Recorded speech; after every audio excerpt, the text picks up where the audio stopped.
will go on the record. This is a deposition of Mr. Leslie H. Wexner conducted by the House Committee on Oversight and Government Reform under the authority granted to it pursuant to House Rule 10. Accordingly, House Rule 10 grants the committee broad jurisdiction for the committee to conduct investigations of any matter at any time. On January 7th, 2026, the committee voted to approve a motion directing the chairman to authorize and issue a subpoena to you for a deposition. On January 23rd, 2026, Chairman Comer issued a subpoena for Mr. Wexner to appear today for a deposition in furtherance of the committee's investigation into the actions and investigations of Mr. Jeffrey Epstein and Ms. Ghislaine Maxwell. I will enter the subpoena and corresponding cover letter as Exhibit 1. The committee noticed the deposition for Mr. Wexner on February 9th, 2026. I will enter the notice for this deposition as Exhibit 2.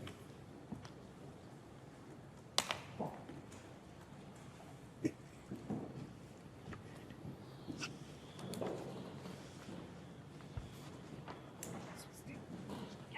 you have copies of the exhibits for us?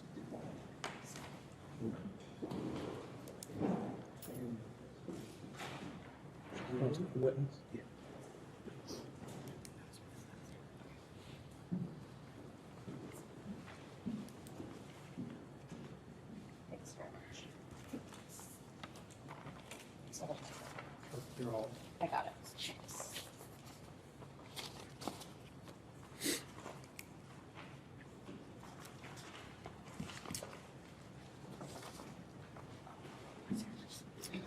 Can the witness please state his name and spell his last name for the record? Leslie, Leslehwexner, Wexner. Thank you. My name is. Under the Committee on Oversight and Government Reform's rules, you are allowed to have a counsel present to advise you during this deposition. Do you have a counsel representing you in a personal capacity present with you today? Yes. Yes. Will counsel please identify themselves for the record?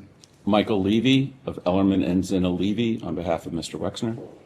Elizabeth Martin with Ellerman and Zina Levy for Mr. Wexner. And Matthew Zeiger from Zeiger Tickets and Little on behalf of Mr. Wexner. For the record, starting with the majority staff, can the additional staff members please introduce themselves with their name, title, and affiliation? Yasmin Ansari, Congresswoman from Phoenix, Arizona. Well, personally, I'm ranking member, Oversight Committee. That's in the private census area.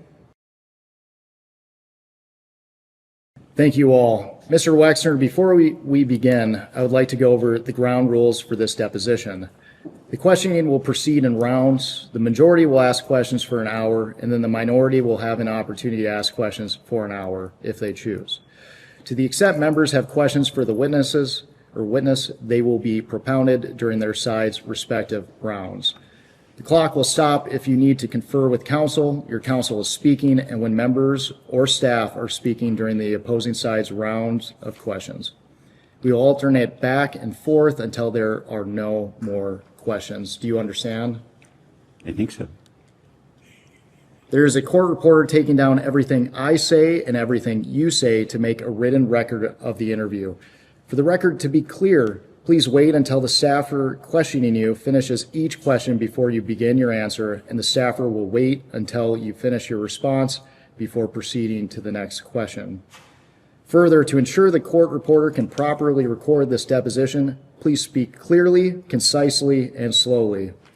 Also, the court reporter cannot record nonverbal answers such as nodding or shaking your head, so it is important that you answer each question with an audible verbal answer. Do you understand? Yes, I do. Exhibits may be entered into the record. Majority exhibits will be identified numerically. Minority exhibits will be identified alphabetically. Do you understand? Yes. We want you to answer our questions in the most complete and truthful manner possible, so we will take our time. If you have any questions or do not fully understand the question, please let us know. We will attempt to clarify, add context to, or rephrase our questions.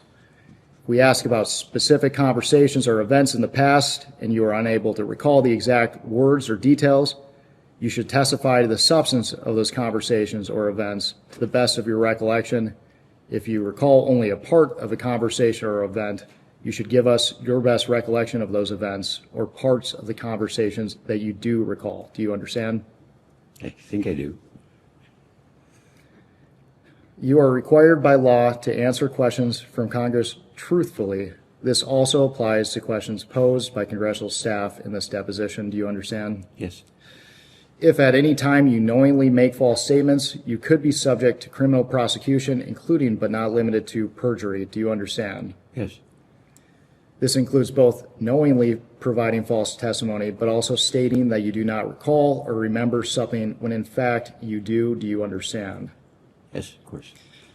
Furthermore, you cannot tell half-truths or exclude information necessary to make the statements accurate. You are required to provide all information that would make your response truthful. A deliberate failure to disclose information can constitute a false statement. Do you understand? Yes. Is there any reason you are unable to provide truthful testimony in today's interview? No. None. Please note, if you wish to assert a privilege over any statement today, that assertion must comply with the rules of the Committee on Oversight and Government Reform. Pursuant to that, Committee Rule 16C1 states, for the chair to consider assertions of privilege over testimony or statements, witnesses or entities must clearly state the specific privilege being asserted and the reason for the assertion on or before the scheduled date of testimony or appearance. For the purposes of this deposition, objections must be stated concisely and in a non-argumentative and non-suggestive manner. If the witness refuses to answer a question to preserve a privilege, the committee may seek a ruling from the chair. If the chair overrules any such objection, the witness shall be ordered to answer. If the witness continues to refuse to answer a question despite being ordered to do so, the witness may be subject to sanction. Do you understand? Yes. Ordinarily, we take a 5-minute break at the end of each hour of questioning, but if you need a longer break or a break before that, please let us know and we will be happy to accommodate. However, to the extent that there is a pending question, we would ask that you finish answering the question before we take a break. Do you understand? Yes. Finally, I will note for everyone here today that the contents of what we discuss in the deposition is confidential under the House Deposition Regulation. Under the rules, the chairman and ranking minority member shall consult before any release of testimony or transcripts, including portions thereof. This means it is a violation of House and committee rules to disclose contents of this deposition prior to its official release. For this reason, the marked exhibits that we will use today will remain with the court reporter so that they can go into the official transcript, and any copies of those exhibits will be kept at the table or returned to us when we wrap up. Can the reporter please swear in the witness? Will you raise your right hand for me, please? Do you solemnly declare and affirm under penalty of perjury that the testimony you're about to give will be the truth, the whole truth, and nothing but the truth? Absolutely. Do you have any questions before we begin? I'd like a cup of hot coffee. Do you mind? No, Some could get it, but We can go off the record. Yeah. We will go back on the record. Another member of Congress joined. Can he please identify himself for the record? Dave Mann, California 47. Thank you for being here. Dave Mann out of California Odd. 47. Dave. I'm sorry. Dave Mann Oh, out of California 47. less. Thank you.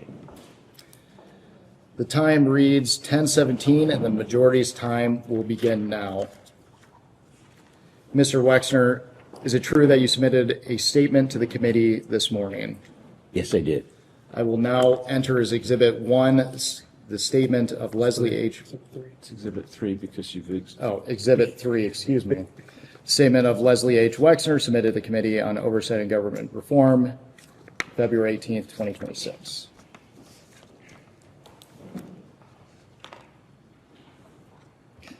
Mr. Wexner, let's start by briefly discussing your education and experience. Where did you attend undergraduate school? The Ohio State University, And what degree did you graduate with? business degree. And I know you had a long career, but can you briefly summarize your professional career for the committee?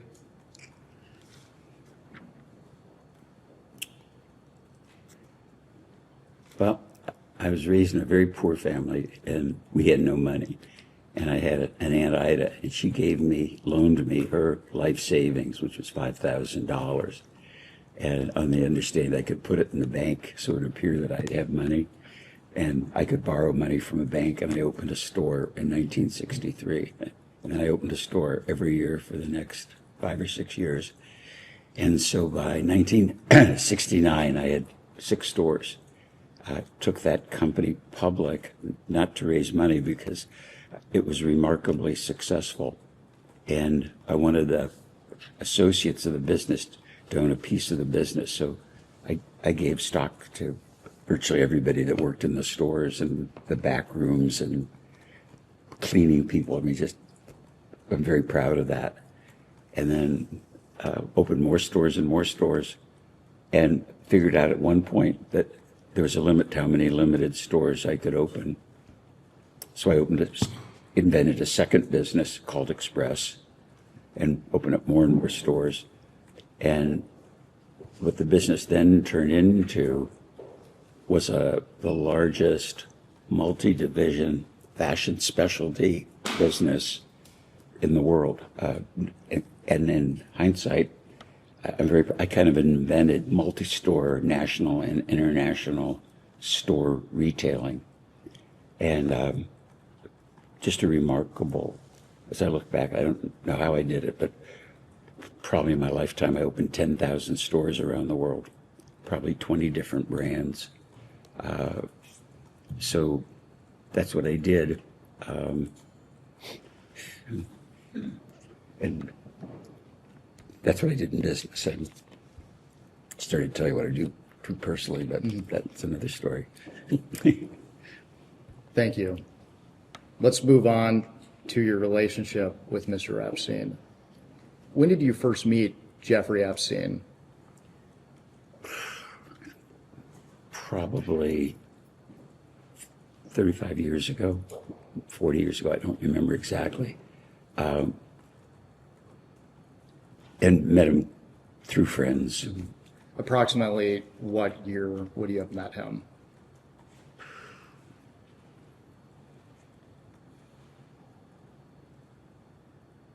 Probably between 80 and 85. I don't remember. And how did you first come to meet Mr. Epstein? Was really by accident. I was friends with a couple, Bob and Wendy Meister, and I was in Florida, and I'd never been to Florida, so they were driving me around, showing me what South Florida looked like, and and they showed me the Breakers Hotel, and they were just driving around the driveway, and Bob stopped the car and he said, "There's somebody you should meet, really smart, savvy guy named Jeffrey Epstein." And so they stopped the car. I was sitting in the back seat, and they introduced me to Jeffrey, and we drove off. That was about it. So at that time, you had no knowledge of Mr. Epstein until Mr. Meister introduced you to him? Never heard of him, never saw him, never met him. Did Mr. Meister ever raise any concerns about Mr. Epstein? No, he didn't. And you meet him in Florida. What's your first impression of Mr. Epstein? Kind of a medium, dark-haired guy. I don't remember saying much more hello, shaking his hands, or maybe nodding from the back seat of the car. What was your first impression of Mr. Epstein? He was just a guy, about medium height and with dark hair. At that time, did you have any understanding of what he did for work? No, Did you understand Mr. Epstein to already be wealthy when you met him? no.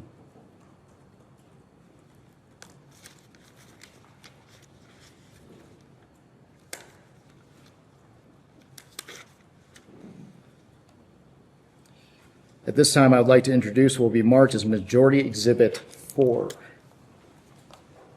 This is a Vanity Fair article entitled Inside Jeffrey Epstein's Bond with Les Wexner from 2021. The article reports on the origins of your relationship with Mr. Wexner.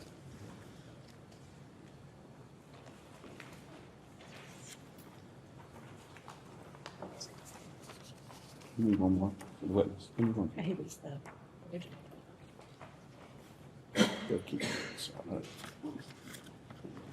I'll note a hearsay objection for the record. I'm sorry. I'll note a hearsay objection for the record. Well, for the record here, federal rules of evidence do not apply to congressional depositions. I'm noting my objection. I'm not instructing him not to answer. I'm noting that this is hearsay. That's all. Okay.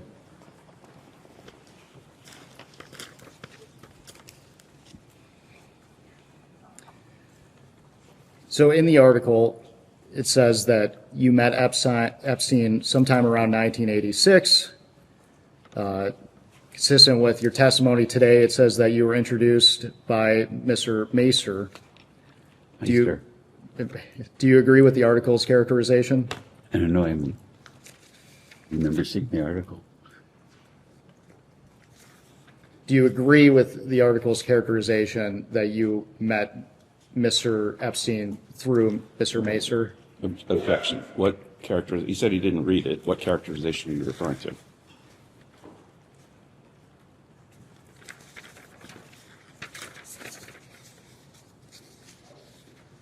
Go off the record. So you previously testified that Mr. Macer introduced you to Epstein. Is that right? Meister Meister. Bob and Wendy introduced me to Jeffrey Epstein. And at that time, what was your relationship with Bob and Wendy Meister? Well, I met Bob because he was a international insurance broker, and they had our insurance business, and Bob wanted me to meet his wife, and Bob and Wendy became friends.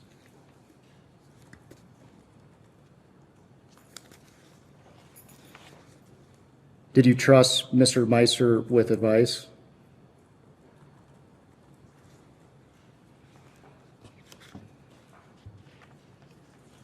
Well, I trusted him with insurance advice because that's what he did.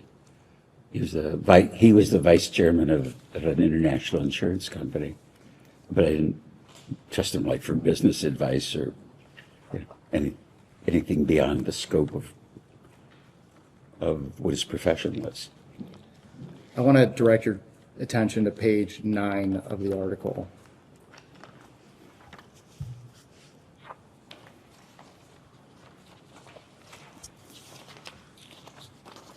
And we're specifically looking at the paragraph, the 6th paragraph from the bottom. It starts in September 1997.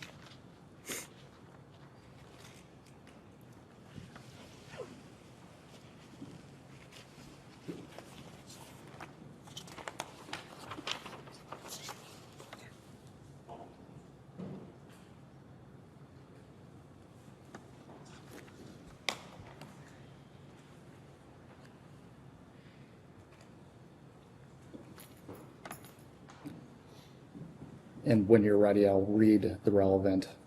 Just let him finish. I just read that paragraph. Yeah. It reads, in September 1997, Wexner celebrated his 60th birthday with a dinner at his Ohio estate. Meister says he used the occasion to once again tell Wexner how untrustworthy Epstein was. My wife and I told him and Abigail hundreds of times to stay away from Epstein. Mr. Wexner, do you recall this occurring?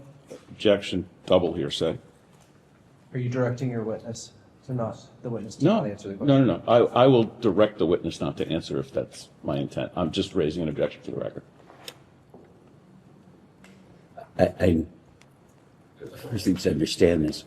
I never had a birthday party for myself. In fact, I never had birthday parties. My mom and dad just didn't do that.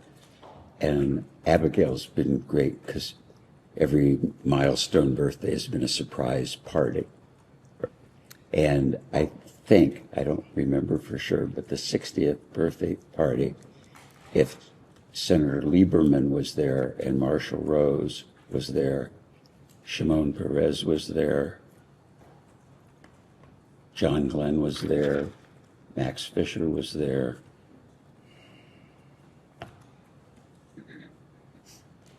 And I don't think Meister was there.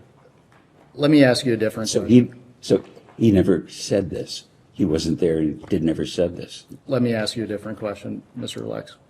Wexner. Do you recall Mr. Meister and his wife repeatedly warning you to stay away from Epstein? Never.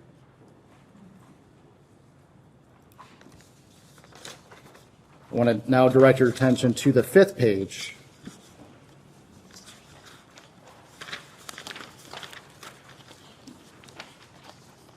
And we are looking at the 6th full paragraph.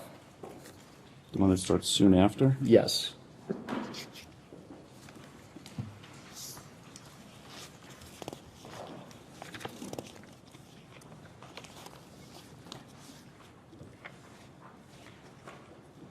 I assume it's okay for me to help him identify the right paragraph. Yes.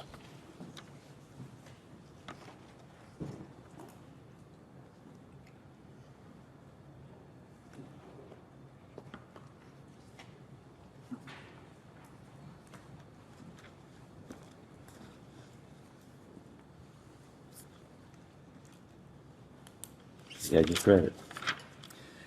For the record, it reads, soon after introducing Wexner and Epstein, Meister started hearing disturbing stories about Epstein's sexual proclivities.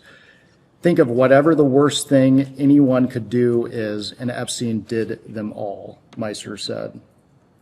Did Meister ever express concerns related to Mr. Epstein's sexual proclivities? Never. Objection, double hearsay. He answered. Never.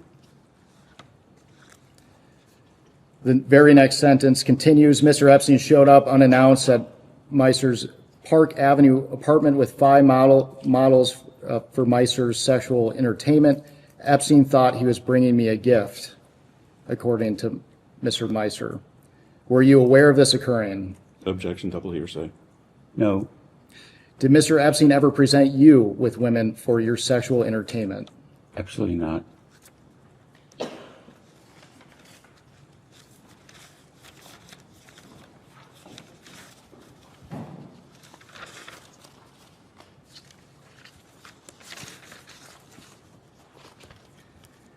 Mr. Wexner, Are we done? Are we done with that exhibit? we are. Mr. Wexner, at any time, did Jeffrey Epstein ever inform or represent to you that he was a part of any intelligence service of any nation, including the United States? Absolutely not. Did you ever learn that he was involved with any intelligence service? Never. Never. Let's move on to talking about Miss Maxwell. When did you first meet Ghislaine Maxwell?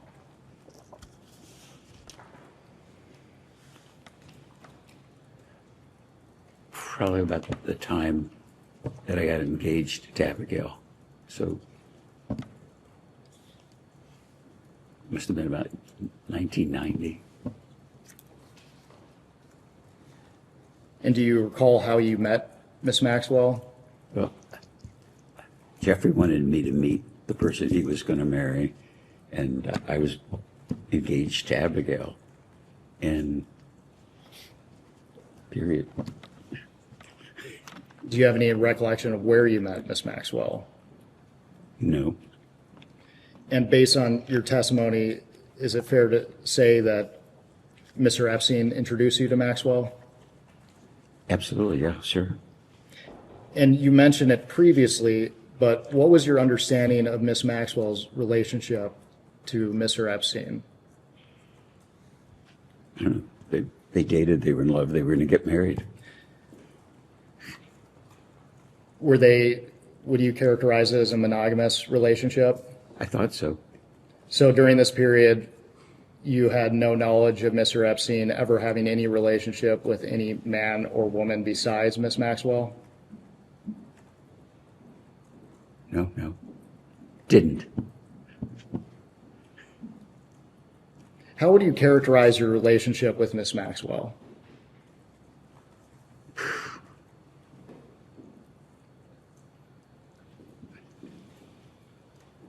Like Wendy Meister was Bob's wife, and we were friendly and friends. I met Galan Maxwell because she was Jeffrey's girlfriend, fiance. It never went beyond that. I knew she was smart. I think she was an honors graduate of Cambridge or something. So she was like, spoke with an English accent. So I thought he was really lucky because he finally met somebody that was really smart and nice. And you said that Miss Maxwell was Epstein's fiance, so it was your understanding that they were engaged to be married? I don't remember if they were engaged to be married or they were planning to get married, but I was engaged and they talked about they were going to get married, so I don't know if it was engagement or just they both agreed. During your relationship with Miss Maxwell, how often did you see her? Very few times.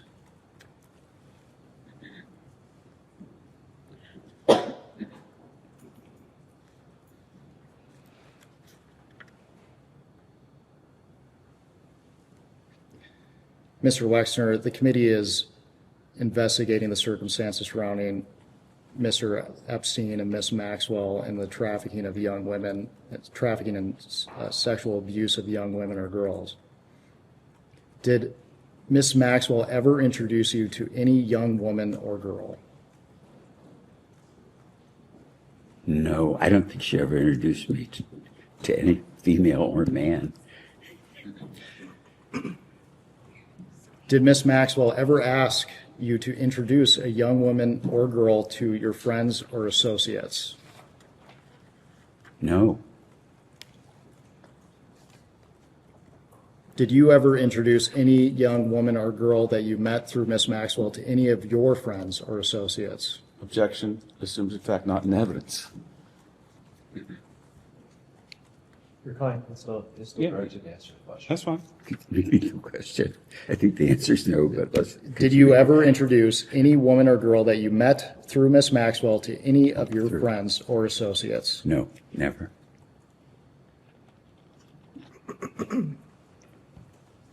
Did Miss Maxwell ever visit your home in New Albany, Ohio? I don't recall.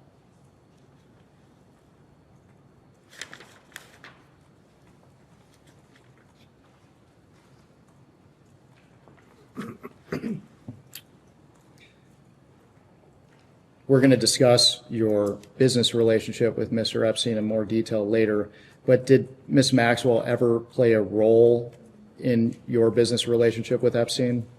Oh, never, none.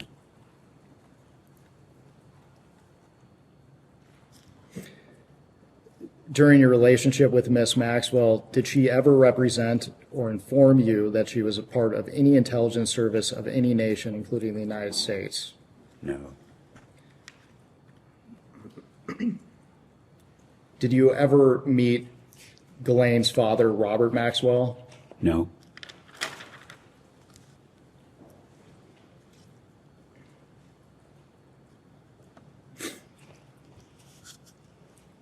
When did you hire Mr. Epstein to officially work for you? I think it was about the mid-'80s. Do you have any recollection of how long you knew Mr. Epstein prior to you hiring him?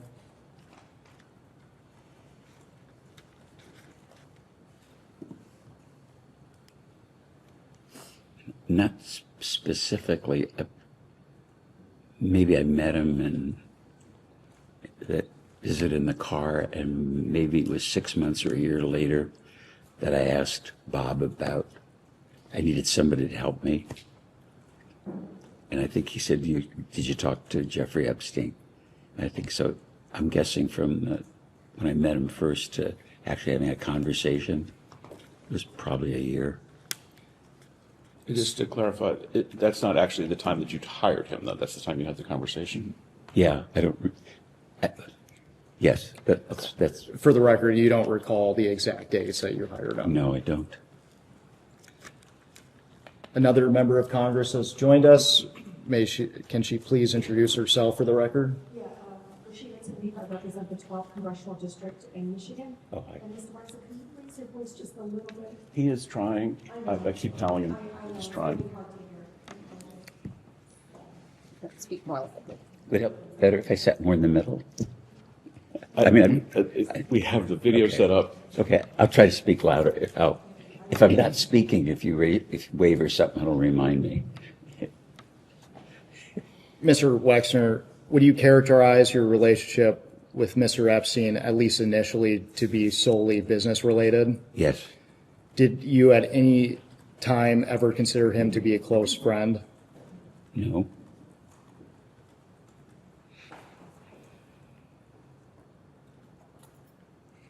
How often did you interact with Mr. Epstein throughout your relationship?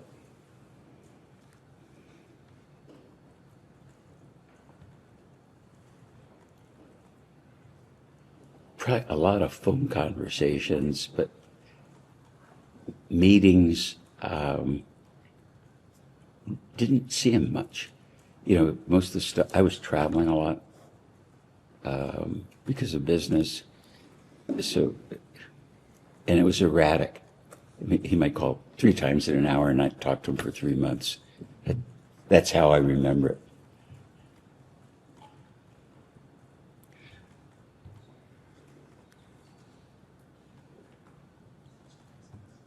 When you were interacting with Mr. Epstein, did you enjoy spending time with him?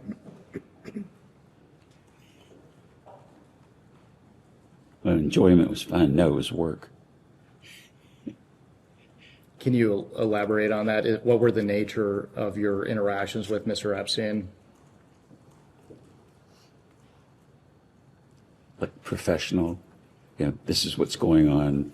Have you paid this bill? Do you know about that? Or, you know, I took an inventory of your house and no one had ever taken an inventory of your furniture. Do you know how much furniture you have? And it was like, no, I never thought about it. Well, I know, you should know that I have an inventory. Things are buttoned up. It was like what an author would, I don't think, how can I explain it? It's like people talk about family offices, and I'd managed all my stuff, or my admin paid my bills because I was so busy. And I realized there was a complexity in my personal life, and somebody had to just do this stuff because it wasn't getting done properly. And so it was like, you know, professional, I guess what a fiduciary would do, more than what just your accountant would do or your lawyer would do. And something I thought was unfair for my secretary to do. Mm-hmm. And you testified that at times he would call you 3 times a day. Is that a fair characterization of your testimony? No, what I'm saying is that he would call me 3 times, maybe in an hour, 'cause he wanted to tell me something about what he was doing, or would ask me a question about taxes so he could understand what he was preparing. But he might not call me for 3 months, maybe 6 months. I wouldn't pay attention. It wasn't important at the time. Mr. Wexner, is it your testimony today that your conversations with Mr. Epstein were predominantly focused on your business relationship with him? That'd be very accurate. That would be very accurate. What common interests did you share with Mr. Epstein outside of work? None. So you didn't have any personal relationship with Mr. Epstein whatsoever? I don't think I ever went to lunch or dinner or a movie or had a cup of coffee with Jeffrey. And I've thought about that recently. And I'd say the same thing about my attorney. I'd never been to his office. My current attorney, who's been our family attorney for 30 years. And how could you, I mean, I can't explain to myself how I could have an attorney who lives in Columbus, who was my personal attorney, and I'm friendly with and never visited his office. I just, my focus was on my business and my focus was on community before my family. That is, before my family existed. Until your family not. Until, yeah, that's a better way of phrasing it. It's a general question, but approximately how many years were you associated with Mr. Epstein? I don't recall exactly. And to be clear, you at no point ever considered him to be a friend. No, I didn't see Jeffrey as a friend. I saw Jeffrey, as I see Matt, my attorney, as friend. We're friendly, but we're not friends. I mean, obviously, someone that worked for you in a trust position, you're friendly with. You're not in a hostile adversarial argumentative position with the people that are advising you. It's been reported repeatedly that you were close friends with Mr. Epstein. Why do you think people would come to that conclusion? Objection, hearsay.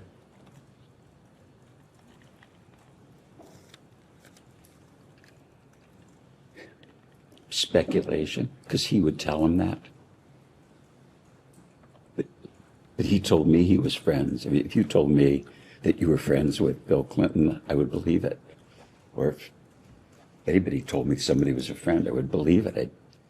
So I think the perspective that I have now, and I think what's really important for this group to understand, is that as I look back at it, I was conned by the world Olympic all-time con artist. And you look at, I read in the news all the people he knew, royalty, kings, princes, and all that.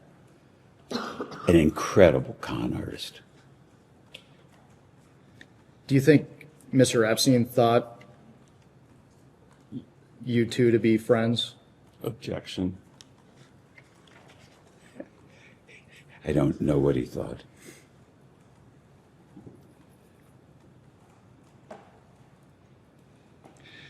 When did you learn that the Palm Beach Police Department was investigating Mr. Epstein?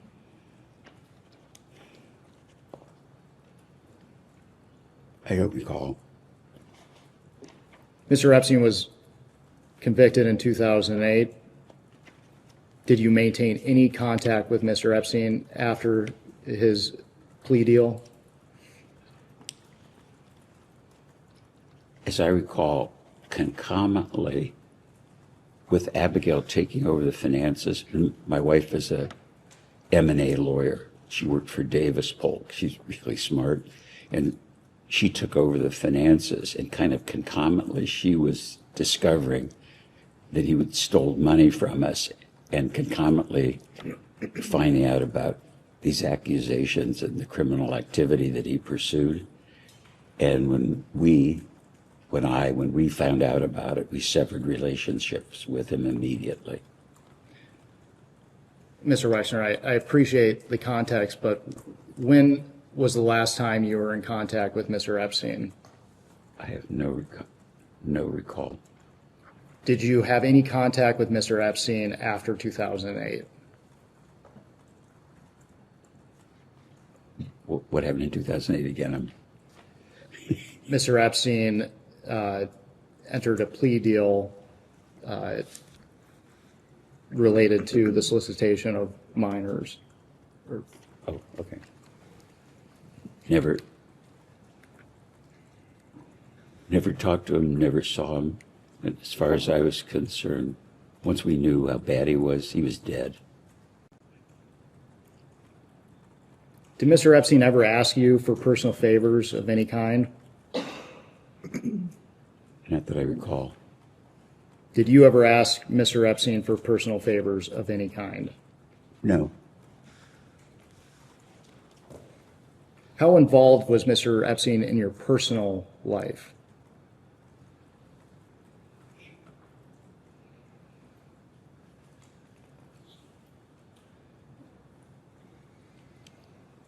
I mean, I could think about that.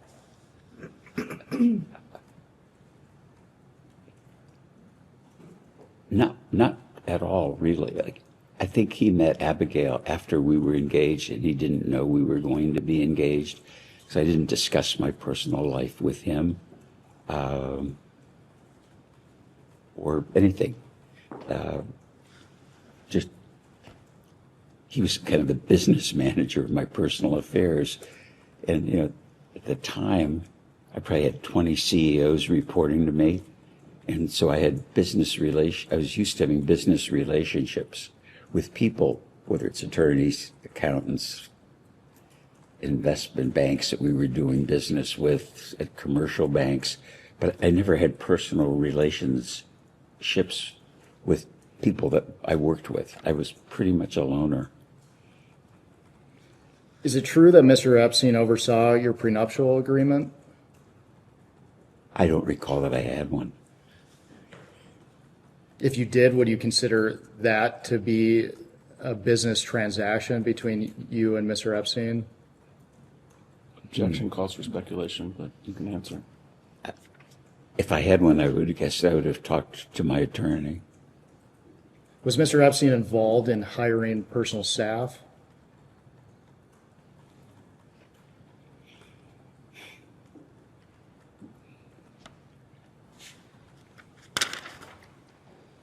I think the answer is none. I can't remember anybody that he would have met that I hired personally. I'm thinking also business and household staff, and people like that. No, I can't think of an exception.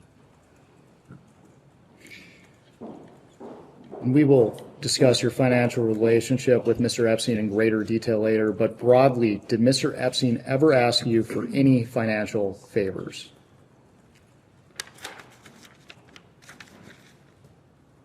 No?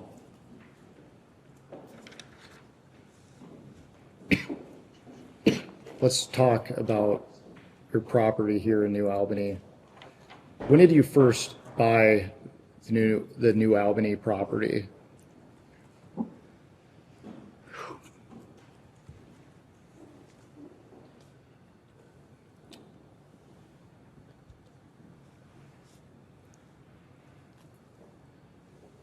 Probably in the early mid-'80s, I started buying property as land. This was what you saw today if you drove around New Albany. This was all farmland. Where the house was a sod farm. So it was just in the country. Did Mr. Epstein play any role in the acquisition of the property? No. Did he play any role in the development of New Albany? Oh, no. On your property, would you often conduct business meetings? Would he? Would you? With whom? With anyone he's doing business with? Okay, including L Brands? Yes. Okay. I think the only business meetings we ever had in the house were business meetings in L Brands, community meetings, some university meetings, but no, I don't think we ever had a New Albany meeting. As a business in the house, we'd have it at the New Albany office.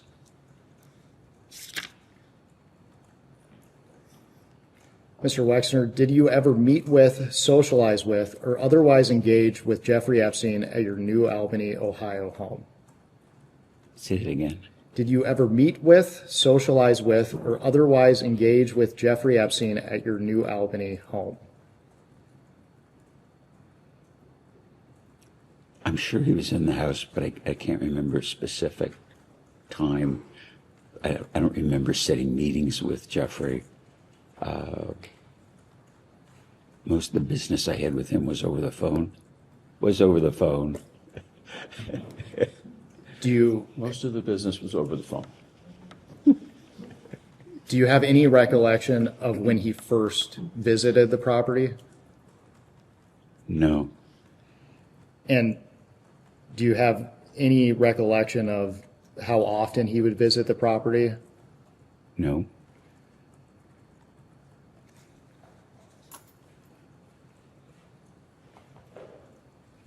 So is it your testimony today that you would not have been aware of every time he visited the property here in New Albany? Without question, I wouldn't have known. When something would explain to you, it's like that I wonder about now. Like Jeffrey might call the office, and my admin would say, "Mr. Epstein's on the phone. He has to talk to you right away." And I pick up the phone and say, "What is it?" And he'd say, "Well, I'm in Switzerland, talking to a Swiss bank about something." And he'd try to explain it to me. He said, "Well, you wouldn't understand the transaction. It's really complex. But and I'm really busy, but I needed to tell you this or know that." And I'd say I'm in the middle of a meeting, and I'd hang up. And then, as I said earlier, 15 minutes later, he might call me back. And I'd look at it now and say, he was probably in bed in New York. I didn't know where the hell he was. Were you aware that Mr. Epstein stayed on your property? I know he bought Jack Kessler's house, but I don't know when he was there. And that wasn't on your property. No, that's my neighbor's property, my business partner in New Albany's friend, or his house, right?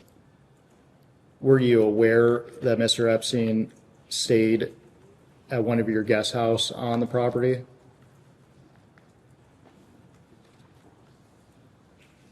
No, the house he stayed at was Jack Kessler's house, which is an adjacent property. It's about a half mile away.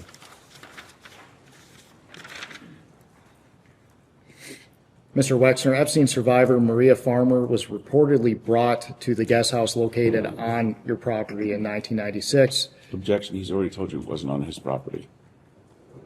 I am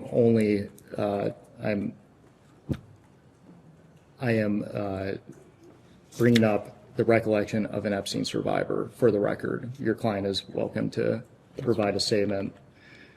So again, Maria Farmer was reportedly brought to the guest house in 1996. She stayed there for a summer and claimed she was assaulted there by Mr. Epstein and Miss Maxwell. Mr. Wexner, do you recall who Maria Farmer is?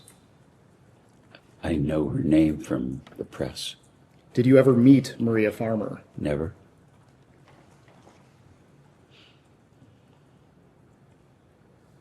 Is it your testimony today that you do not know whether Maria Farmer ever stayed on your property? That would be correct. Do you have any reason to not believe Maria Farmer's account of being abused by Jeffrey Epstein on your property? Objection, on his property.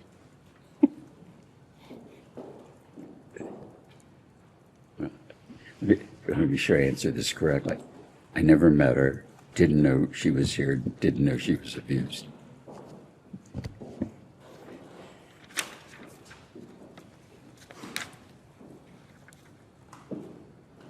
You have a large staff that works on your property in New Albany?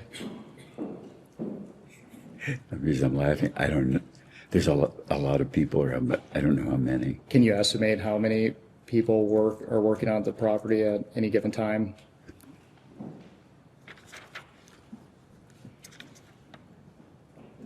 $20.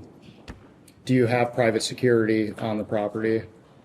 I've had private security since 1975. Are you aware of allegations that security staff on the property stayed with Maria Farmer until her family was able to pick her up? I didn't know she was here, so I didn't know her. I didn't know she was here, so I didn't know shit about her. Pardon me.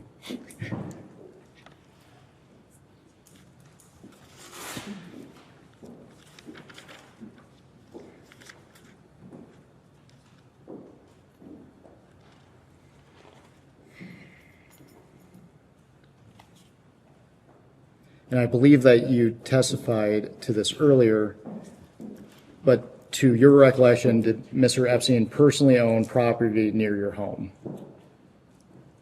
He bought the house from Jack, so half a mile away if that's near. Was that the address at the 7500 block of King George Drive? I don't know that address. Are you aware of the entity New Albany Company LLC? I think that's what we call the New Albany Company. Why was this LLC organized?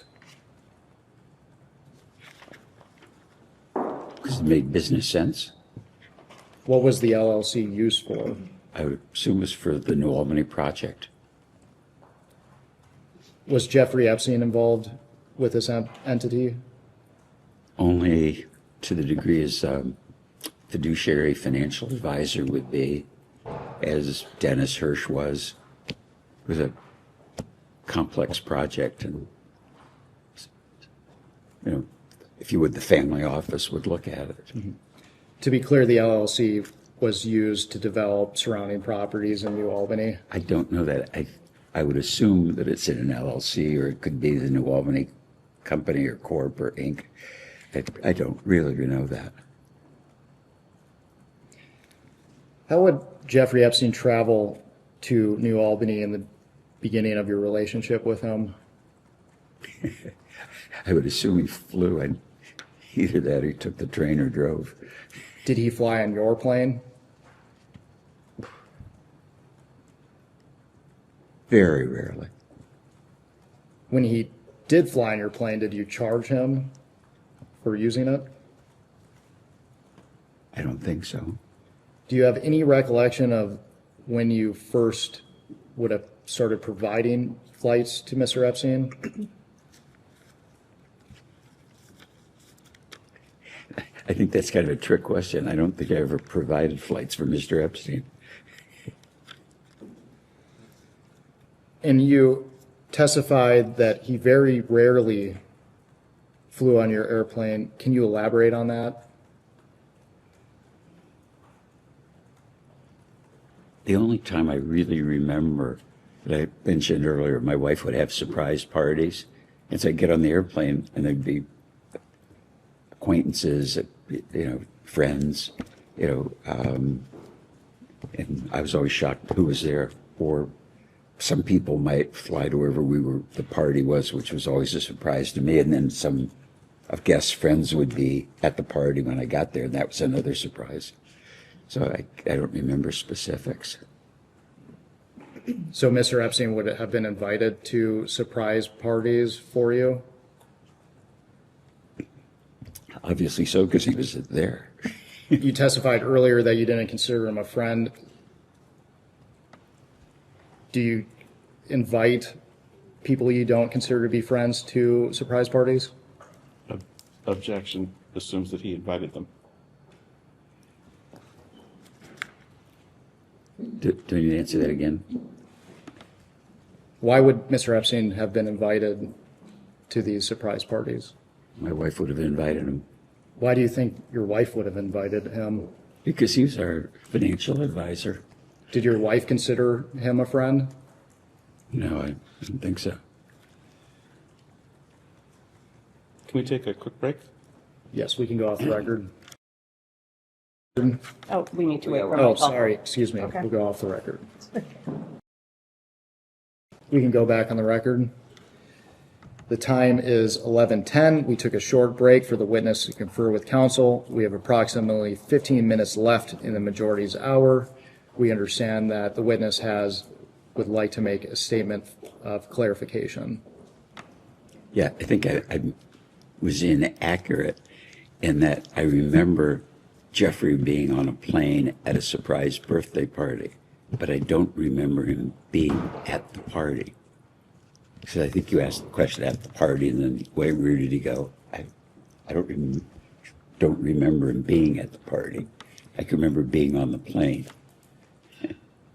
You bring up the surprise party on the plane. Do you recall where the plane was going? This private party wasn't on the plane. where was this surprise party? There were a bunch of them, and I don't remember specifically which one it was.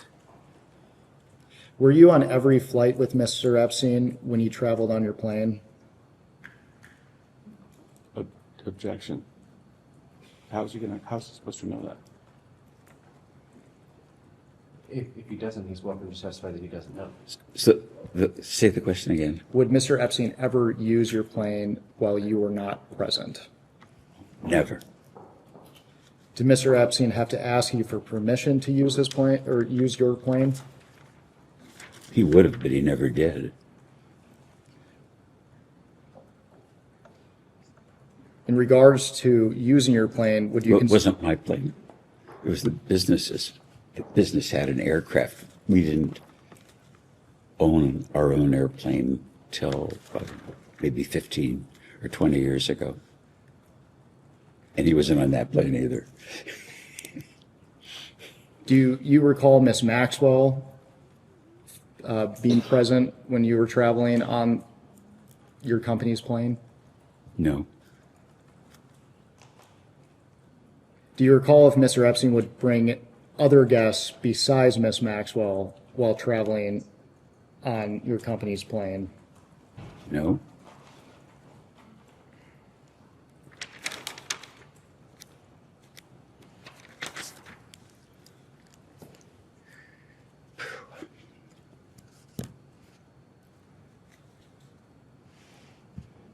There's an address at the 7500 block of King George Drive. Are you familiar with that property? No. Not familiar with that address.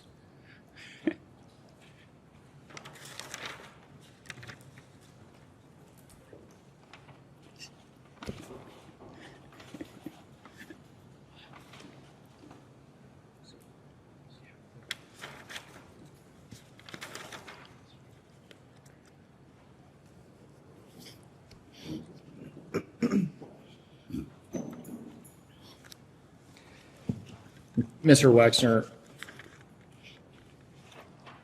how did Mr. Epstein act towards women or girls around him? In his presence? Or? In your presence, yes.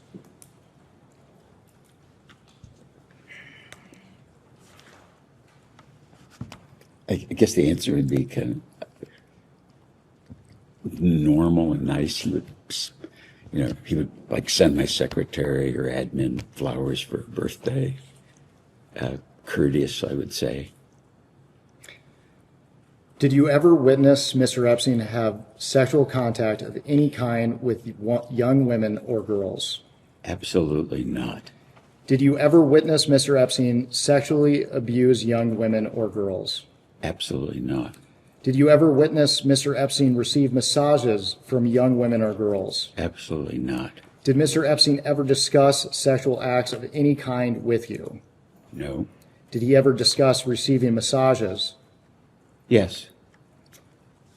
What were the nature of those conversations? He told me massage therapy was great and I should get massages. Did he ever discuss who he was receiving massages from? No. So it is your testimony today that you don't recall him ever saying anything about receiving massages from young women or girls? Absolutely not. Or absolutely, I'm agreeing with you, didn't do that. Was it common for Epstein to bring young women or girls to any other place where the two of you would meet? Never. Did Mr. Epstein ever request that you bring Victoria's Secret models to events at your home? No, and no Victoria's Secret models ever came to my home, even for business purpose. Did Talk about one exception. Stuff you've seen. Oh yeah, I forgot about that. There's one exception. My wife had for about 20 years, a horse show here for charity. And one of the models' husband was a polo player. And I don't know how they showed up as a couple, and he gave either me or my wife a polo horse, which was I don't ride, and Abigail wasn't interested in a polo horse, so that would have been the only exception. Did Mr. Epstein ever request that you introduce him to Victoria's Secret models? Never.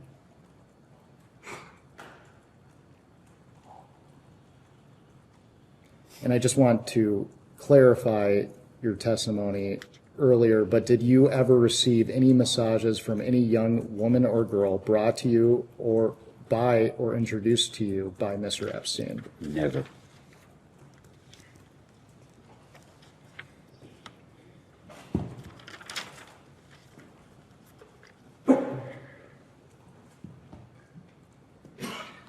We discussed Mr. Epstein's arrest previously, but I would like to return to it just to make sure the record is clear. In 2005, police in Palm Beach, Florida began investigating Epstein. In July 2006, Epstein was arrested for the first time for soliciting prostitution for minors. Prior to Mr. Epstein's arrest, were you aware of any investigation into Mr. Epstein? Not that I recall. When did you become aware of an investigation into Mr. Epstein? Probably whenever it was in the press. I don't know when that was. And you mentioned the press. Was there anyone that was a part of your business that may have alerted you to his arrest? Could have been. And for the record, did you have any knowledge of illegal activity by Mr. Epstein prior to his arrest in 2006?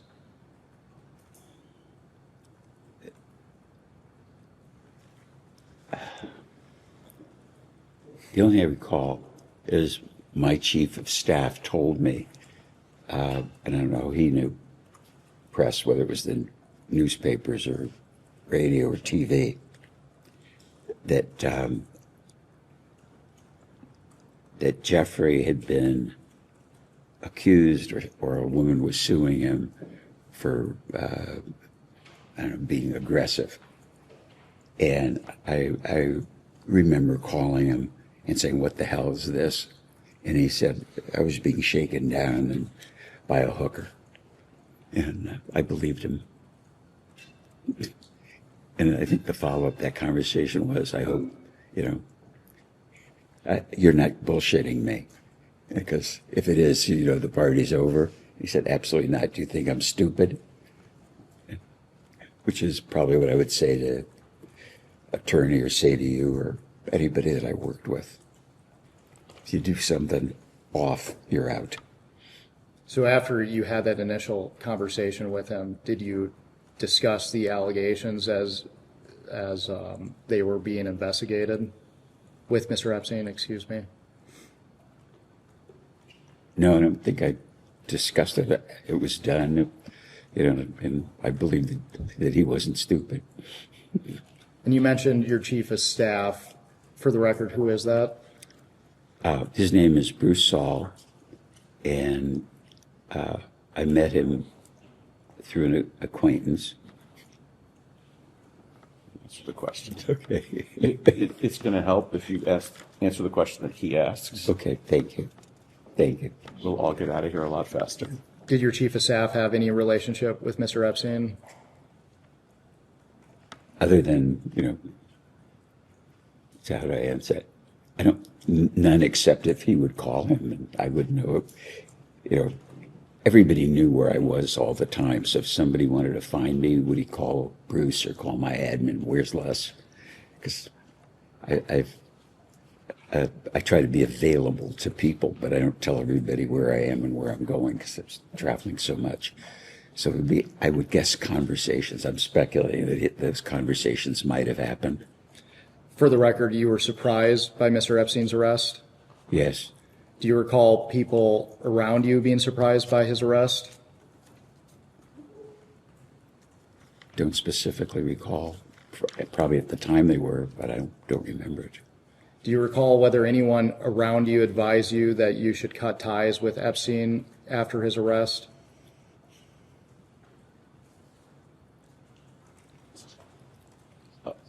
I'm going to instruct you not to disclose any communications you had with your wife or your lawyers in answering that question. So are you asserting, for the record, attorney-client privilege and spousal privilege? Correct.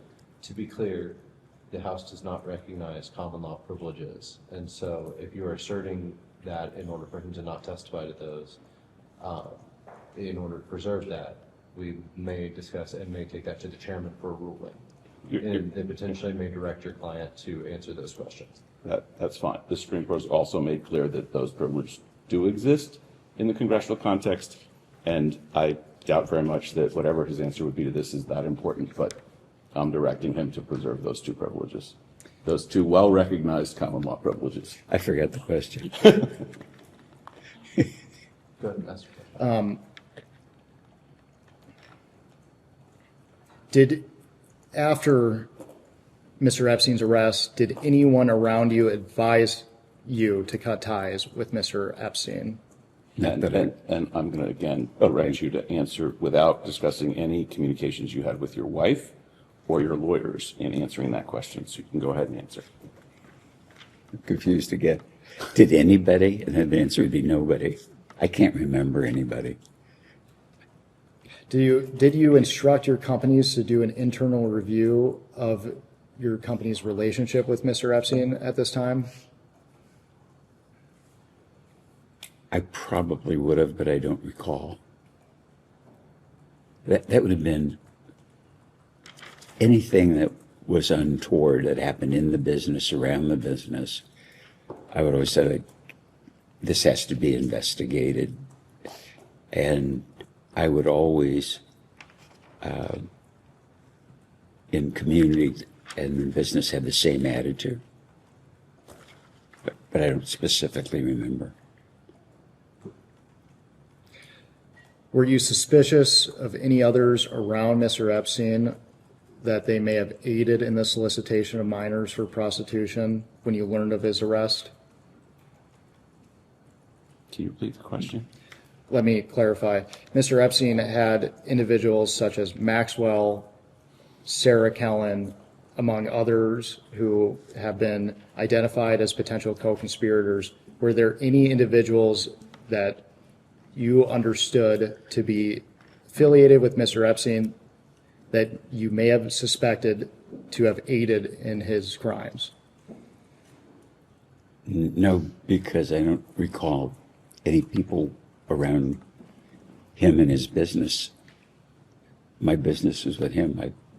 I don't know my attorney's admin or who his associates are. Mr. Wexner, we're approaching the end of our hour, so I will just ask you one final question before we take a break. With the benefit of hindsight, were there any things you witnessed or observed about Mr. Epstein that could have suggested he was trafficking and sexually abusing women? Absolutely not. I've asked myself that question over and over, why I didn't see there should have been a clue or something that I should have picked up on. There's nothing that I can recall, nothing, not even a clue of a clue. And I think the reason, in hindsight, and I think for the understanding to get to the bottom of what Jeffrey did, is to understand how great a con he was, because that's the explanation I have to myself. How could I have never thought he was a thief? How could I never thought he was a pervert? You know, all the terrible things. Never clue. We will go off the record.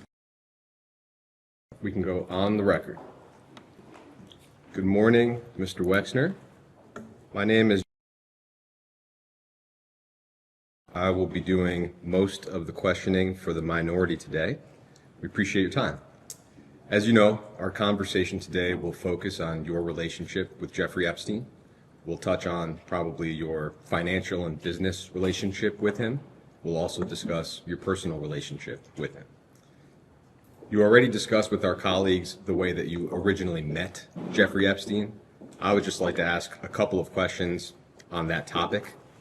When you first met Epstein, how did he originally present himself to you? What services did he say he was offering? Well, when I first met him, it was just alone. He didn't represent anything, and I didn't ask anything. I was just meeting a friend's acquaintance. As that business relationship became closer and you eventually hired him, I assume he pitched his services in some way. What was his way of framing what he was offering to you?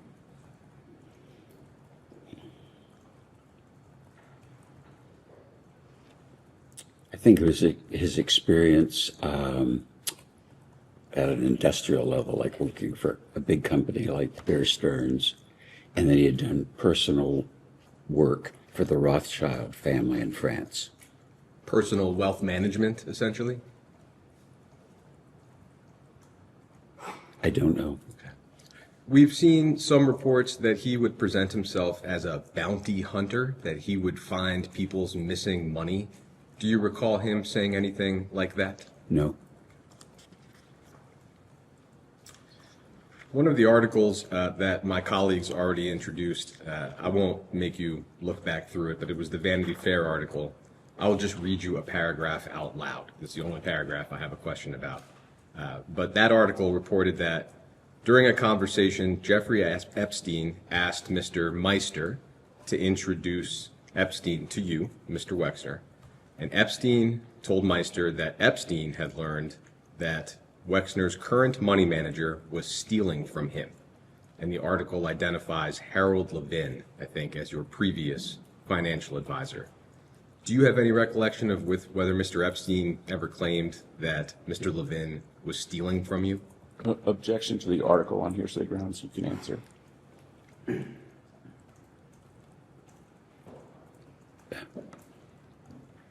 As I recall, Jeffrey never thought Harold was stealing, and I didn't think Harold was stealing. Okay. Did anybody ever say that Harold was stealing? No. Okay. No recollection of that. No recollection of that. That article also describes a story where you sent Mr. Levin to meet with Mr. Epstein and just discuss an investment opportunity, but Mr. Levin came back to you and told you to stay away from Mr. Epstein. Do you have any recollection of that type of a warning from Mr. Levin? No. Same objection. No. Okay. When you initially hired Mr. Epstein, do you recall, and some of this may be repetitive, so you have my apologies, do you recall what year you initially hired Mr. Epstein? No. Would it be right to say that it may have been either 1989 or 1990? Yeah, about then. Okay. Do you recall anybody warning you not to get involved with Jeffrey Epstein when you first hired him? No. I'd like to talk about Epstein's roles and responsibilities while he worked for you. We touched on this in the last hour. The total amount of time that he worked for you, how long was that approximately? It started maybe in 1989 or 1990, and I think you testified it ended in 2000 and, what year did you say? They didn't. Okay, well, what year do you recall the relationship ending?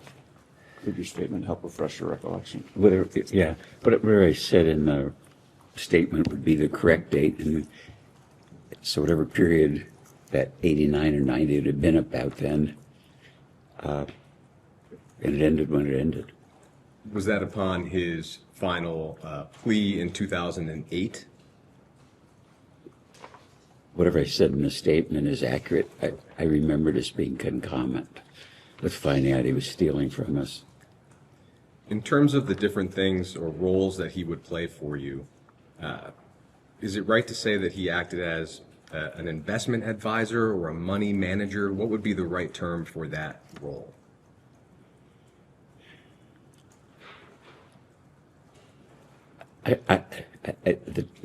The term wasn't part of my vocabulary, but he was kind of like the family office manager, and so where they oversaw investment, oversaw people getting paid, made sure taxes were done, and talked to accountants. I had in hindsight, because I had done so well, and I was dating Abigail, and we were engaged, and I was married and running 20 businesses. I was very busy, and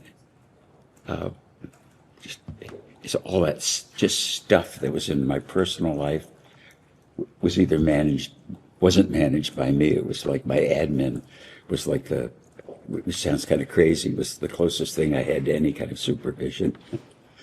Would he be making investments on your behalf the way a traditional investment advisor would?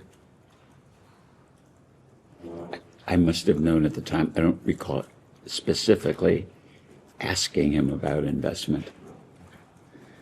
I would like to introduce Minority Exhibit A.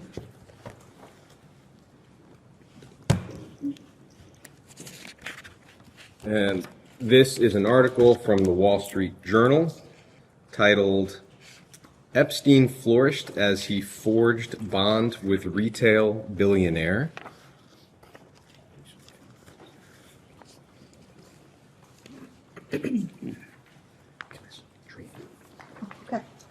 Next door. And you don't have to read through this whole article, it's just helpful to have it in front of us. But on the bottom of page 3, I will read just a single sentence to you. And the article, identify where sure, it is. it starts with the word soon. It's the very last sentence on the bottom of page 3.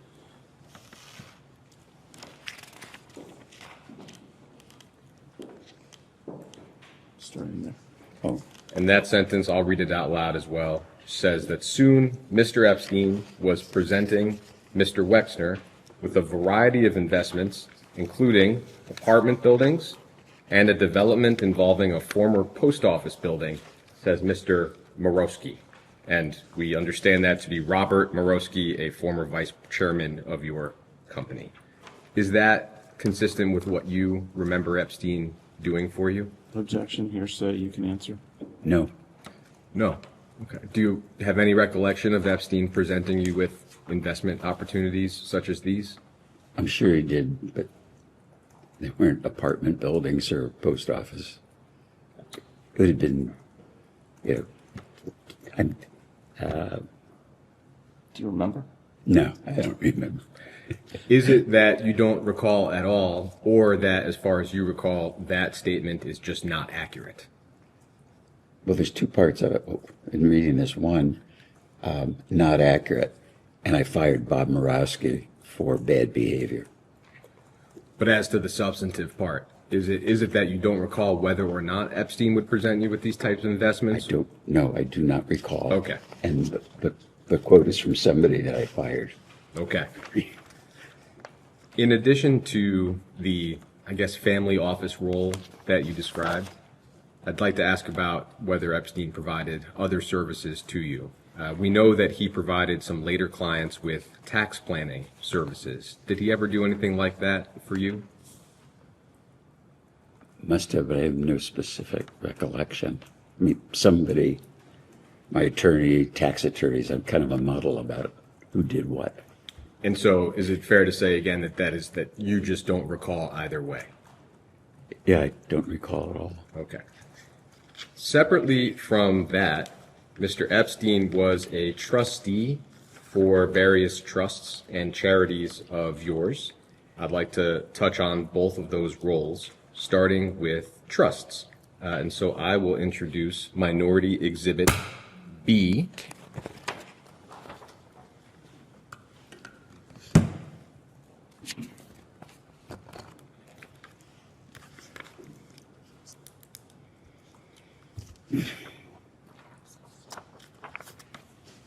And that article is from ABC News, and it's titled, "Billionaire Businessman Leslie Wexner Refuses to Reveal Full Scope of Jeffrey Epstein's Alleged Multi-Million-Dollar Theft," dated January 23rd, 2020. And It's January 25th. great. Thank you. Well, I have January 23rd. Oh, I'm looking at the date in the upper right. You're right. All right. Under the byline is January 23rd. There you go. It's got two dates. I don't know which is correct. All right. On page 3 of this article, and I'll let you take a moment. In the middle of that page, the article says that they identified nearly a dozen trusts connected to you. I don't think. Where is that? Sure, it starts in the paragraph Volsher and Boyd, in the middle of the page. Okay. Who are those? I think they're associated with ABC's investigative reporting team. Thank you.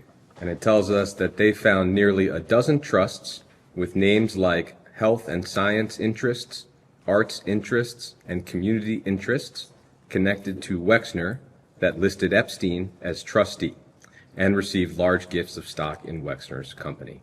So I'll stop there. Do you have a recollection of the trusts that are described here?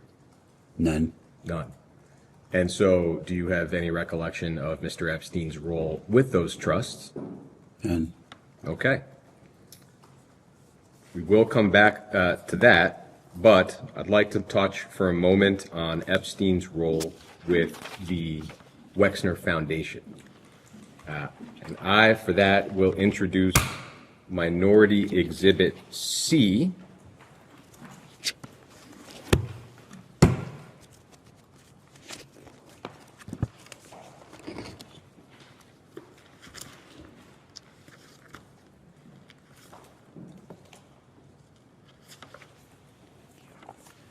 And this document is titled Independent Review of Jeffrey Epstein's Involvement and Interactions with the Wexner Foundation. And the document is dated February 24th, 2020. I'm not going to ask you to read through this. It's a long document. I will point you to a specific part of it. But first, we understand this to be an independent review that was undertaken by a law firm at the request of the Wexner Foundation in the wake of Mr. Epstein's arrest in 2019. Is that also your understanding? I never knew of it. And I'm looking at this, I'm laughing, because the address is 65 East State Street, and that was the address of my dad's first store when I was 13. Okay. Well, so is the report unfamiliar to you? Yes. Okay. Completely. And I think page 4 of the report says that you were interviewed by the law firm for this report. Do you have any recollection of that? Nope. None. Do you have any reason to doubt the report that you were in fact interviewed for the report? No. Okay. I don't remember it, so Sure. I can't doubt it. Page 9 of the report simply tells us that Epstein, and I'll let you turn to it if you'd like, but it just tells us that Epstein was elected as a trustee of the Wexner Foundation in 1992, and that he remained a trustee until September 2007. Epstein would not have been the only trustee of the Wexner Foundation, correct? Objection to, as to hearsay as to the document. The question is fine. Can you repeat it? Sure. Would Epstein, did the Wexner Foundation have more than one trustee?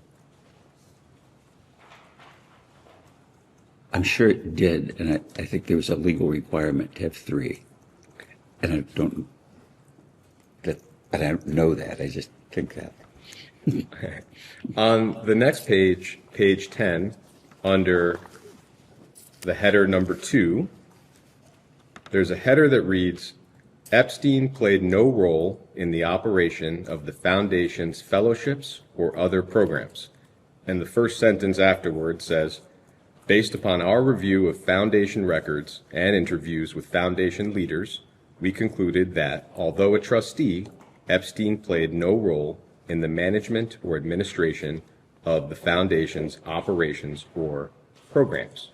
Now, on that topic, I'd like to introduce one more single-page exhibit for you. So I'm just going to object to this statement as both a statement and hearsay, but go ahead. I think, as the majority general counsel noted, the objections have no legal yeah. grounding in this forum. I'm making it for the record. It is a deposition, so I'm making the objection, that's all.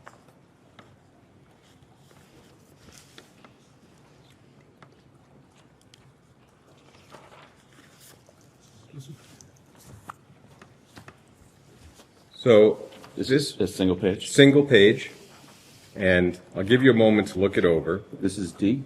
That's D.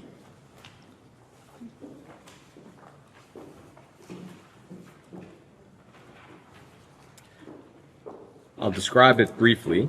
This Could is you give him a chance, and me a chance to read it? of course. Thank you.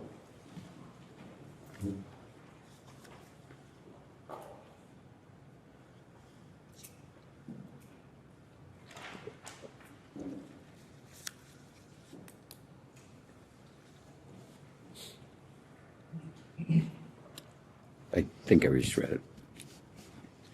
I'd never seen this before, but go ahead. great. It's a email chain from 2006 between, starting with Peg Ugland, who we understand was the financial controller for your family office, a person named Darren, who we understand to be Mr. Epstein's lawyer, Darren Indyke, and Jeffrey Epstein. And the chain appears to relate to a foundation grant, and the question is whether the funds should come from the Wexner Foundation or some other related entity. Epstein appears to make the decision that if the recipient is a U.S. charity, then the funds should come from the Wexner Foundation. I'll just represent to you, there are other emails with similar themes. This email chain seems to clearly show Mr. Epstein acting as a final decision maker with respect to the disbursement of Wexner Foundation funds. And that obviously does not square with findings in the independent report. So, having been interviewed for the report, my question is whether you had any understanding of Mr. Epstein playing this kind of role for the foundation. I'm not sure I understand the question. No problem. Are you asking me, did Jeffrey decide that money should be given to Abba Eben? Or do I write a personal check or is it a foundation check? It seems in this example, Mr. Epstein was deciding whether or not the funds for this entity should or should not come from the Wexner Foundation. Or from someplace else, not whether the donation should be made itself. Yeah. I think that's the distinction he's trying to draw. I had no recollection of where it came from.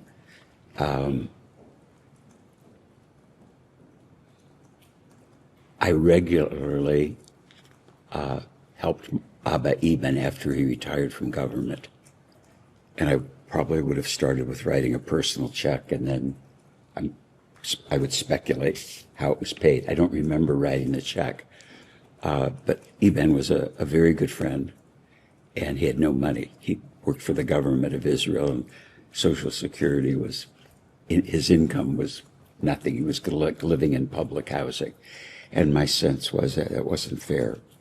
So I took care of him privately and his wife Susie until they both died.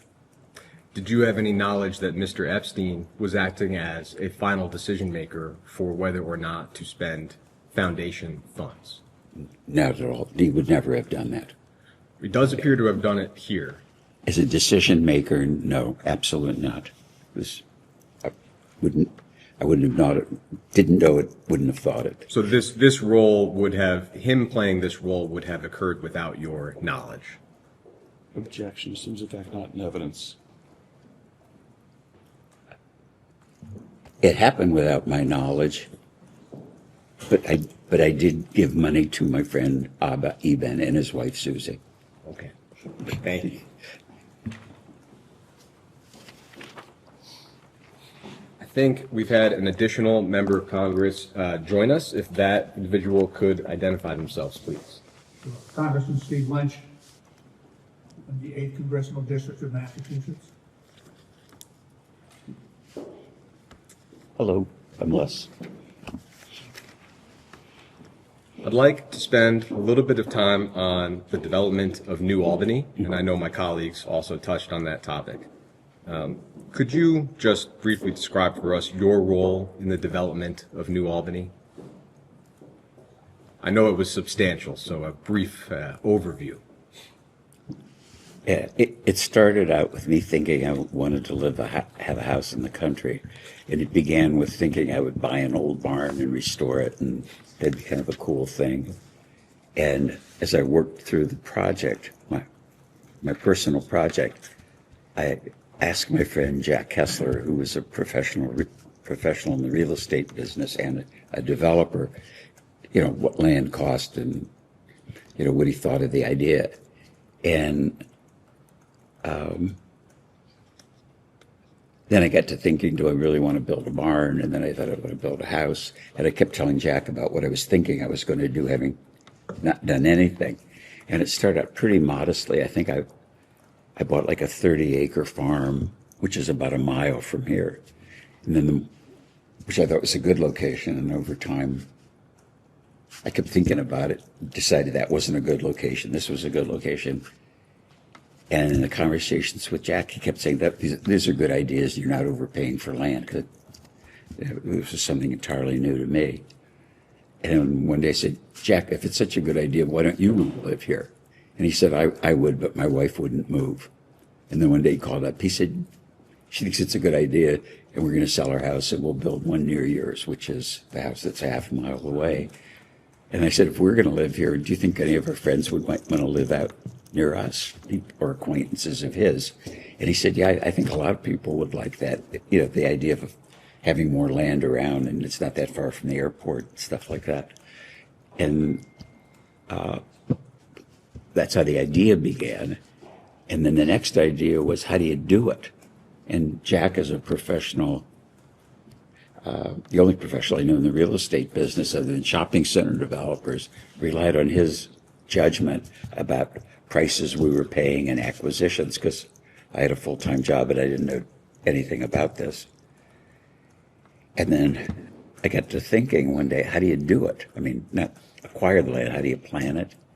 And I thought there's a lot of smart people at Harvard.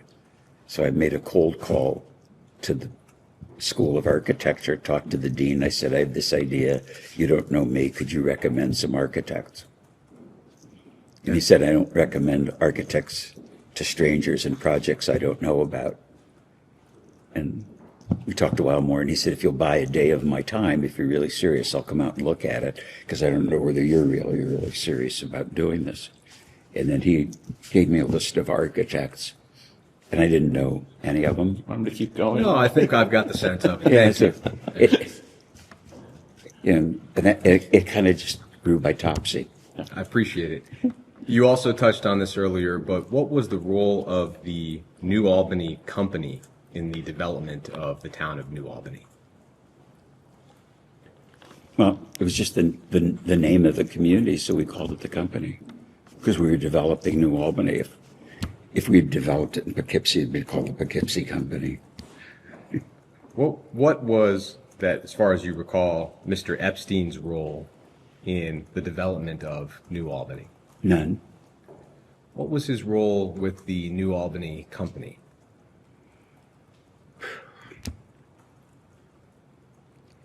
As a fiduciary, being my financial advisor to understand what was going on financially. You know, I thought I knew what was going on in our businesses, but we always had a CFO.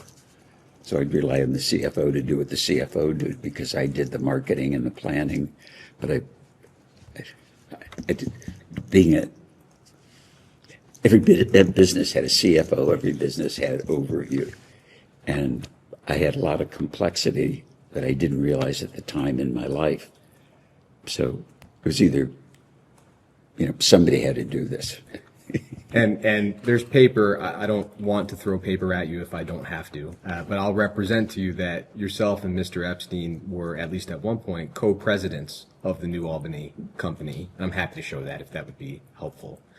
But I guess my question would be, what would his role have been as co-president of the New Albany company? I think, I don't remember it, but if he did it, it was just, I don't know.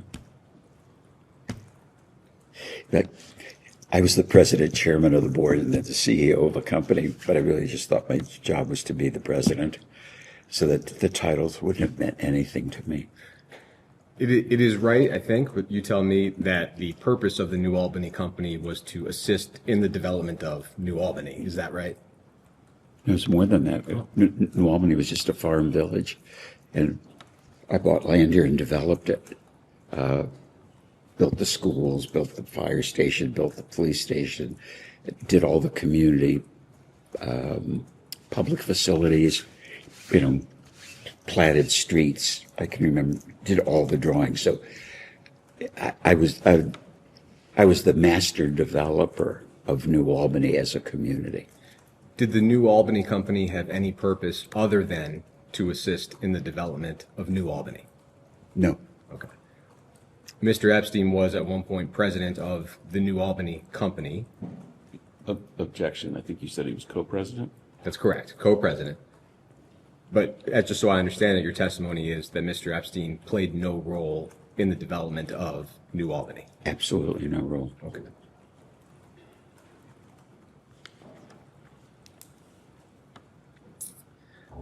Like to talk about the limited company. Was Mr. Epstein ever employed by the limited company or any of its affiliated entities? Never. Did Mr. Epstein ever have an informal role with the limited company or any of its affiliated entities? Never. Did he ever provide any services or advice to the company regardless of compensation? Not that I recall. The Vanity Fair article we looked at earlier, I'll just relay the anecdote. You're welcome to look at it if you want to. But it retells a story that in 1996, the Limited was preparing to spin off Abercrombie & Fitch on the New York Stock Exchange. And Epstein, reportedly, flew to Columbus and told your executives that he would decide the share price. Do you have any recollection of that occurring? No. Nil, nothing, never. And the article says that Tom Hopkins, who I think was the vice chair of the Limited at the time, told you at that point that Epstein was a con man. Do you have any recollection of that occurring? No. Okay. I'll note there's been a lot of reporting that Mr. Epstein held himself out as affiliated with Victoria's Secret. We will come back to that topic a little bit later. Were there any instances at all that you can recall in which Epstein got involved in the Limited's business affairs? No. In terms of Mr. Epstein's compensation, how was he compensated for his work for you? I don't specifically recall, but I would guess fairly. That should be more clear. Was he compensated with salary, or would it have been investment-based or securities or fee-based? Do you recall what was the way in which you would compensate him? I don't recall.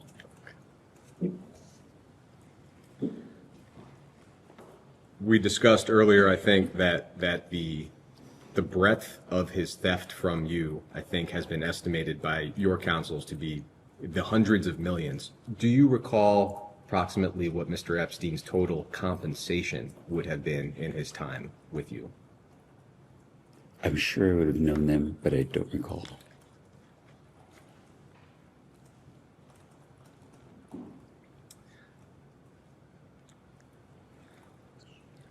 I'd like to talk about Mr. Epstein's misappropriation or theft of your assets. And so I will introduce as Exhibit E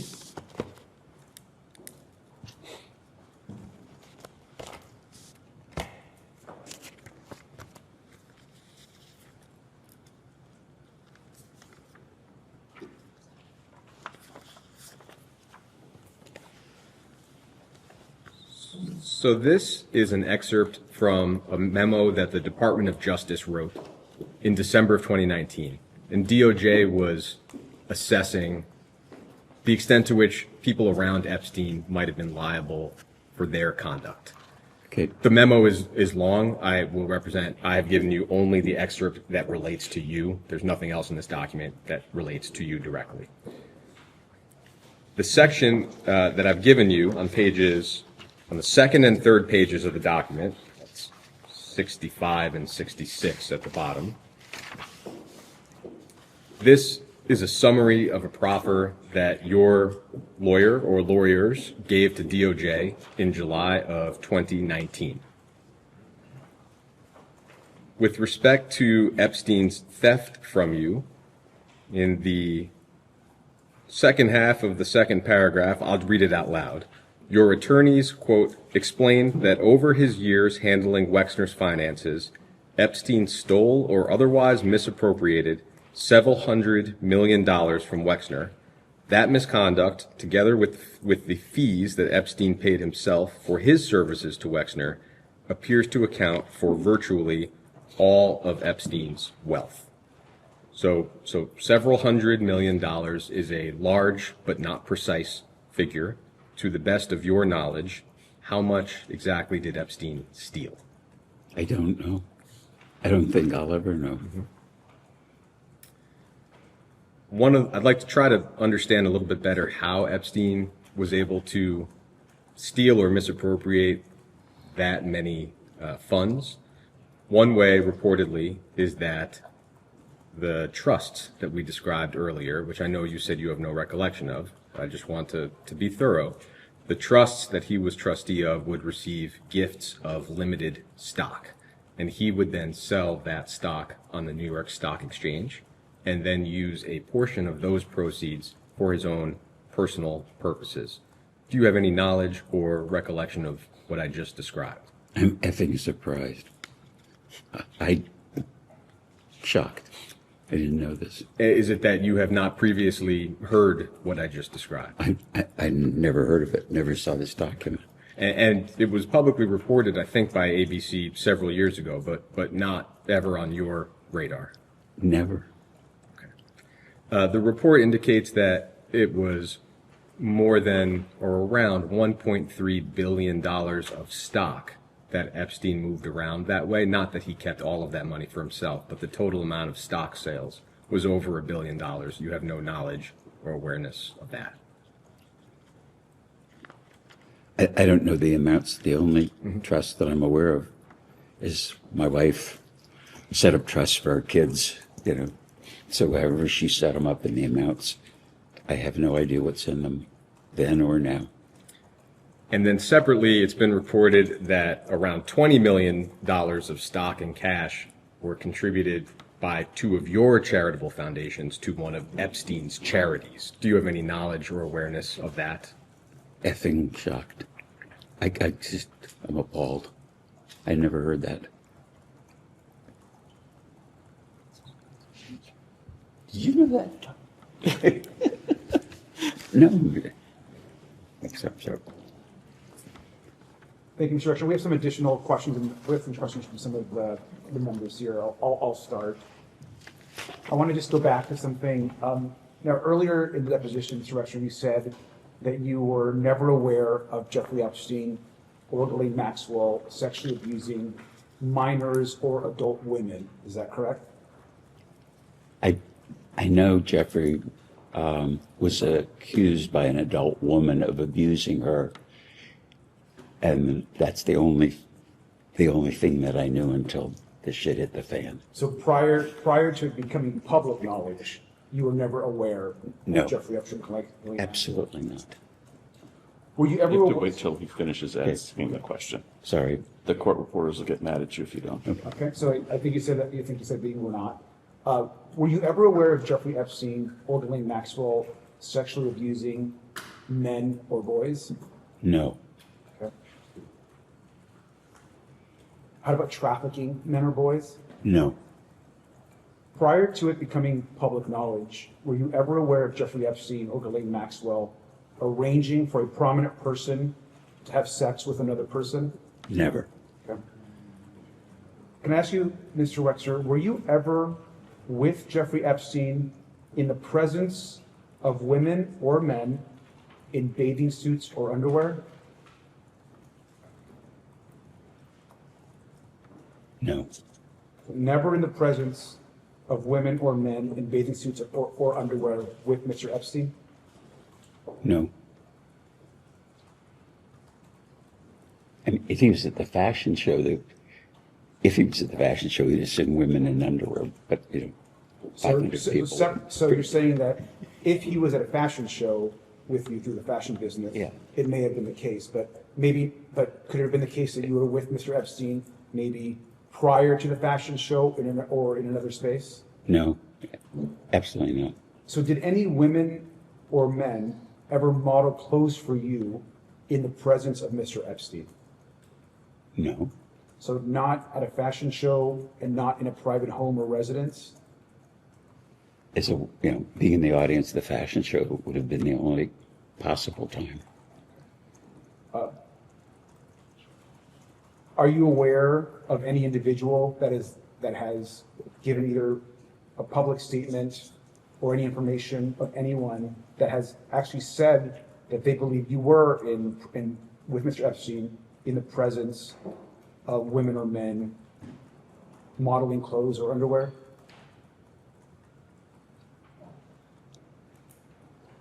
I think the answer is no, but I'm not sure I understand the question. I'll move on.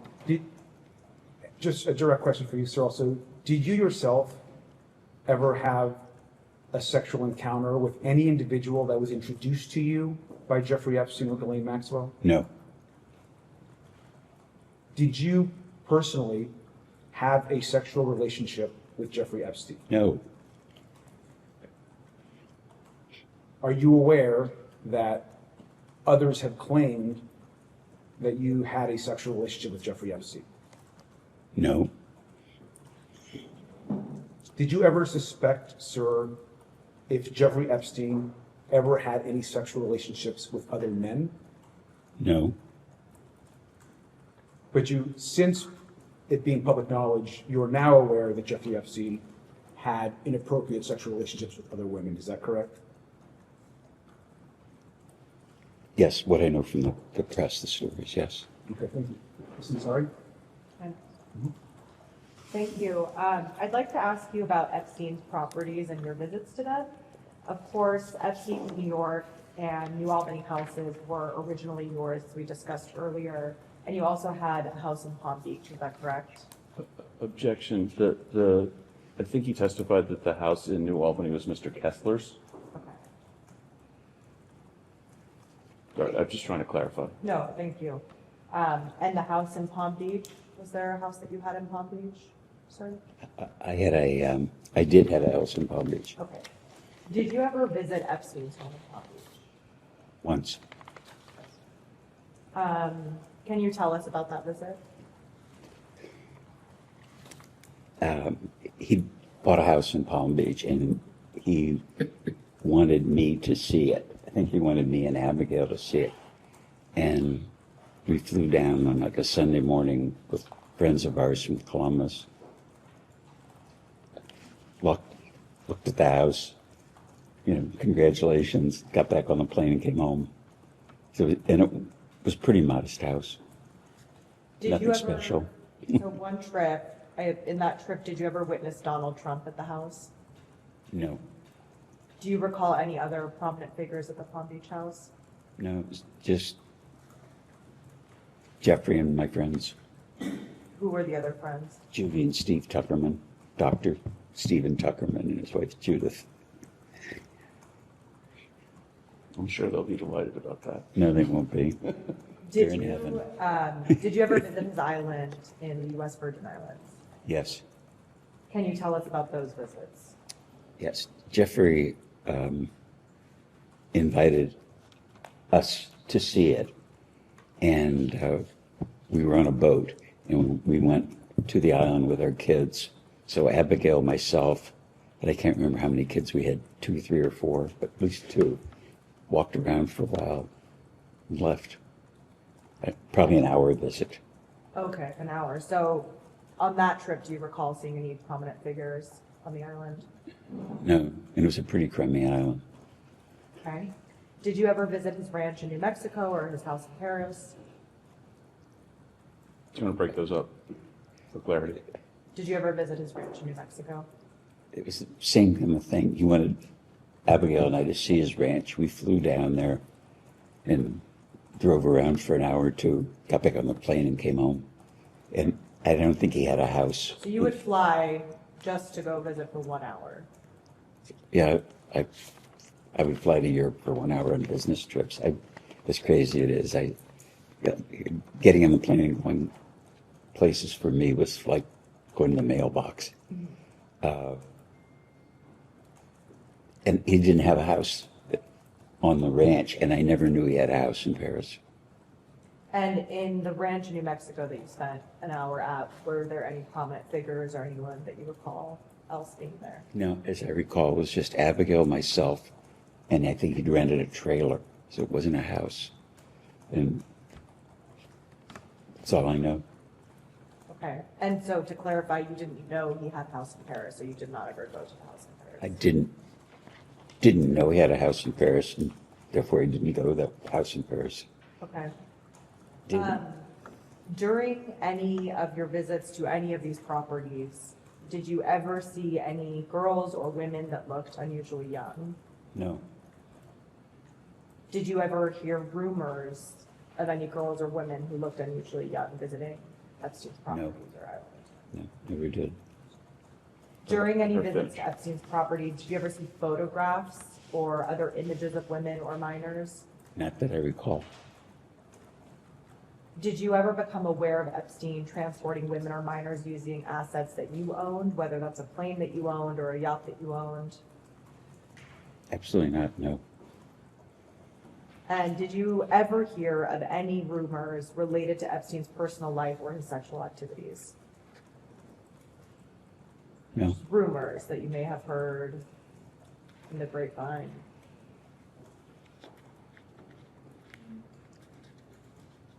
That's kind of ambiguous. I mean, like, I'll answer you, and this, I think you're asking an ambiguous question. I would go to visit David Gergen at Harvard because I was very interested in the center of public leadership. And David would say, Jeffrey was up here, your friend Jeffrey was up here, and he was visiting Henry Rosofsky, who was the dean of Harvard College, or he was visiting Larry Summers, and he always has an admin with him, or, you know, a girl. And he says a woman, maybe more accurate. He said he never travels by himself. And I think that's what I'm referring to. I mean, I don't think I'd get through a day without hearing a rumor about somebody. So I imagine But something that you were close to, you probably heard.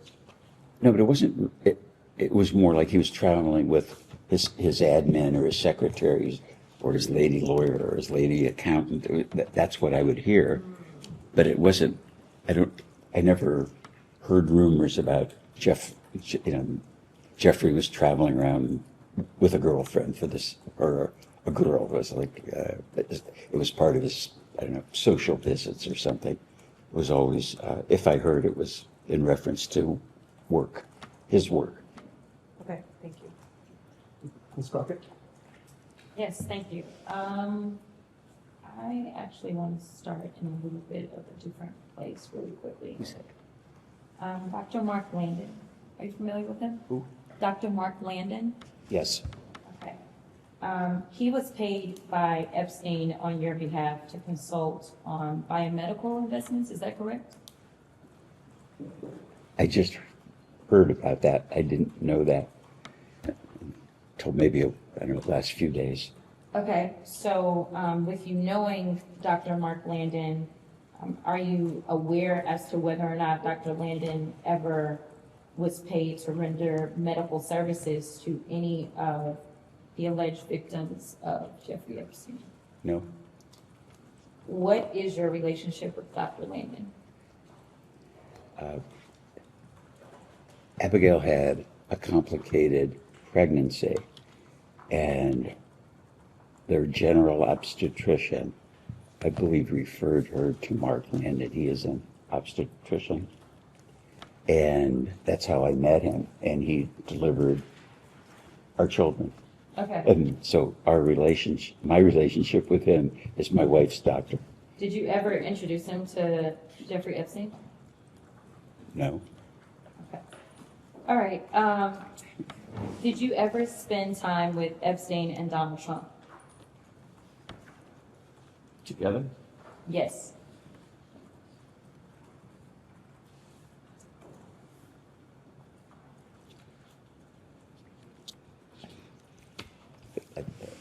I want to answer this question accurately. I would go to some of the Victoria's Secret fashion shows because it was very important to the brand.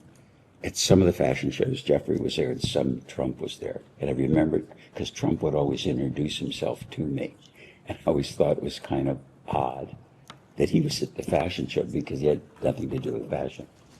So the coincidence of them being together at an event, could have been that, but I have no specific recollection. I never had a social or like a drink or a cup of coffee, something, that would put them together. Okay, so just to clarify, because I want to make sure we're clear on the record, you're saying that you can recall instances potentially where Epstein and Trump were together and you were in their presence, or just a random scenario where Epstein may be there, Trump may be there separately, and then you would be there? It would be at random. That would be accurate. If it happened, but I have no specific recollection. Okay. Did you ever see or become aware of President Trump having a sexual relationship with a person who was introduced to him by Epstein or Maxwell? No. Has Donald Trump ever discussed Jeffrey Epstein with you? No. Did Jeffrey Epstein ever discuss Donald Trump with you?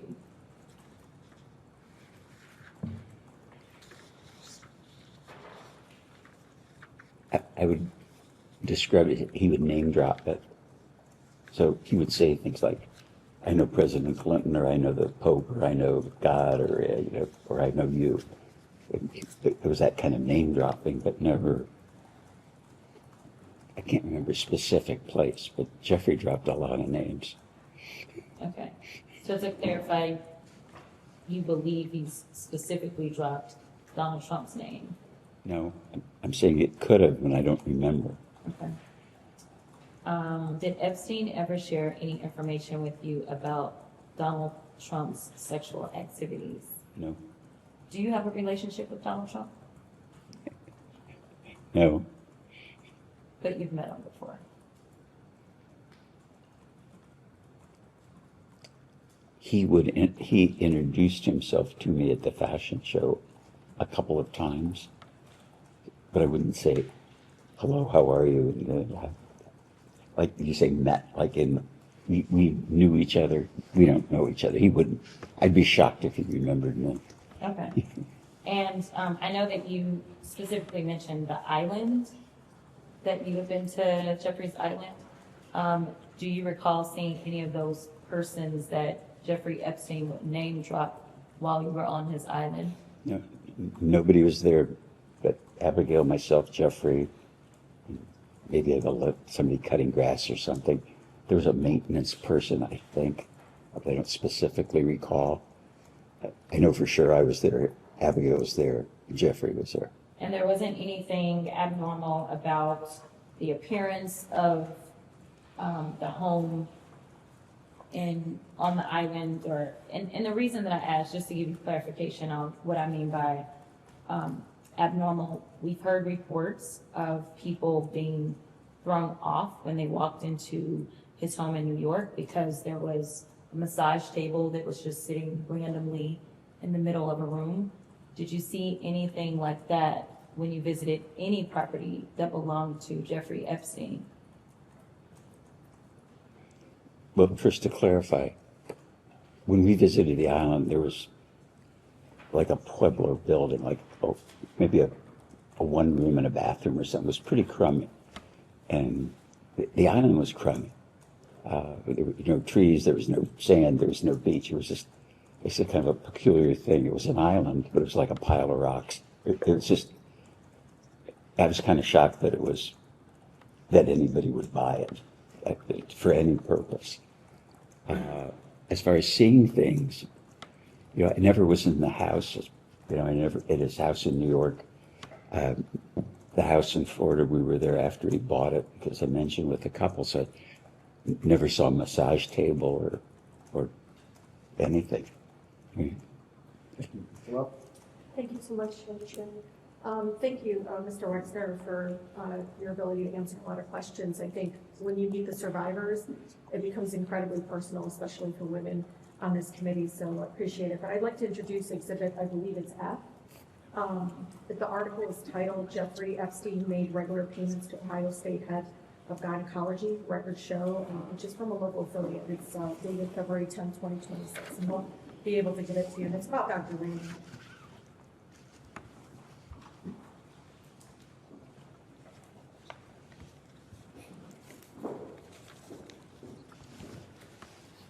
know they're passing it out, but Mr. Wexner, in the article, explains that recent Department of Justice files indicate that in early 2000, Epstein was making quarterly payments to Dr. Michael Landon, who is an OBGYN and the chair of the OBGYN department at Ohio State University.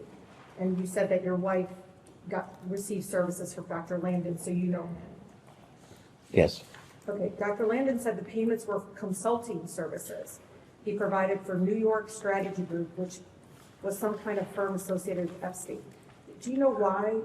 Why was he getting paid the quarterly payment by Epstein? Not a clue. Do you know if there is gynecology services being offered to Epstein?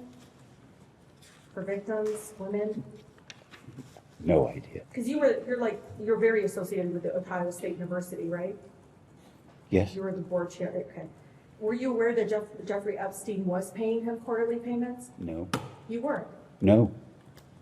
Okay, so the article suggests that Epstein would bill you and your wife for at least one of these payments in 2005.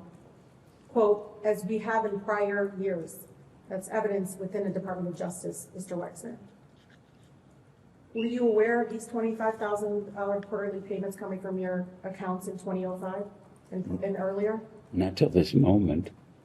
You know, Mr. Wexner, I'm watching this all unfold, and I just want you to know it's incredibly hard for people to understand you don't know this. Maybe you don't know the specific details. Maybe you don't know the dollar amounts. But Epstein was able to be empowered and enabled to hurt more people with your money. You understand that? Oh, yeah, he's a crook. I know. But you don't know the purpose of the payment, and the money's coming from you. It's your money. And you don't know why he's paying a doctor at Ohio State University. Sadly, I don't. Did you introduce him to Dr. Landon? No. How did he meet Dr. Landon? I wouldn't know that he met him. Because Abigail, your wife, received services from Dr. Michael Landon. Yes, and so did my daughter.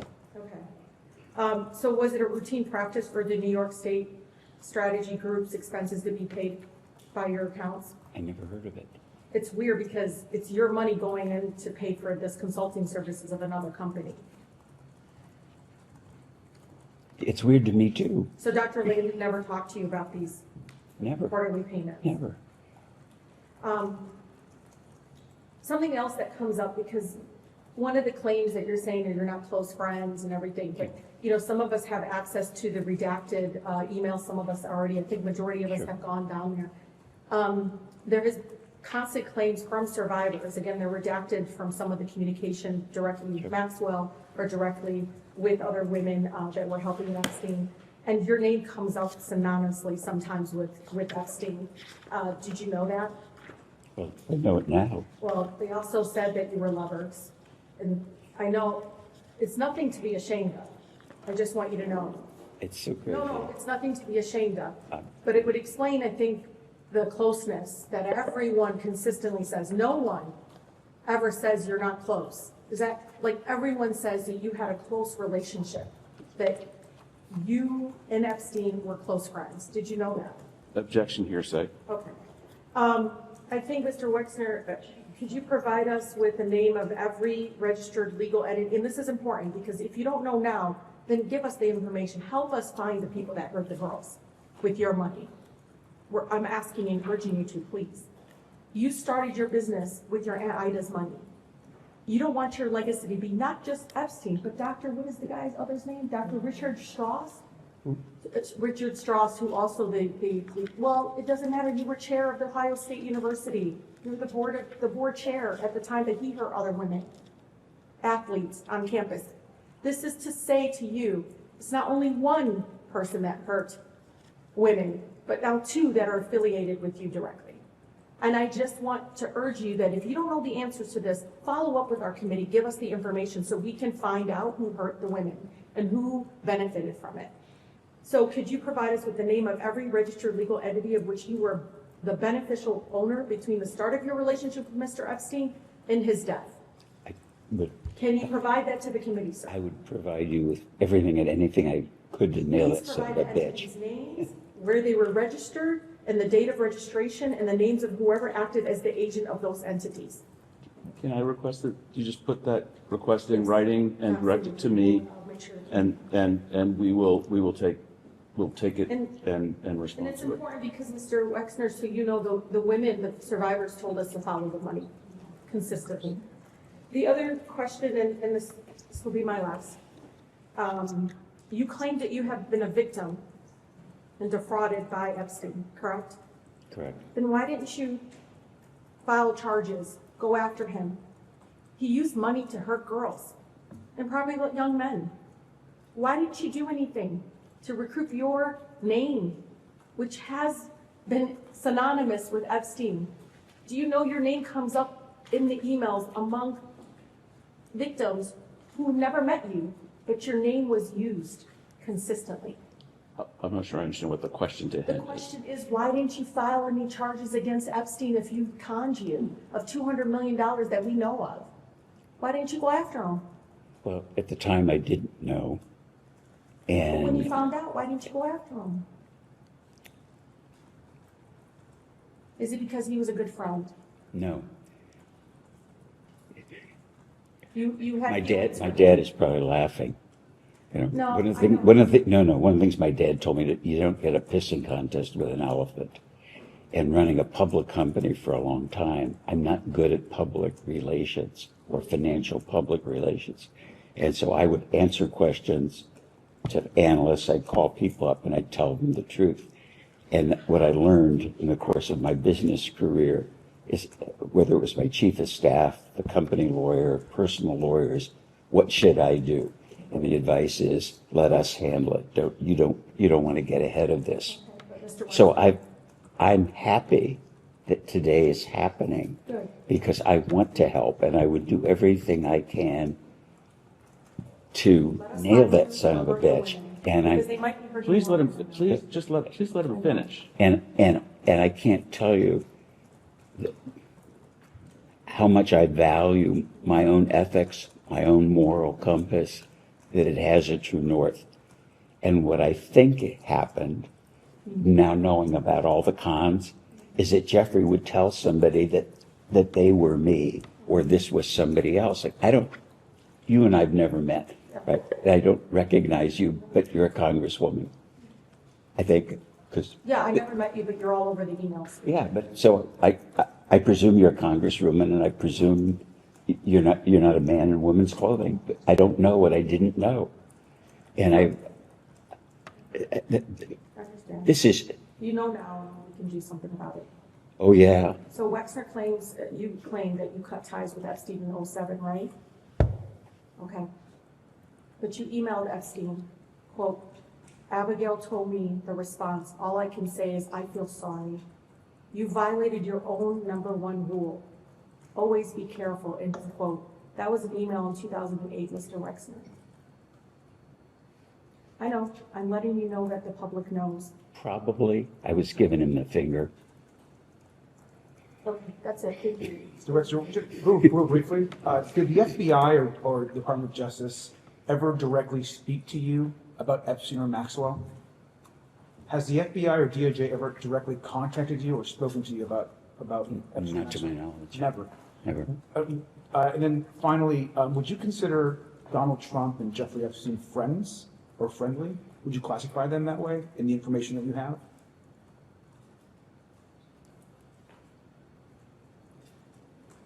I think it's really two questions. Would I think they were friends? No. Jeffrey Epstein held him out as a friend. Great, thank you. We can go off the record.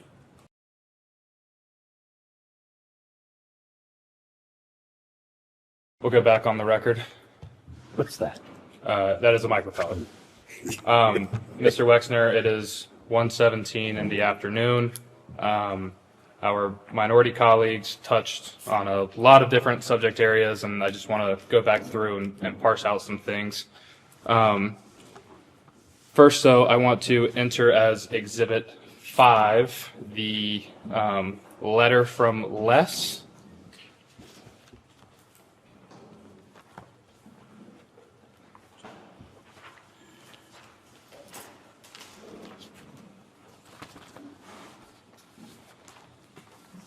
You have one more? I'll get back to the rest of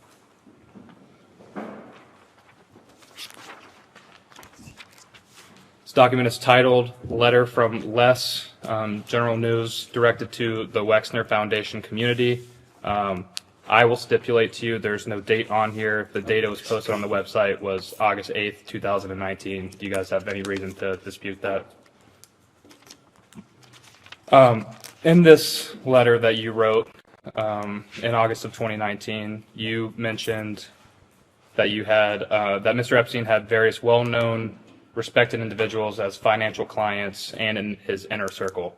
My question to you is, could you elaborate a little bit to who some of those financial clients were that you were aware of? it says Epstein represented that he had that. He wouldn't know if he did or not. Were you aware of any of Mr. Epstein's other clients? Let me think.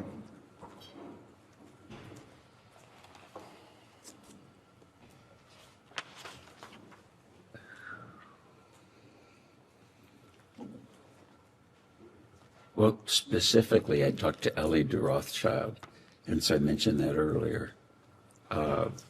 So he represented their whole family, so there had been a whole bunch of people. I mean, most of them I never would have met, but I knew Ellie. I never met people, but there were people that called me that either insinuated or said they knew Jeffrey through a financial relationship. And so, I mean, they could have been actors, but in the time, a guy calls me up. I'll give you an example. It's just a No, because I want you to understand this, because it's so confusing to me. He would say, like, I'm providing financial advice to the founders of Google. I'm providing financial advice to Jeff Bezos. I'm providing financial advice for the chief technologist at Google. And wow, I'm in good company, because these are really smart guys with a lot of money. And you have to put yourself in the mindset of if my attorney said, he was qualified to argue in front of the Supreme Court, I'd believe him. I didn't say to call the Supreme Court and say, tell me, is he really an attorney or did he do this? And I'd get a phone call from someone like a guy named Meyerwald. Who said he was the chief technology of Google. Jeffrey has been helping me. He's financial advisor. I told Jeffrey I was building a boat. He told me to call you. I had never built a boat, because I hadn't. But if I wanted to build a boat, I would go to FedShip, because reputationally they're the best boat builders. Then, it was, and that's the part that is so embarrassing, is what a commie was. And if I don't know, you believe your priest or your minister, your rabbi is what they are, you believe them. And it was mostly phone calls of people would say, or if you'd bump into somebody, Jeffrey's my advisor, or Jeffrey's talked to me about stuff, or Jeffrey's helped me with financial things. I can't remember specifically, but as I look back at it, it was part of the con. So I never met Meyerwald. Can I have 1 second? Because I think it will move this thing along a little faster. Telling stories, okay? Just answer the question. Mr. Wexner, you mentioned some of these phone calls from other individuals, boasting about their ties with Mr. Epstein. Do you have a recollection of when most of these would have occurred, these phone calls? Pretty regularly, but I can't remember any of them. Understood. In Majority Exhibit 3, your statement from this morning, your written statement from this morning, you mentioned on the second page, I believe it is, second paragraph, approximately middle of the paragraph, that you consulted Ace Greenberg and Jimmy Kane of Bear Stearns, Epstein's former employer. Did I read that correctly? Correct. What did you reach out to Mr. Greenberg and Mr. Kane about at Bear Stearns with regard to Mr. Epstein? Checking references. And as far as checking those references, did anything come up surprising to you about Mr. Epstein's background? All positive. And you also mentioned, well, let me take a step back. Bear Stearns has mentioned and previously reported that Mr. Epstein didn't have a degree or some of the proper qualifications for his job there. Did you have any reason to doubt the qualifications of Mr. Epstein when it related to being your financial advisor? I don't recall that I ever questioned that. That is, he had a degree. I don't remember asking the question. And so going off of that, other than making some phone calls to some individuals, did you ever formally check into Mr. Epstein's past? Not beyond talking to the people I mentioned. Understood. You also state, sorry to jump back and forth, the letter from Les Exhibit 5. That same paragraph, the third one in the middle there, the last sentence after the comma says, "I believed I could trust him." What about him, meaning Mr. Epstein, did he do that you thought you could trust him?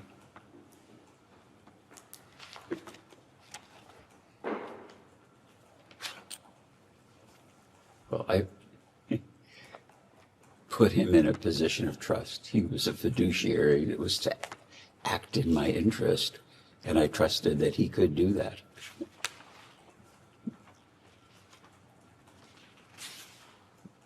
And your trust in him came before he actually handled any of your finances. Is that correct?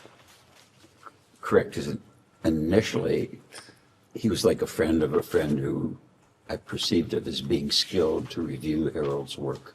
Understood. Moving along a little bit, you may have touched on this with our minority colleagues. What was the rough portfolio that Mr. Epstein was handling for you? Probably all my personal finance, houses, equipment, cars, just inventorying of stuff. The stuff, I don't know, all the financial things that someone would handle outside of their business. I'd have someone do because it was so much stuff. And the financial advisor previous to Mr. Epstein, did that individual have power of attorney? I don't specifically remember it, but I think he did. And Mr. Epstein did have power of attorney over your financial matters? Yeah, as did Dennis. And why did this become your practice to give them power of attorney?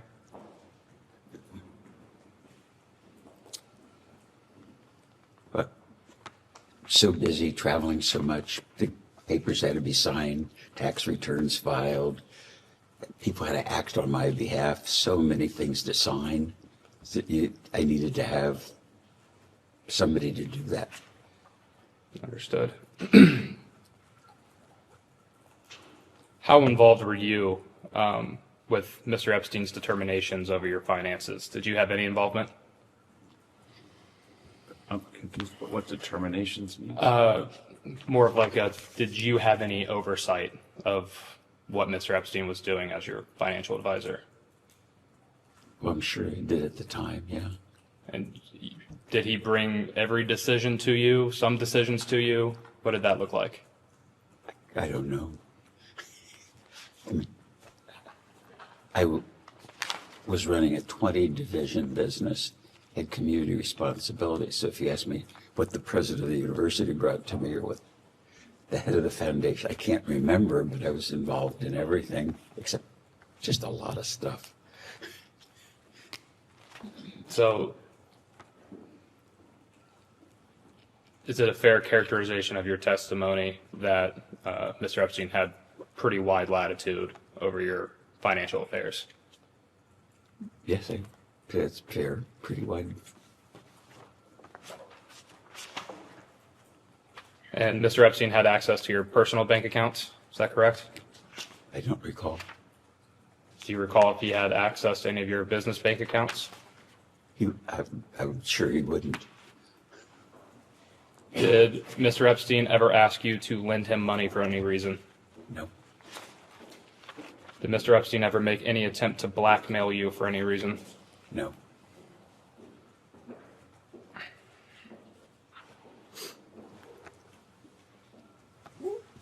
Did Mr. Epstein's control over your personal finances extend to any decisions that affected the rest of your family members?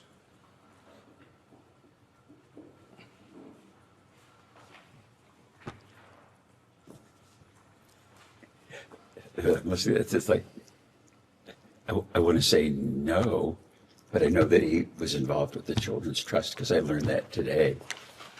Or what he did that I didn't know that would have been personal. I don't know what I don't know. But to my knowledge, he wouldn't have, in a civilian way, been involved.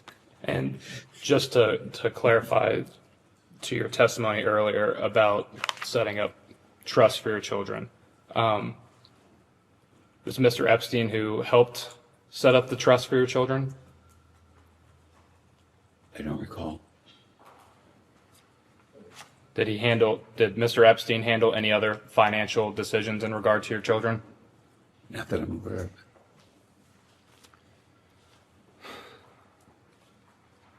What, and I'm sorry, gonna switch gears a little bit here about your foundation. Why ultimately did Mr. Epstein become a trustee of your foundation? Just convenience for signing documents, financial oversight, not for the not anything that would be the operation of the foundation, its purpose or review of people. It was just part of the complexity of my personal life. And forgive my ignorance, you have usually board members of foundations and separately trustee members. Is that an accurate statement?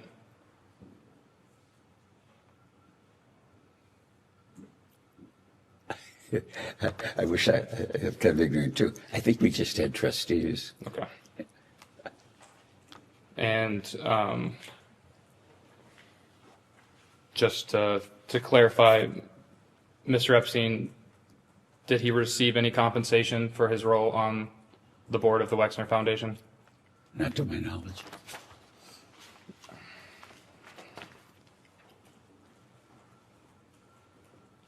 Do you recall who Mr. Epstein replaced on the board, or how that board seat became available to him?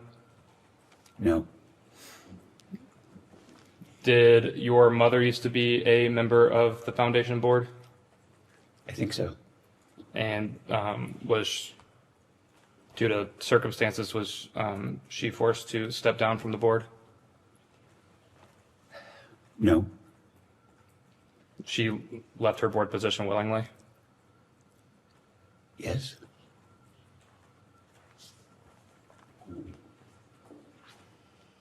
Was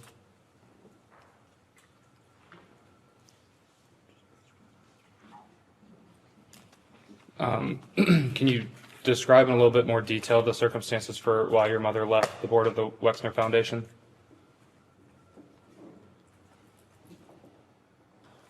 I don't recall. Probably age.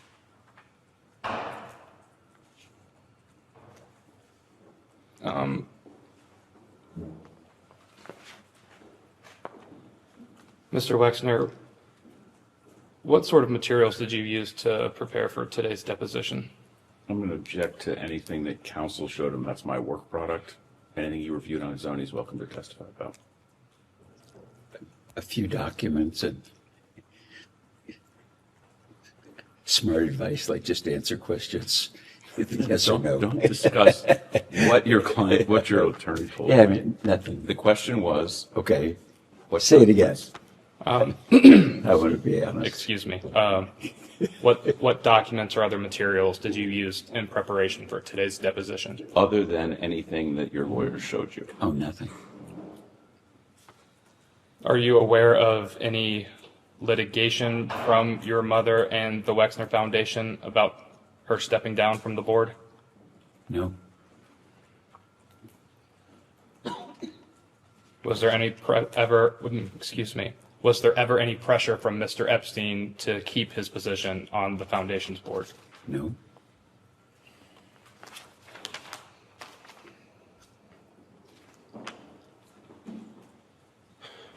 When you were in I'll call it the prime of your career as a CEO over your companies and corporation, would you say that you were heavily involved in the operations of the company and its related entities? Heavily isn't a big enough word. Could it be described that you like to micromanage what was going on through your companies and your corporation?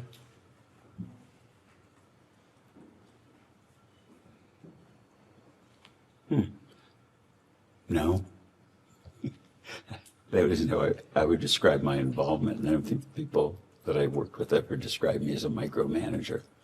But I was involved in so many things in the business. I love the business. And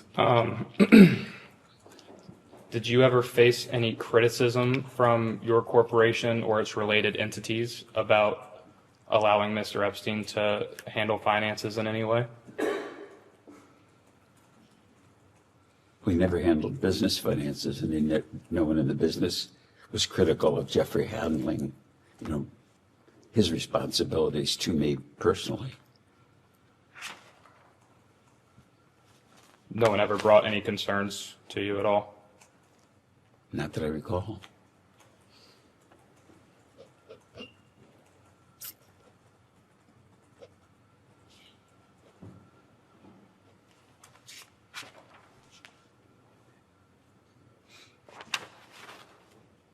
I want to circle back again to some testimony you provided earlier. You testified that Mr. Epstein stole large amounts of money from you. Is that correct?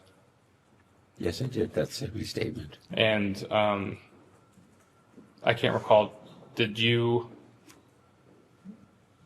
know some partial amount of how much he stole?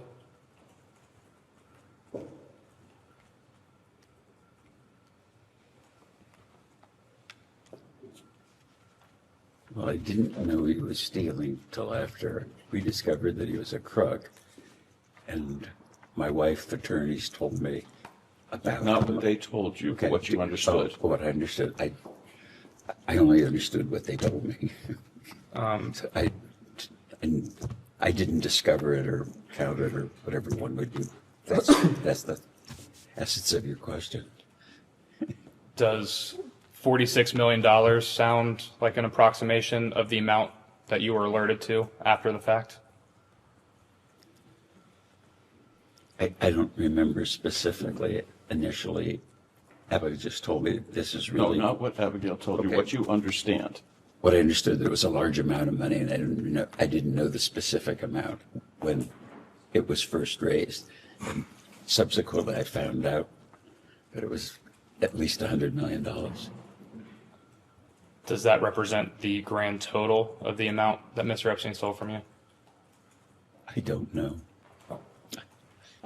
I don't think I'll ever know. Do you, understanding that you found out he stole largely after the fact, were you able to piece together how he was able to accomplish this theft of you? No. You never figured out if he was, say, embezzling funds of some sort, or how he would be allegedly embezzling funds of some sort? No.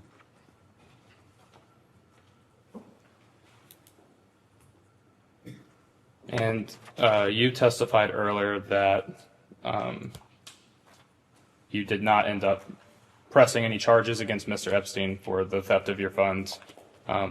Could you briefly explain to me why, again, you decided not to? Advice of advisors. Advice of advisors.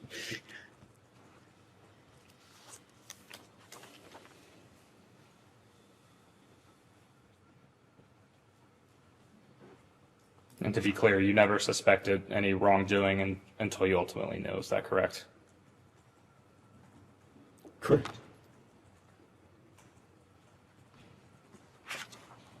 Did are you aware of any advisors fearing any type of retribution from Mr. Epstein if you pursued litigation over the theft of your funds? Say that again. Did your advisors have come to you with any fear of retribution from Mr. Epstein if you threatened litigation over the theft of your funds? No. No, I don't remember that at all. Are you aware of Ghislaine Maxwell having any role in the theft of your funds? No. I want to move now to the New York City townhome, 9 East 71st Street. I believe you first purchased that home before Mr. Epstein lived in it. Is that correct? Correct. Do you remember the time period in which you would have bought it? Best guess?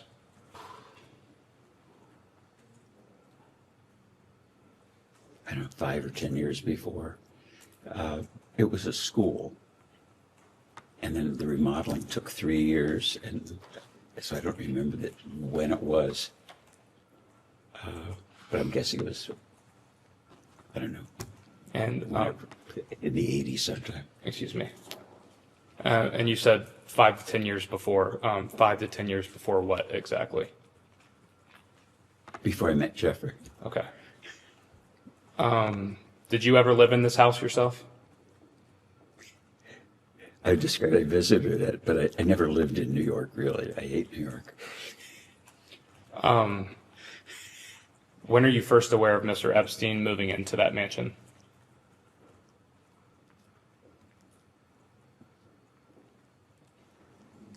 Well, he moved in sometime after I sold it to him, but I don't know when that was. Would you be able to best guess when you sold the house to Mr. Epstein?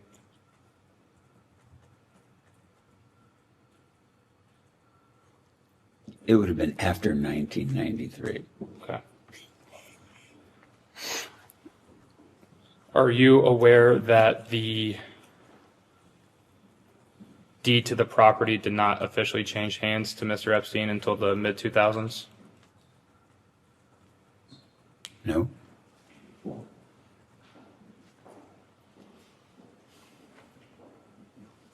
Do you recall how Mr. Epstein purchased this house from you? Wrote a check, I presume. And the sale of this townhome was at the time that Mr. Epstein was managing your personal finances. Is that correct? Correct. Is it possible that Mr. Epstein sold the house to himself without your knowledge? No, I would know, or I know, of course, that he bought it. Did he approach you to buy that home? Yes.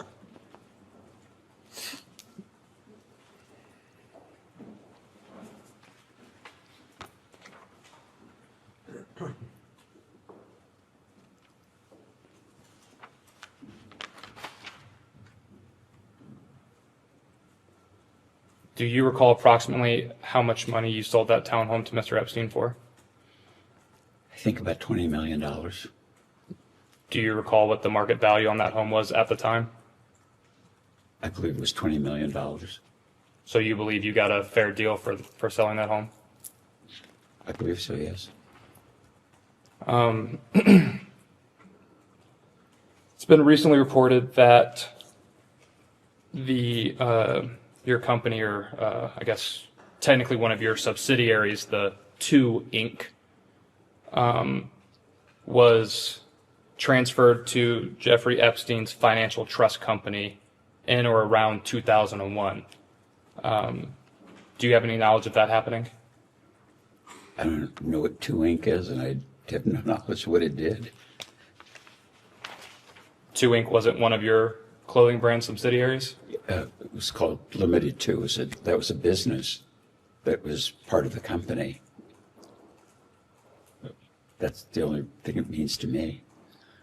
Did you have any of your subsidiaries of your company transferred to Mr. Epstein's personal business side control? I don't think so.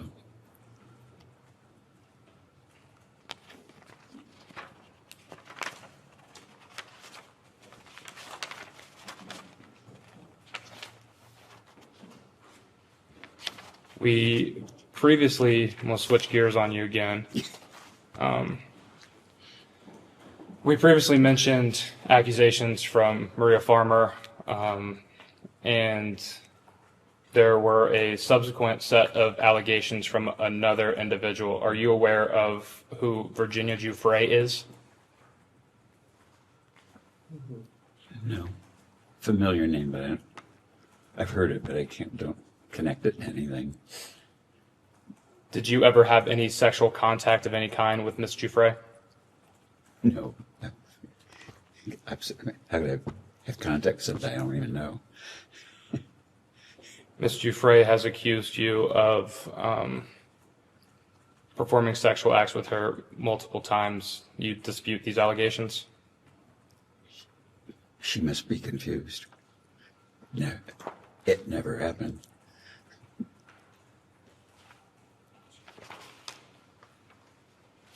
Did Mr. Epstein ever bring up Miss Giuffre to you?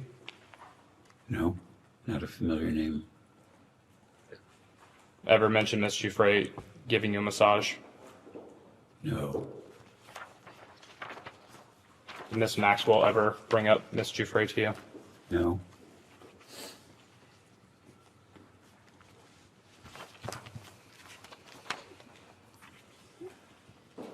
What about her former maiden name, Virginia Roberts? Does that ring a bell to you? Never heard.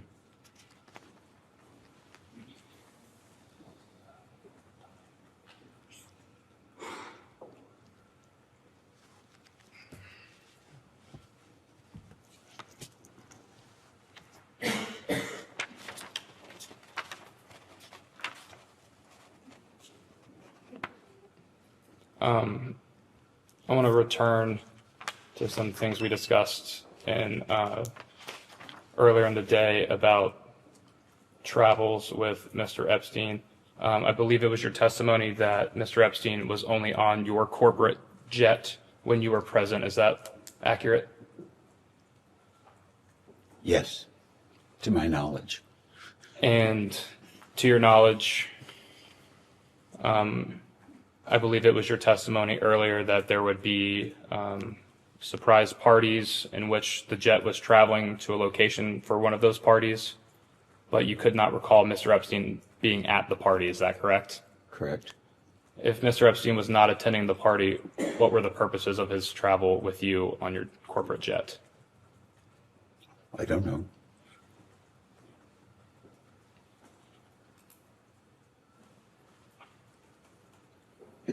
Do you have a rough estimation of how many times you would have traveled with Mr. Epstein on your corporate jet? I don't specifically recall any, but if it would have been once, twice, it would have been very few times. Because the aircraft was used primarily for business purpose. And when we used it personally, we paid for the airplane. So the notion of, of him using the plane or being on the plane for kind of social reasons or just bumming a ride kind of thing just never happened with anybody. And I take that to mean you also never flew Mr. Epstein to locations where any of his various homes were located? Absolutely not. No, there's absolutely not. I never did that.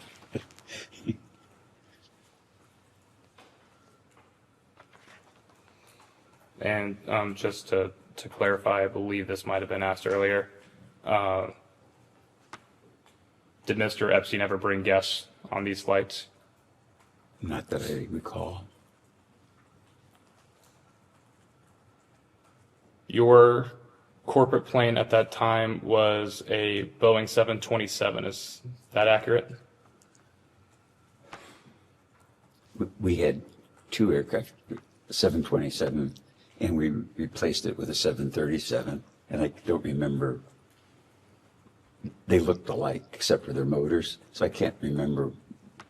I know which came first and which came second, but I can't tell you in time. And just to back up for a brief second, did you keep detailed flight logs for the personal travels on your corporate jet? I believe we kept flight logs on our business aircraft and our personal airplane, always. And the corporate jet, did you sell one of these airplanes to Mr. Epstein? Do you mean the company? The company, yes. Yeah, the company sold an airplane to Mr. Epstein. Do you recall when that sale was made? No. Can you guesstimate when that sale was made? When they delivered the 737, I don't know when it was.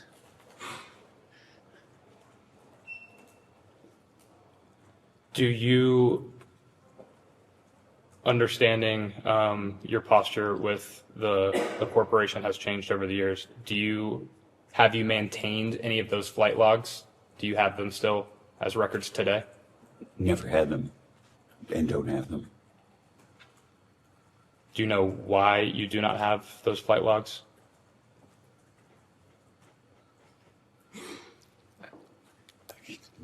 I would assume CEOs don't keep flight logs of their company airplanes.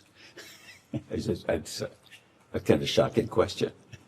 You wouldn't have the corresponding flight logs of when you personally used the jet on your own your personal finances? I think there are probably two reasons that I know we kept flight logs. And I think it's a government requirement that you have to have flight logs on an airplane. But two, so many people in the business, different CEOs would be using the planes, and every plane request would come to me because I wanted them to travel, and I wanted to make sure that they were then traveling with the people that they were traveling with. So I know I approved, or my admin approved on my behalf when I wasn't around, who was on the airplanes and the trip. Because like a CEO would request a trip, say they were going to go to Denver to visit stores, and there were 8 people that were going on the store visit. Then I'd approve it because that would be a good use. And then so it'd say, the CEO went by themselves, and it's like, no, it's not the purpose. So it was a very expensive and valuable asset to the business, and I wanted to know that it was being used appropriately.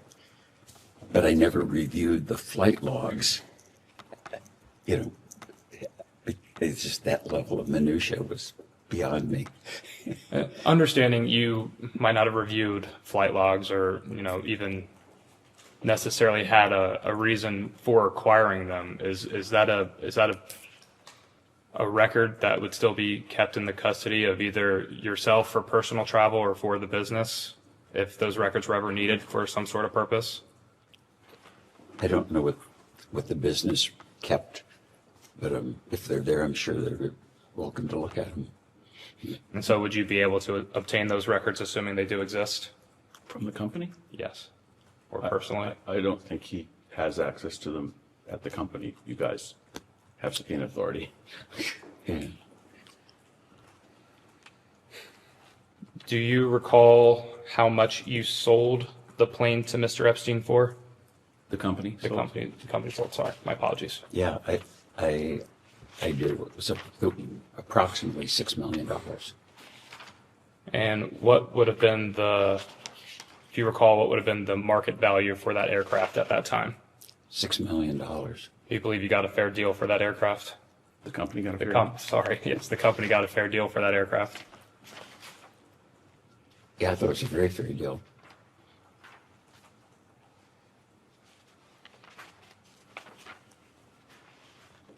Similar question to Mr. Epstein's acquisition of the New York townhome. How did Mr. Epstein purchase this plane from you? From the company. I'll get there, I promise. I presume he wrote a check.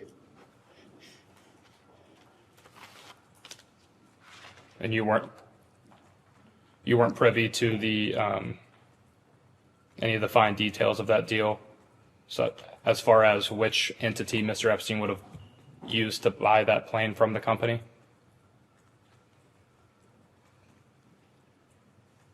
No. The plane, the value of the plane was appraised by an airplane broker. That plane was for sale for a year, and the value was $6 million. That's all I know. Understood.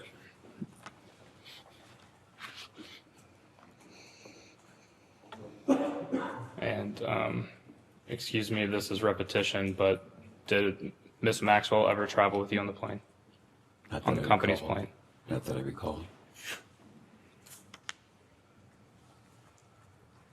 Did you ever fly on an aircraft owned or operated by Jeffrey Epstein? Absolutely not. Did Mr. Epstein ever invite you to fly on any of his aircrafts that he owned or operated?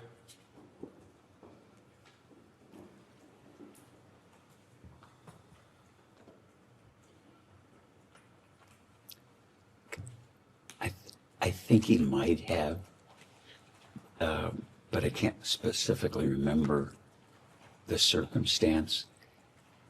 Some of this is really difficult to remember because Jeffrey was such a con, and as I look back at it, that's it.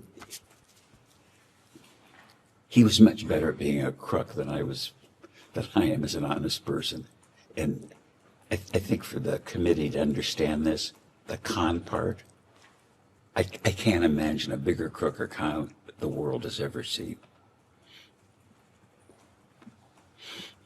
Do you recall what rationale you would have had for declining taking flights with Mr. Epstein on planes owned or operated by him? I was busy, very busy. In busy years, I was in the air flying on business purpose in the air 300 to 400 hours a year. If you can imagine somebody traveling in the air 58-hour days and running a company, I ran it from the air as much as I did on the ground. So the last thing I wanted to do was take a trip with anybody.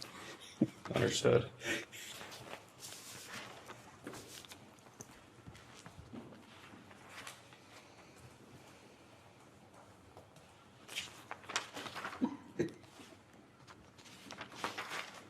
So the same people? I don't recognize all of them. Oh, okay. Just focus on one. Okay. One of the subsidiaries of your corporation was Victoria's Secret, is that correct? Correct. And what is Victoria's Secret known for primarily? I said the biggest, best lingerie brand in the world. And kind of like Nike is to running shoes. Understood. And what type of events would occur to market or advertise that company while you were in control of it?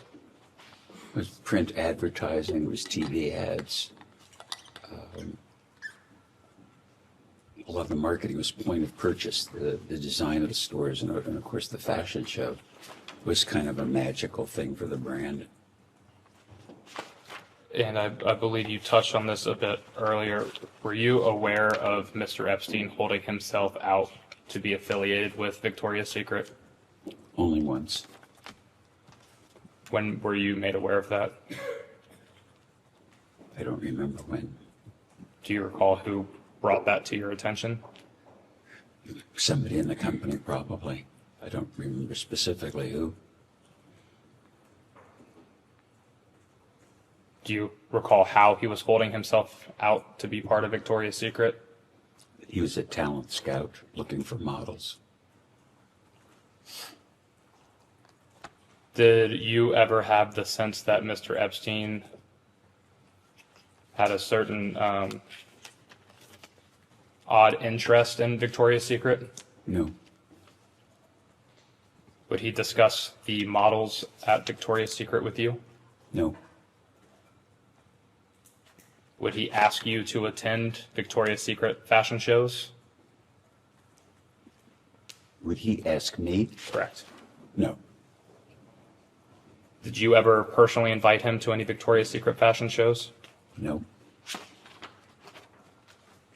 I never invited him to any business event, let alone the fashion show.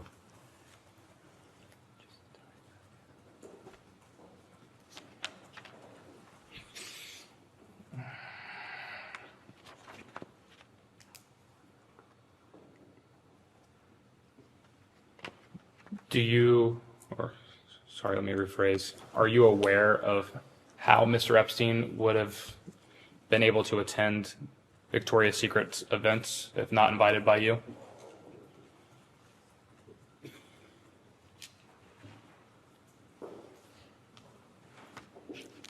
I would presume he would have called somebody in the business and said, could I come? Could I get a ticket?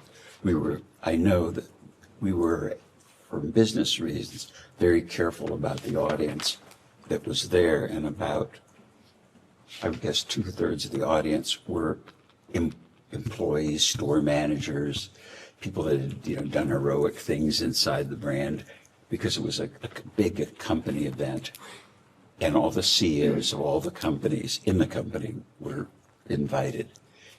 And so the people that were outside the company wasn't what I was concerned about. I was more concerned about internally that people came, or that should come, or were at least invited, because if not, it would have been like the right thing to do.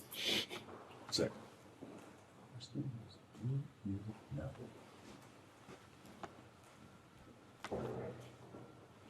My answer is, I really don't know. Are you aware of Jeffrey Epstein having any other contacts within Victoria's Secret specifically? Executives or anyone of that such?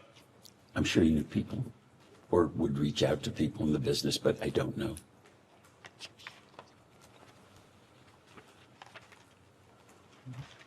Did you ever make executives at Victoria's Secret aware that you would prevent Mr. Epstein from coming to any fashion shows or around any models?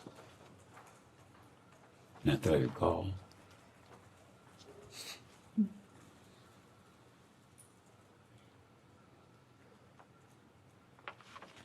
Are you aware of Mr. Epstein bringing any women to Victoria's Secret to potentially model for Victoria's Secret? No.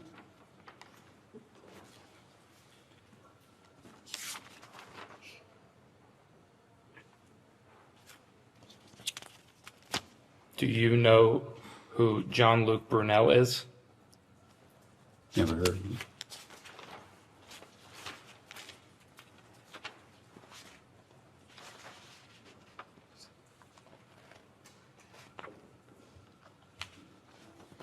Did you ever take a recommendation from Mr. Epstein or Miss Maxwell about hiring young women or girls for any of your companies or subsidiaries thereof? No. Did Mr. Epstein ever suggest to you that he could find models on your behalf for Victoria's Secret? No.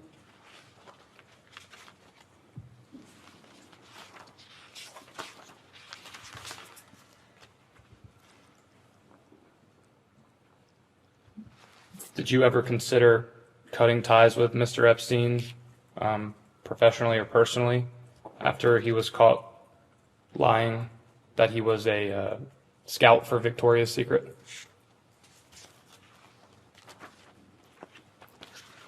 I guess the answer would be, if I thought he was, I would have fired him.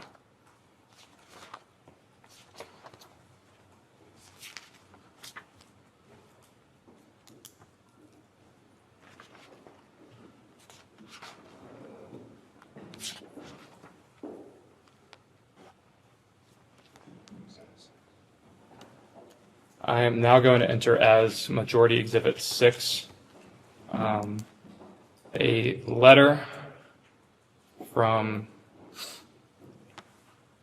a birthday book compiled for Jeffrey Epstein's 50th birthday in January of 2003.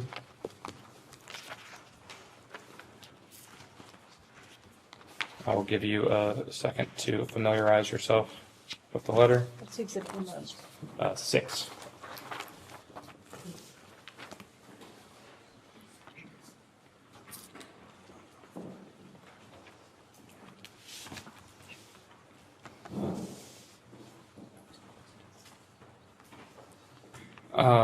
Mr. Wexner, is this letter familiar to you? I have seen it before, yes. Where have you seen it before? In part of the, I think, the documents preparation for today's meeting. Did you yourself write this letter to Mr. Epstein? Sadly, I did. Did Miss Maxwell approach you to write this letter for Mr. Epstein's birthday? I think the request was to write a card or a note or something for a birthday book. And did that come from Miss Maxwell? I don't remember. Mr. Wexner, would you please read the main body of the birthday note for the record, please? I wanted to get you what you want. So here it is. Happy birthday, your friend Leslie.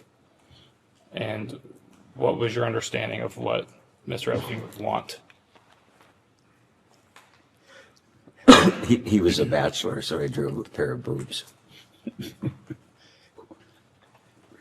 As a kind of a joke and offhandedly, I'd say. Understand. I hope you do. You said a few times throughout this deposition today that you did not consider Mr. Epstein a friend of yours. However, you signed this letter, and I quote, "Your friend Leslie." Why would you sign "your friend Leslie" to someone you did not consider to be a friend of yours? I don't know. I normally say Les, not Leslie, either when I write notes, and, you know, I guess I could. I can't explain why I would say your friend, because we weren't friends. Did you ever speak to Miss Maxwell directly about this particular letter? No. Did you ever speak to Mr. Epstein directly about this particular letter? No. Was this letter something that you would commonly send, for lack of a better term, business associates? No, of course not.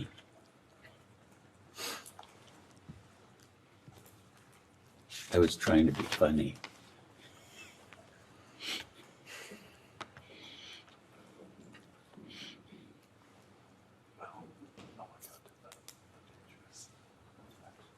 I'm going to mark as Majority Exhibit 7, a photo.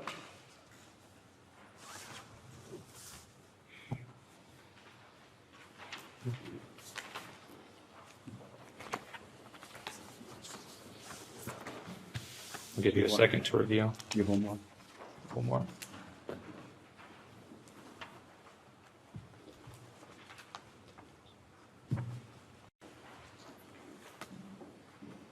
Are you in this photo? Yes. And Mr. Epstein is also in this photo? Yes. And a third individual is redacted in this photo? Yes? Do you have any way of knowing who the redacted individual in this photo is? I know who the redacted person is in this photo. Who is that redacted person? My wife. Understood. Do you And recall? the man in the back is Peter Lurson, and the picture was taken in Bremen when the boat was launched. And we got a bunch of pictures of the boat launching. Do you recall what year that was?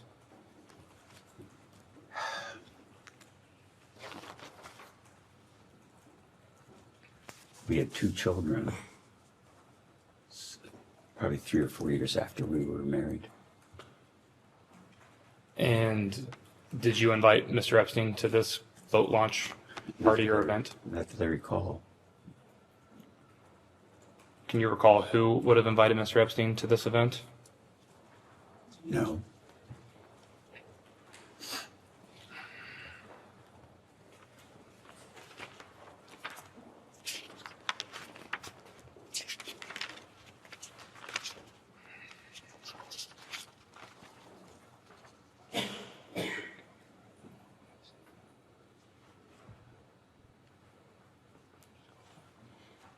It is 2:08, and the majority will end this hour now and go off the record.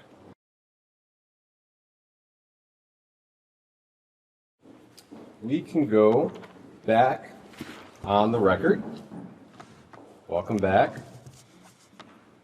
Got just a couple of follow-ups about some things you've already touched on. The New York City house. Do you remember when Epstein first had some kind of ownership interest in the home? I think you may have said after 1993.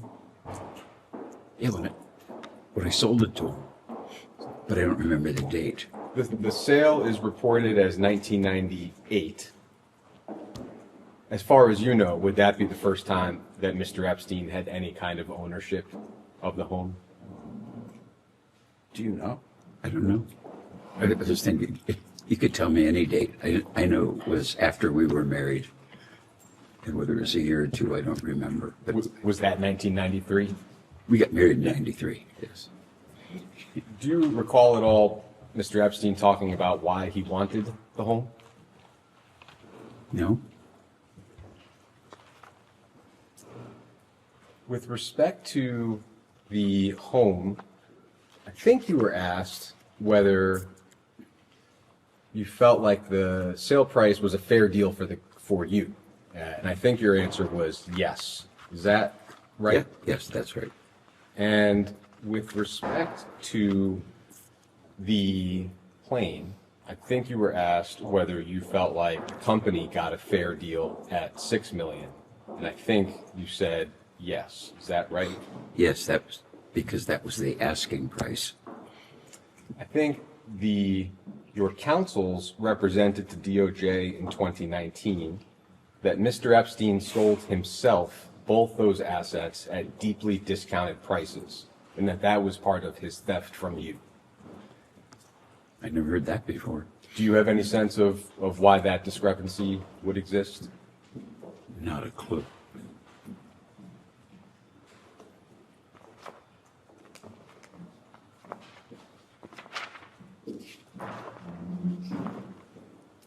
In terms of Mr. Epstein's repayment to you, I think your counsels also represented that he repaid you about $100 million in 2008. Would you have any knowledge of exactly how much he repaid you or how? No.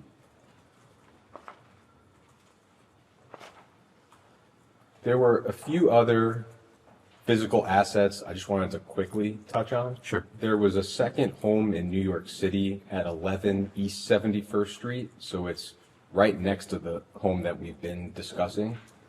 And it sounds like you bought the home in 1988. Epstein bought the home from you in 1992. Do you have any recollection of that home? Take your time. Are you saying 2 homes in New York that were next to each other? Yeah, right next to it. The address for this one would have been 11 East 71st Street. No recollection of that happening. There was and still is a condo building at 301 East 66th Street in New York. It's been reported that Epstein lodged many of his victims at that building. The reporting has also been that you once owned that building and that you sold it to Mark Epstein, Jeffrey Epstein's brother, in the early 90s. Do you have any recollection of that? The building or the condo? The building. No. No recollection. Okay.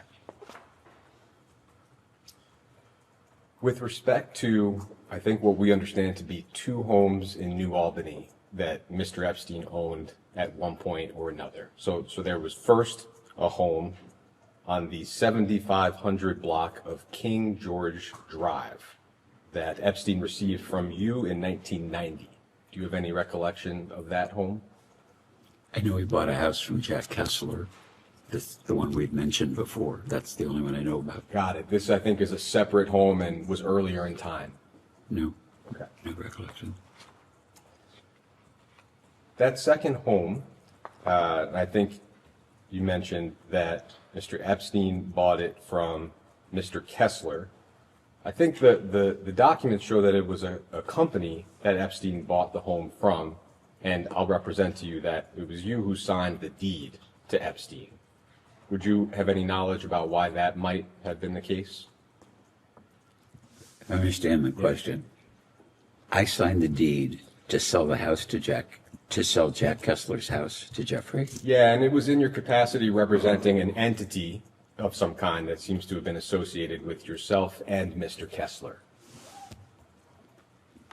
Just shocking. Okay.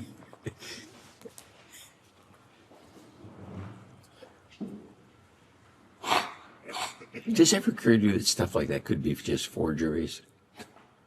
I think in this case, He asked the not question. likely. No, I mean, it's like It's okay. me signing a deed to somebody else's house. It's just, It's okay. okay, I'm sorry.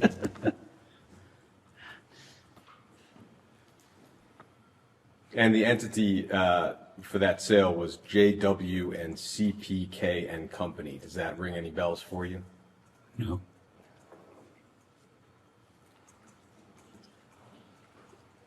What is the history of that home, if you recall? In other words, was it originally built for Mr. Kessler to live in? Was it his primary residence? Yeah. And what do you recall as the purpose of the sale to Mr. Epstein? Why would Jeffrey Epstein, why did he buy that home, if you recall? First of all, I didn't recall that he bought it. I don't remember that. I know Jack had financial problems, and he came to me and said, I've got problems, I got to sell my house. That's all I recall about it. I don't think I was ever in the house. Do you recall Epstein purchasing it at the time? Were you aware of that? No, I wasn't.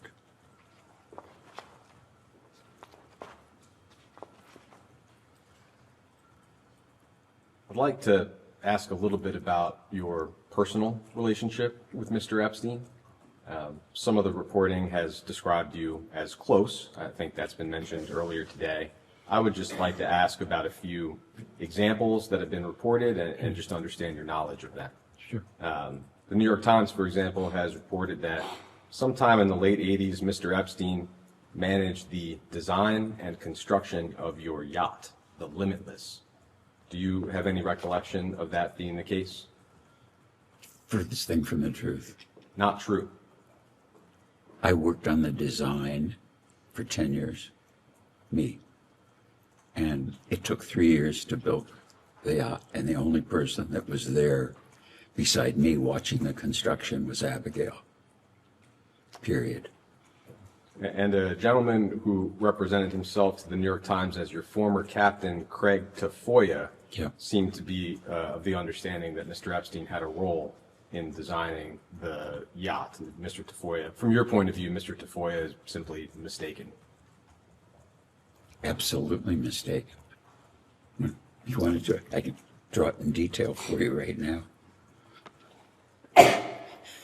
The Wall Street Journal has reported that Mr. Epstein would sometimes do personal tasks for you, such as helping your wife Abigail find a nanny or showing up at a restaurant with a gift for a mutual friend. Do you have any knowledge or recollection of those types of activities? Never happened. No recollection, or you believe that those things did not happen? I have no recollection and believe they never happened. Vanity Fair has reported that Mr. Epstein once broke up with a woman for you here in Columbus by going to her house. This, of course, was before you met your wife. Do you have any knowledge or recollection of that? No. Did I break up with a woman? Yes. Did Mr. Epstein perform the act directly or indirectly? No.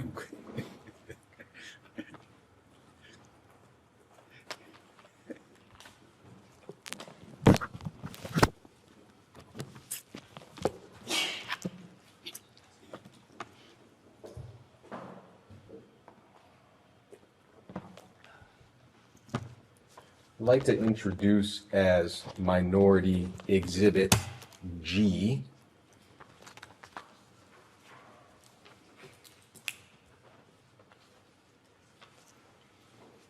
an email from 2006. I'll give you a moment to look at it.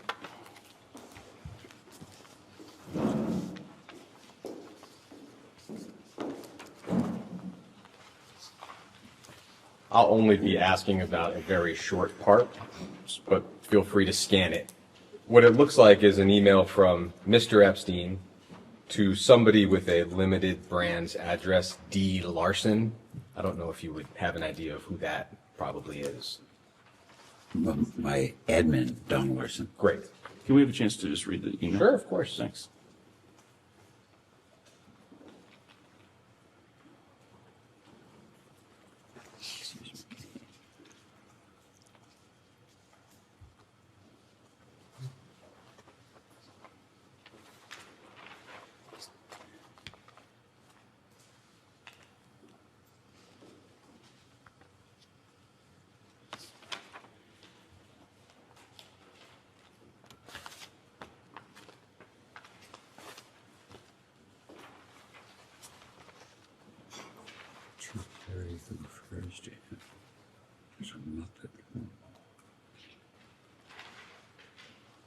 I forgot I knew Neil Rudenstein.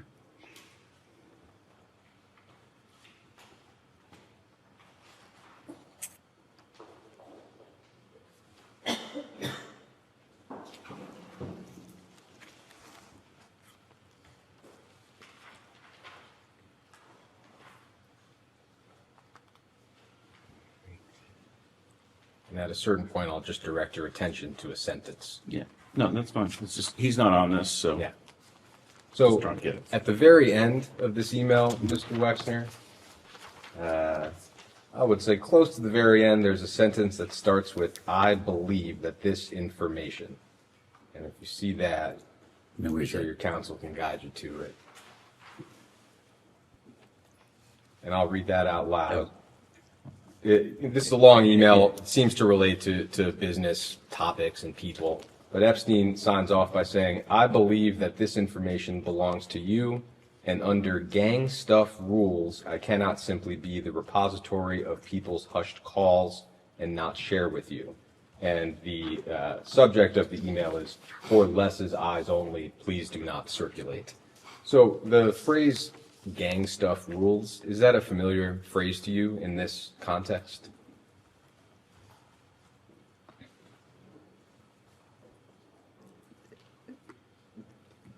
Jeffrey was like a Brooklyn guy. And he, in hindsight, he didn't use words like have a confidential discussion or my opinion or this is secret or private or confidential, personal, things that lawyers or accountants might use in normal language. He would say, this is gang stuff. Got it. So But that was just how he talked. So it was a phrase that Mr. Epstein would use to mean confidential conversations. To me, yes. Okay. And this, I don't think I never used the other words, which in hindsight, I didn't. But my wife would never say, it's between us, dear. You know, you just, they're words or phrases that you associate with some people. And to me, it was just kind of funny that this Brooklyn guy would talk about gang stuff, and gang stuff might be what he ate for dinner or something. Would he use that phrase pretty commonly, whether it's in a verbal conversation or a written email? I don't specifically remember, but I don't think he ever said confidential or private. It was like his language. Thank you.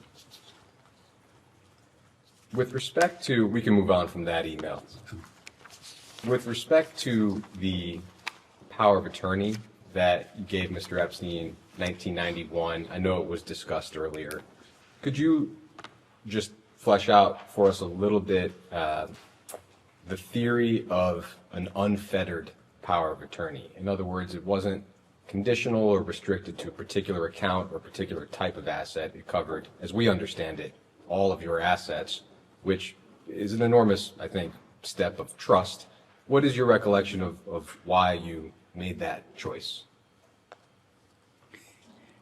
Funnily enough, I think power of attorney is that. So the notion of having a limited power of attorney was kind of and that's just not how I would think about it. So Harold had a power of attorney, Jeffrey had a power of attorney, Dennis Hirsch had a power of attorney, because they needed it to do their work. And did the advisor, as you recall, it sounds like the previous advisor before Mr. Epstein and the subsequent advisor after Mr. Epstein both had the same scope of power of attorney? I don't know specifically, but I would think they were. I don't recall what the words say, but I think power of attorney is that.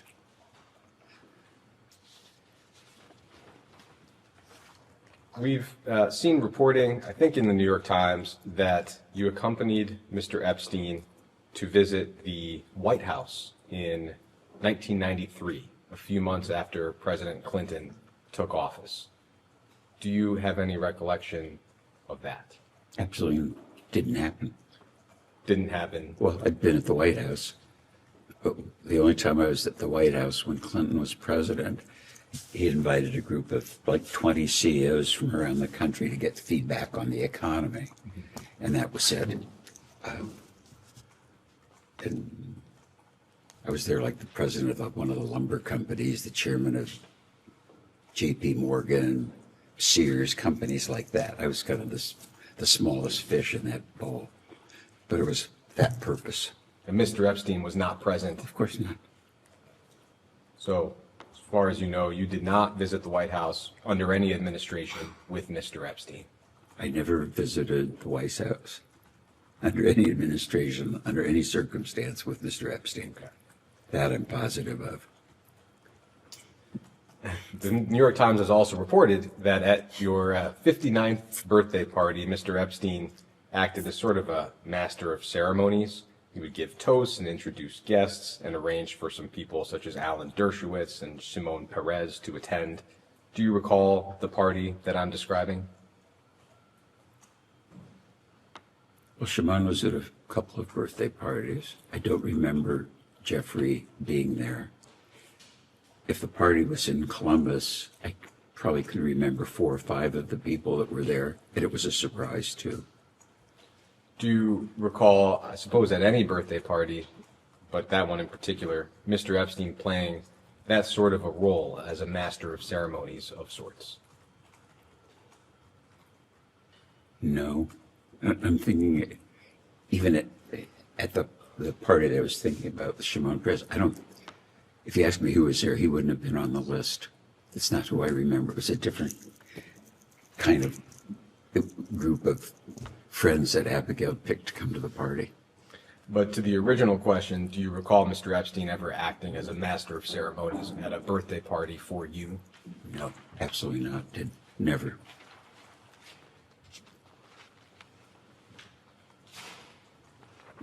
You gonna keep quoting the New York Times? It's a good thing I don't read newspapers very often. That's crazy.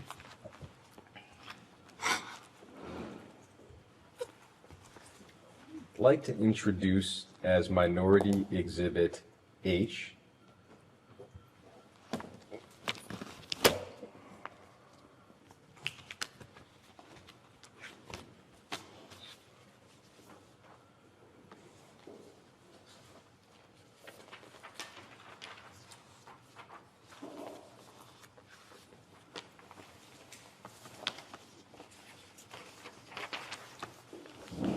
I'll give you a moment to look this over. It's just one page.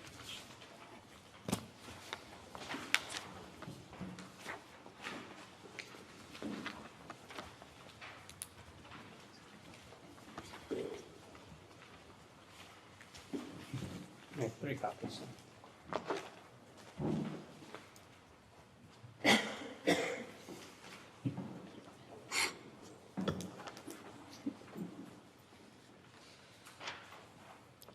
Stanley or Stanley.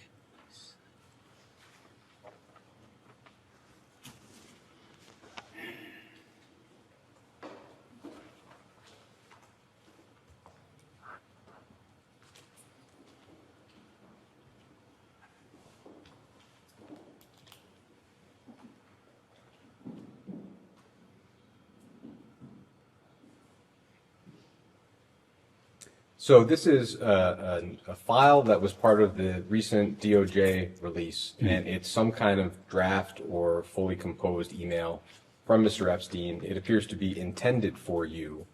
We do not have knowledge of whether you ever received it. Did you ever receive this email? No. Sorry, just for the record. Did you ever receive this email? I never received this email. Understood. Letter or whatever it was. Understanding that you have not received it and therefore have not previously seen it, is that correct? Other than anything that council may have shown him. I would like to touch on a few discrete parts of it.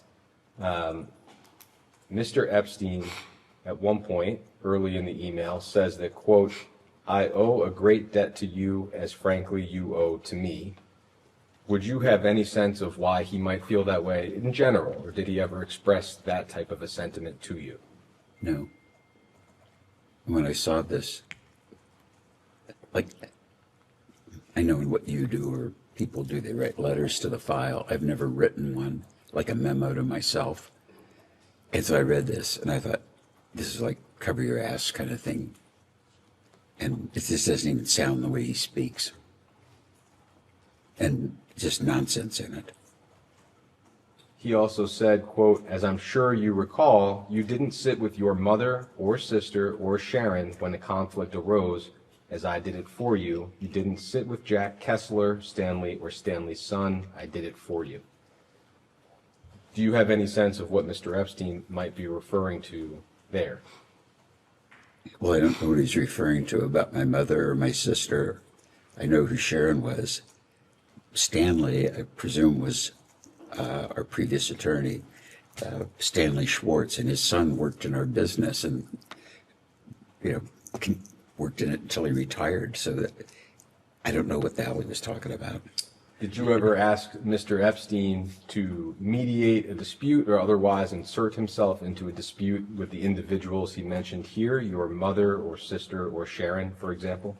No.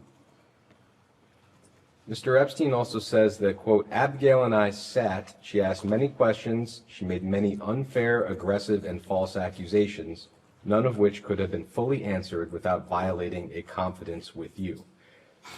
Firstly, do you have an understanding of what he's referring to in terms of Abigail and he having a conversation? Yeah. My wife and I have no secret, so the fact that he's having a secret, it's just nonsense. He goes on to say that you and I had gang stuff for over 15 years, a great deal of it that she was unaware of. I had no intention of divulging any confidence of ours, no matter what accusations she made. So Mr. Epstein at least seems to be asserting that there was something confidential between you and he that your wife was not aware of. Do you have any sense of what that might be? No. I'm going to object to the whole thing. This is why we have the hearsay rule, but keep going.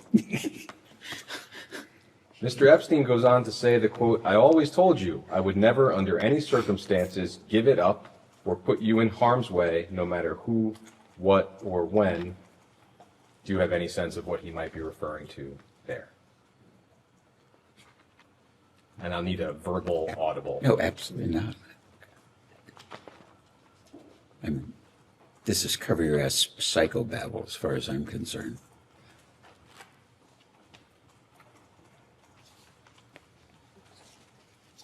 I'd like to do one more exhibit on your personal relationship with Mr. Epstein.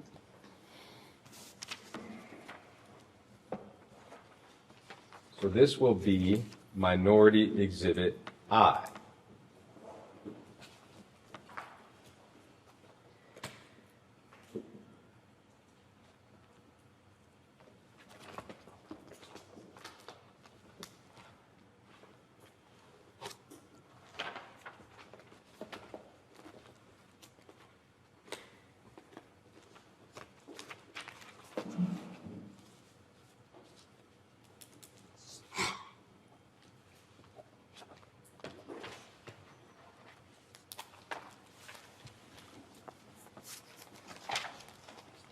I'll just tell you briefly what this is.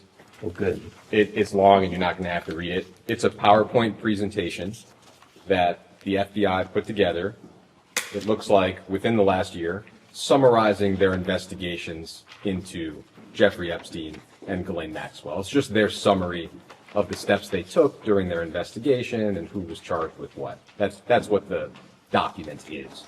There is one page of the document that mentions you, and I'll direct you to that. It is all the way toward the back. So I've never seen an FBI document. I'm thinking, should they be giving this shit to me? So there's one page towards the back that ends in 956. I think it's the third from the last page of the presentation. There's an earlier reference on 949. Oh, right, confirming the proper. Apologies, there is. Agreed. Which page do you want me to look at? Ending in 956, the only substantive mention of you. Yes. You can see this is a slide that's titled Prominent Names, and it's naming some prominent individuals who have some connection or link to Mr. Epstein. Your name appears in the middle column, all the way down at the bottom. And under Les Wexner, it just has one entry.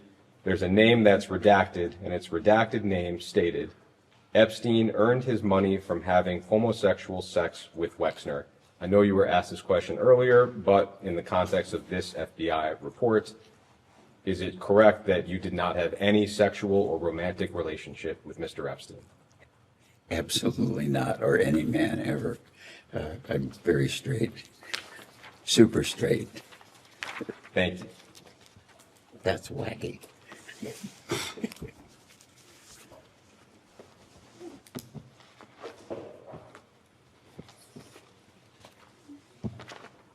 Do we get to keep that?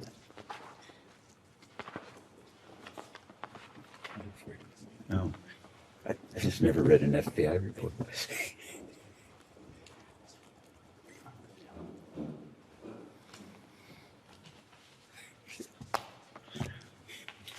Bud? Thank you, Mr. Wexner, for your testimony here today. Just wanted to start with a question around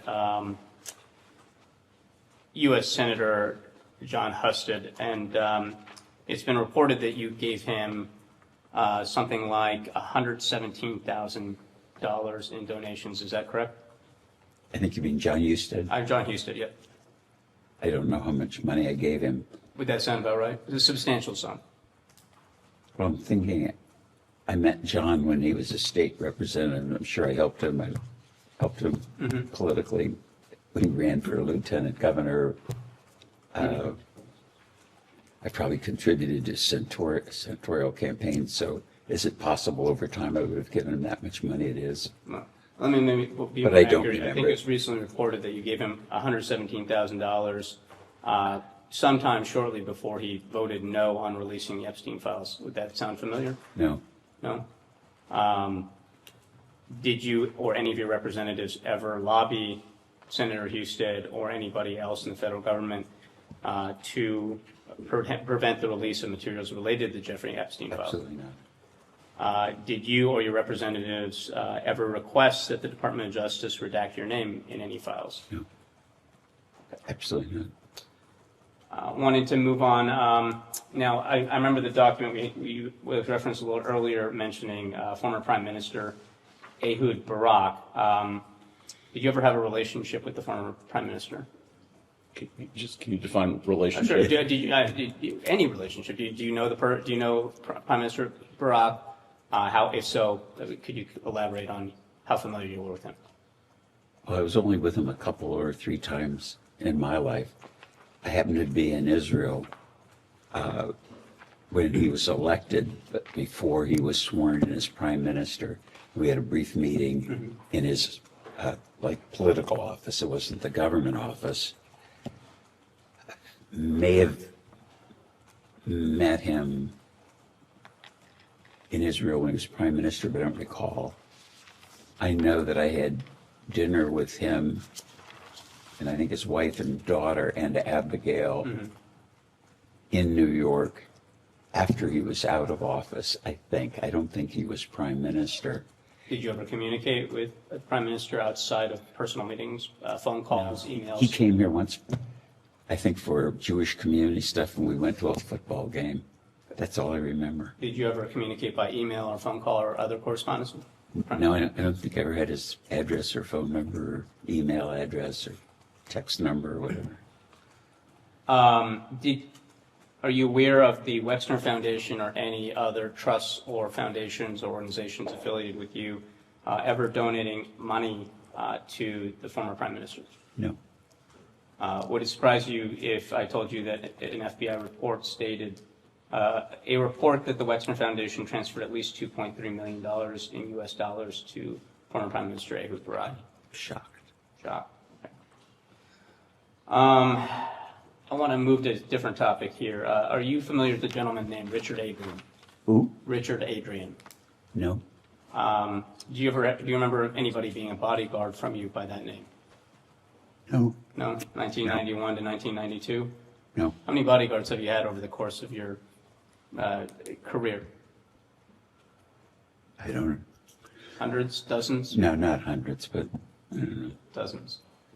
Okay. Now, Mr. 50 or Adrian 60, reported that he had accompanied you between 1991 and 1992 when he was your bodyguard to Epstein's Palm Beach home. Does that sound familiar at all? Objection, that's not what it says. That he accompanied Mr. Epstein, Mr. Wexner to Epstein's property. No, it doesn't say that. Are you looking at the... EFTA 1249191? Yeah, it should. I don't have it in front of me, but... No, it says that he did accompany him, and then it says the bodyguard was at the Epstein residence. It doesn't say the bodyguard was at the Epstein residence with Mr. Wexner. I'm sorry, did you ever accompany the bodyguard to Epstein's Palm Beach home? Everywhere I went, I had security. Yeah. And so would it surprise you then, I believe that this is correct, that the bodyguard said that he noticed a number of young girls there, noticeably young. You've never seen young girls at the Epstein property? I was only there once for an hour, and I was there with my wife and another couple. Okay. I have one last question, and then I'll kick it back. You mentioned a couple of times that you received $20 million for the mansion on 71st Street in Manhattan. How was that money transferred to you? I don't know. You don't know? Like, nobody, how do you know it was ever paid to you? Well, I guess Abigail would have known. Abigail wouldn't know? Whether it was a check, whether it was a money order, whether it was a bag of money. I have no So idea. $20 million, and you just take someone's say so for it? No, $20 million is a lot of money, and airplanes cost a lot of money too, and I don't know exactly how we pay for them, or if we sold an airplane, exactly how we get paid. But we've bought and sold personally a few airplanes, and you could ask me the same question. I don't know. And so I think we have a number of media references, New York Times, I think the Wall Street Journal, Bloomberg, all noting that no cash was transferred at the time of a essential transaction. No exchange of money was noted at the time. So do you have any records, like after the fact, after you learned that Jeffrey Epstein, as you put it, stole from you, did you ever look into how that money was transferred to you? No. No? Didn't strike your interest, even though you knew that Jeffrey Epstein was stealing from you? Once I knew he was stealing from me, it was, again, my wife is a very competent business attorney.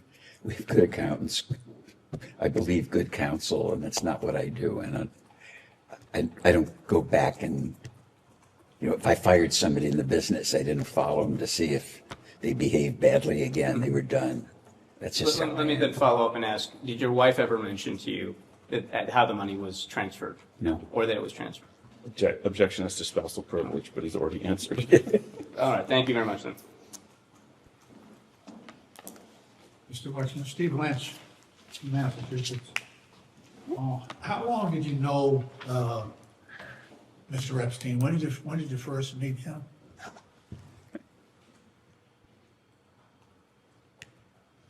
I think they asked me that question earlier before you joined this group.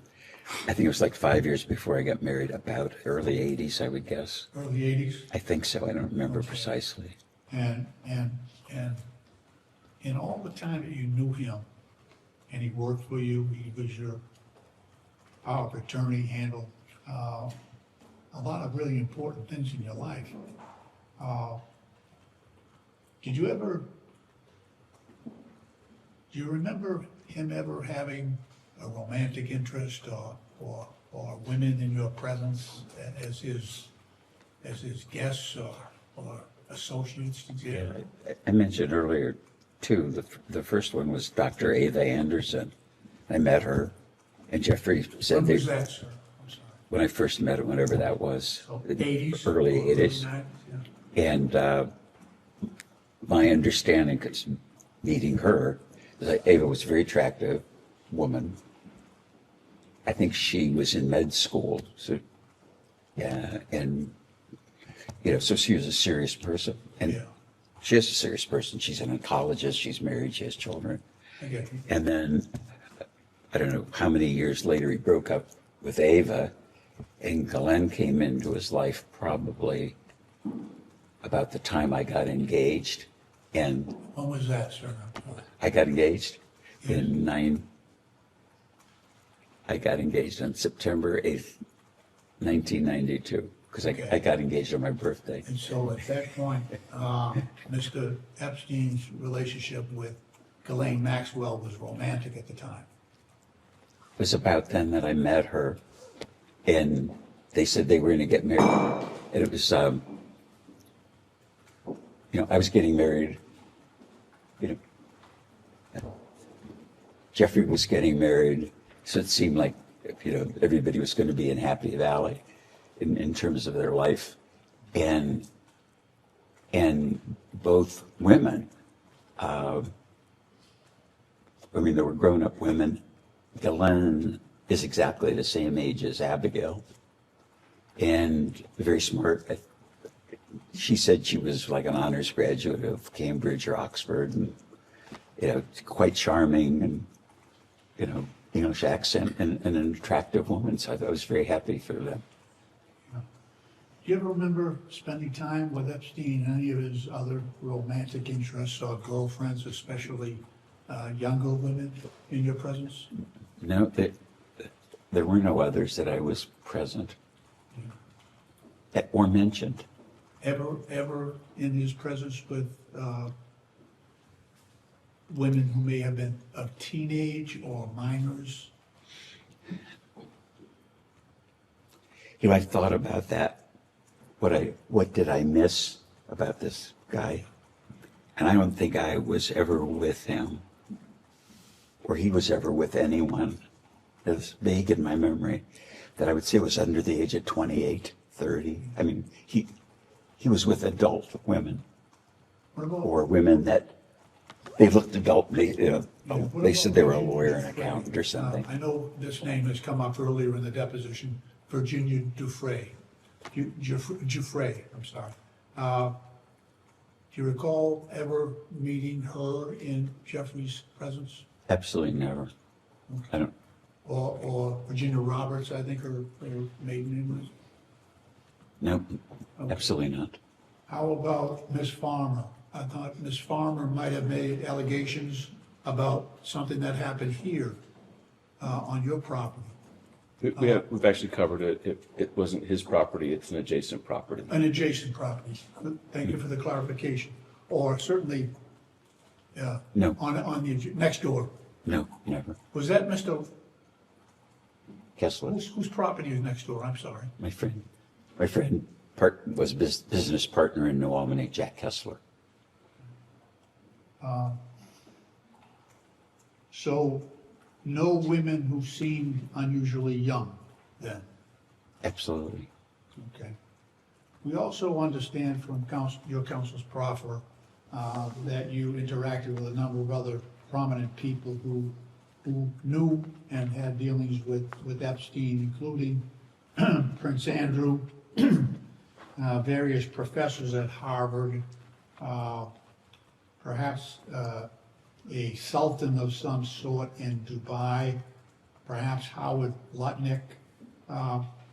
With respect to Prince Andrew, who has also been accused of sexual misconduct in connection with at least one woman trafficked by Mr. Epstein, did you ever see or become aware of this interaction between Prince Andrew and one of these young women? I never met Prince Andrew, so I wasn't aware of anything other than... No chatter about that in terms of you're dealing with Mr., either introduced by Mr. Epstein or by Ghislaine Maxwell. That whole interaction between those two and Prince Andrew. You have any knowledge of that? I had no conversations, interactions with Prince Andrew about women or anything. I had one brief, like 2-sentence phone conversation. He called me here in Columbus. And what was that for? To me, it's a funny story. I'm getting ready to go to work. I think I was in the garage, and my wife or somebody came out and said, "You have a phone call." Maybe it wasn't my wife, but it was somebody. And they said, "It's a guy that says he's the Duke of York." And I thought, the Duke of York, what the hell is that? So I went in the kitchen, hello, and this is Andrew. I don't think he said this is Andrew, Duke of York. This is Andrew Windsor, or whatever he called himself. And I said, hello. And he said, I helped my mother buy her airplane. And I know that you buy and sell airplanes. So if I could be of service with you in airplane transactions, I could help. And I said, no, thank you. We're covered. And have a nice day. And hung up and just kind of laughed my ass off that the Duke of York called me about. So he cold called you to sell you an airplane or to help you buy an airplane? It was airplane advice because he'd helped his mother. Plane that you eventually sold to Mr. Epstein? Oh, no. It was just, it had nothing to do with anything that was going on. It was like, I know that you buy and sell airplanes in your business. I know you have buy an airplane personally, and I know you buy and sell airplanes. And when you do, if you need an advisor, I'm available. And it's like, no, thank you, I'm covered.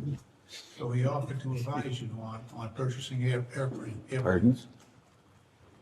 Did he? He offered to advise you? I'm just trying to understand why the Prince of York would be calling you about buying. Yeah, me too. It was like out of the blue. I mean, you could have called me up that day and said you were the Prince of York and you want to advise me on my lunch or something. I was like, what the hell is this? If you would have recognized the difference in accents. Yeah, maybe. And with respect to those other figures who I mentioned, did you ever see or become aware of any prominent academic figures or this so-called Sultan of Dubai or Howard Lutnick or any other notable person being introduced to young women by either Epstein or Maxwell? Well, I've never met Howard Lutnick. I just didn't know his name until he became popular or, in the news. Yeah, his name's extensively in the Yeah, like your own. But anyway, I just never heard his name, didn't know him. Some of the people that were on that list, I knew their names, and some of them introduced themselves to me. But that wasn't his question. I understand. Wasn't it? No. Oh, because you asked me, I thought you asked if I knew the same. Any other of those prominent individuals, were you aware that either Epstein or Ghislaine Maxwell was facilitating introductions or contact between those absolutely not. individuals and young women. No, absolutely not. And you yourself, sir, never had physical contact with any of these young survivors or victims, as they are alternatively called, these young women? Never, ever. All right, I believe that's all I have. Thank you. Just two more, and then we'll give you a break. First, with respect to the birthday note that we looked at earlier for Mr. Epstein's birthday, just making sure we have your testimony. It's that you signed the note, your friend, but Mr. Epstein was not ever actually your friend from your point of view. Is that correct? Correct. And you do not have any understanding of why you would sign that card, your friend?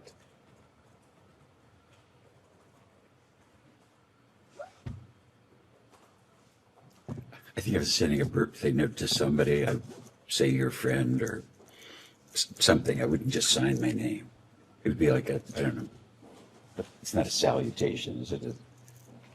It's the end of a letter or something. Yours truly, best, something like that. Do you recall ever drawing a pair of women's breasts on any correspondence with any other business associate of yours? No. We can go off the record.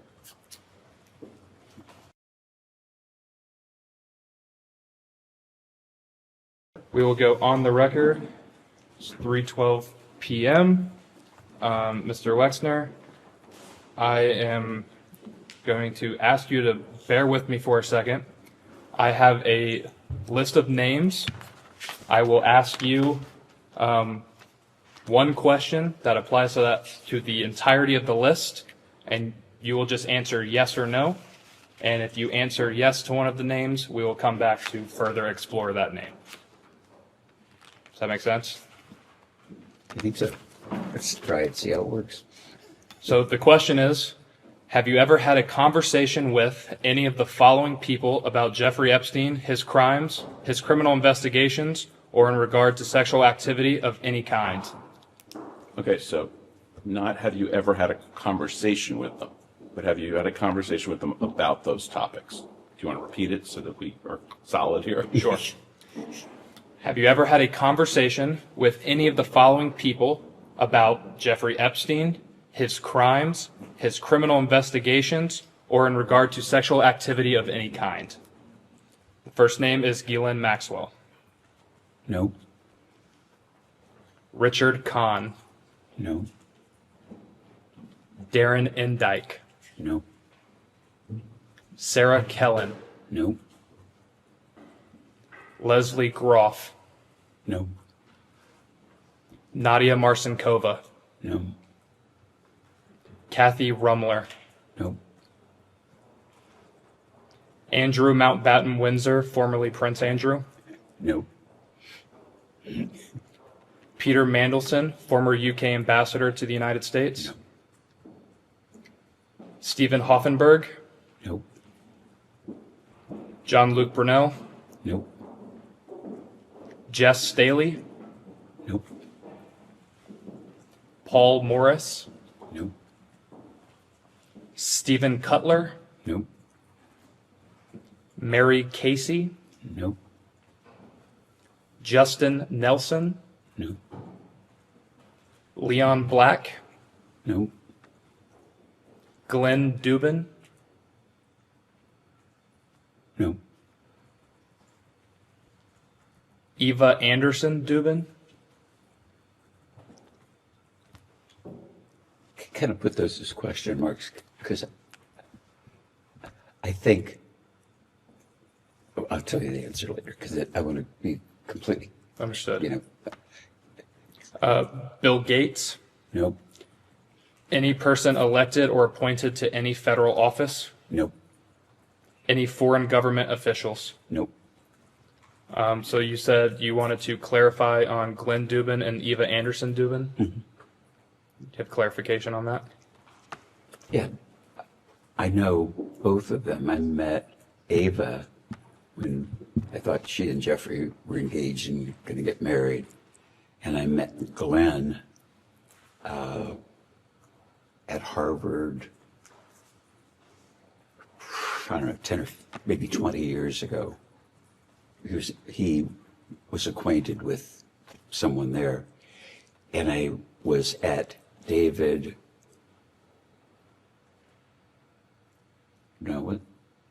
it might have been David Gergen's funeral, something like that. And I saw them, and I hadn't seen them in, I don't know, 10 or 15 years.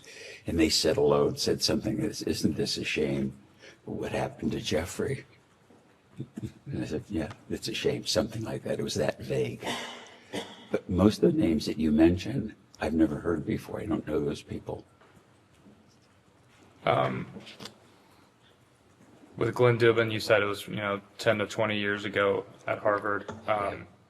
When you mentioned Eva Anderson Dubin, you said you thought she was engaged to Jeffrey Epstein. Do you know approximately when that was? About the time I got engaged to Abigail, so at about 92. Okay. But I haven't seen either of them until David Gergen's funeral for maybe a decade. I hadn't talked to them, never socialized with them. Can we just clarify something? Because I think you previously testified that when you met Miss Maxwell, it was around the time of your engagement to Abigail. Right. Didn't I just say that? No, you were talking about Eva Anderson. Oh, I'm sorry. Okay, I met Ava about the time I got, how could that be? I must have met Ava when I met Jeffrey, and then met Glenn when I got engaged. So Ava would have been 10 years before. early to mid 80s. Yeah, whatever it was. And I think I was only with her once. With them once.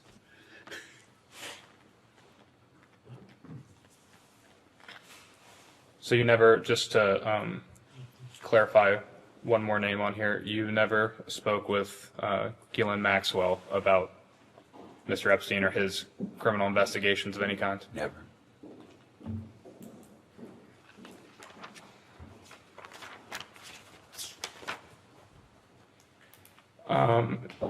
It had come out a few years ago now that Ohio State University did a review of their donations, and they identified a little over $300,000 in donations directly from Mr. Epstein and one of his foundations. Ohio State also reported a gift of approximately $2.5 million from the COUQ Foundation, which is another entity of Mr. Epstein's. Did you help facilitate any donations from Jeffrey Epstein to Ohio State University? Never.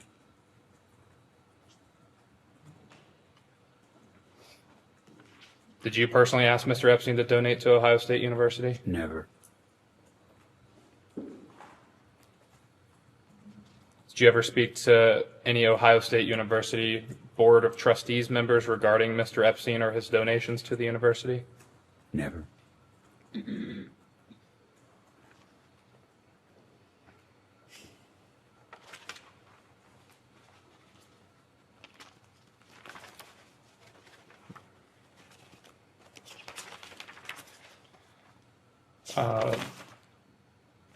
We discussed earlier in this deposition around the time frame of 2019 if you had any involvement with law enforcement as they investigated Mr. Epstein for his crimes he was ultimately charged with in New York.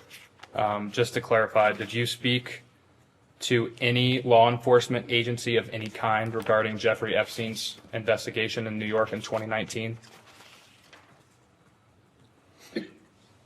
Never didn't. No, I don't remember ever talking to any law enforcement agency. Did you ever provide any documentation to any law enforcement agency of any kind regarding Jeffrey Epstein and his investigation in New York in 2019? Not to my knowledge.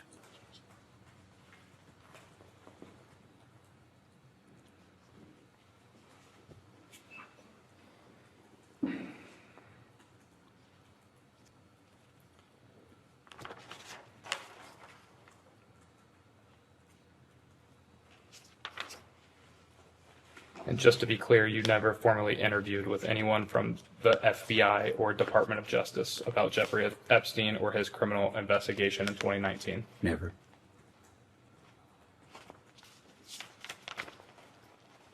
Did Mr. Epstein ever contact you or attempt to contact you after his arrest in 2019? I don't think so. He was dead. Well, before he died? No, I mean dead with me. Understood.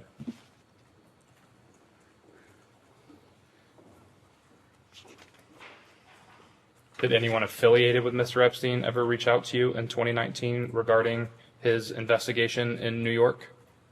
Never. No.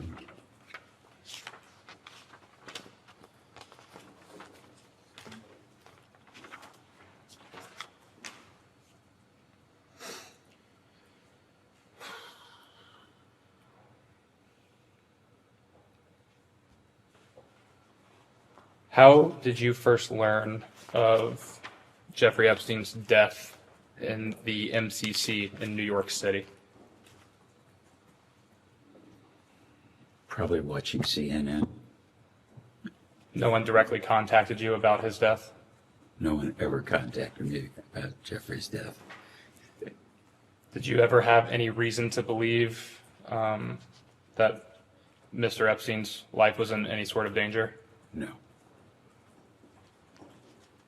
You mentioned in what is Majority Exhibit 3, your statement from this morning. On page 3, in the second to last paragraph, last sentence, while others visited Epstein in jail and associated with him after his release, I did not.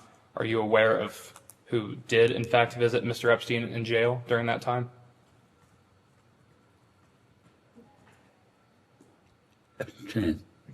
Directly, David Gergen told me he did, after he did. And can you remind us who David Gergen is? David Gergen was professor of practice at the Kennedy School. He was advisor to 4 presidents of the United States, TV personality. And did he tell you? My friend. Sorry to cut you off. Did Mr. Gergen tell you anything about his visit to Mr. Epstein while he was incarcerated? No, he just told me that he and his wife visited Jeffrey, and he asked me if I did, and I said no, I wouldn't visit that son of a bitch, and asked him why he did.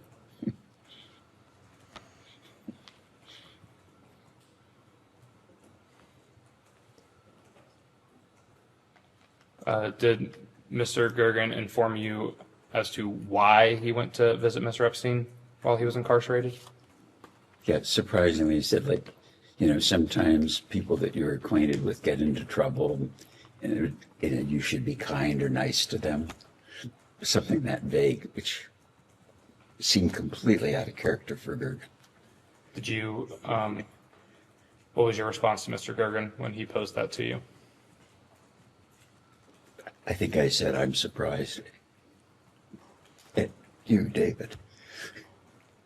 I'm going to switch gears a little bit here.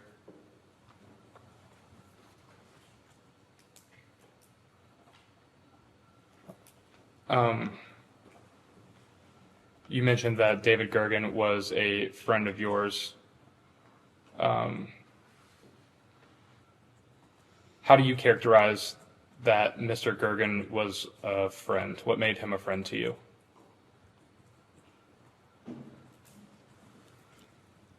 We probably met when he went to the Kennedy School from his job at the White House.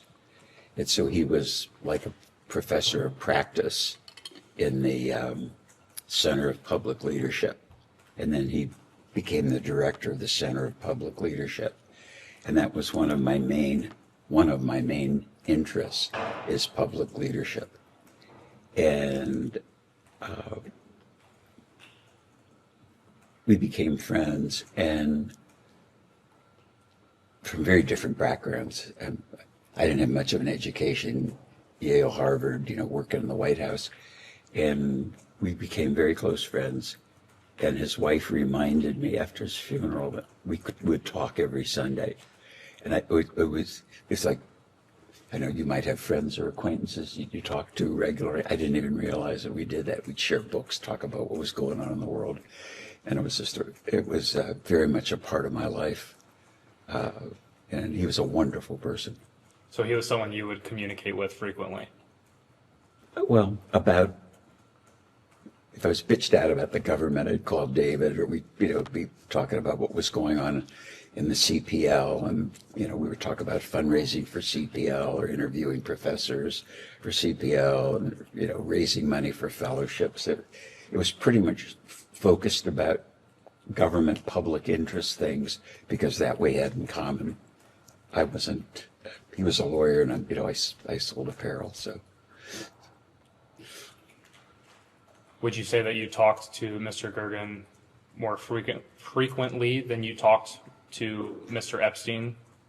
Oh, of yes. course, prior to you and Mr. Epstein terminating your... Yeah, I talked to him more regularly. I wouldn't have remembered the repetition or the periodicity.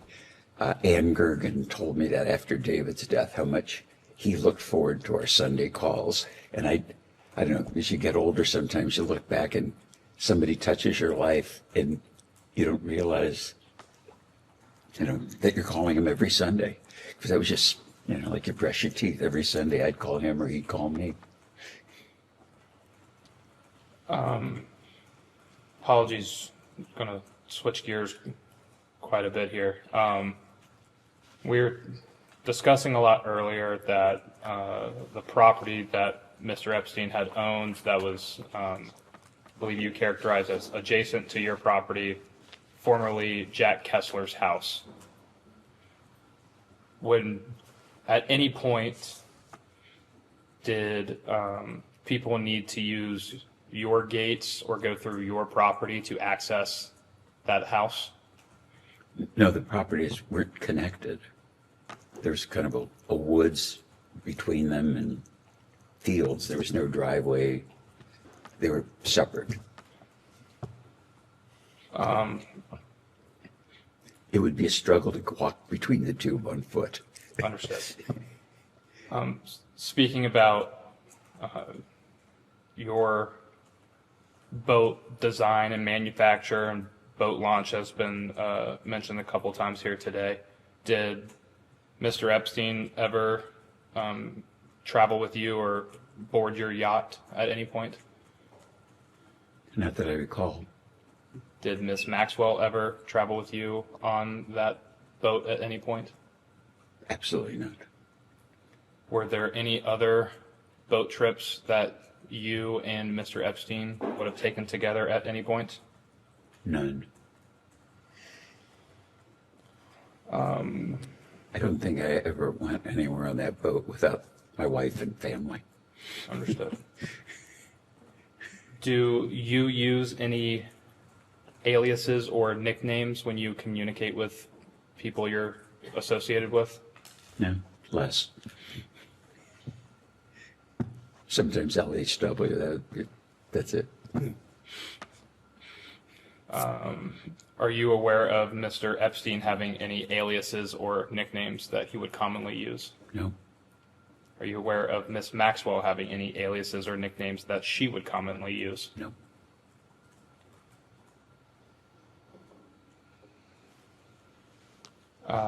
When speaking about your boat, you seemed to be very certain that Miss Maxwell had never taken any type of boat trip with you. Is there a reason why you were more sure about her not attending any boat trips with you? Because it couldn't be. I'm not sure that. I know that Jeffrey didn't take any boat trips with me. That's for sure. And so I might not have perfect recall, but I'm positive he never took any boat trips. So I'm positive that she never took any boat trips because I only saw her a couple times in my life. Understood. Are you aware of, let me back up first. Mr. Epstein did a lot of foreign travel. Would you say that's an accurate statement?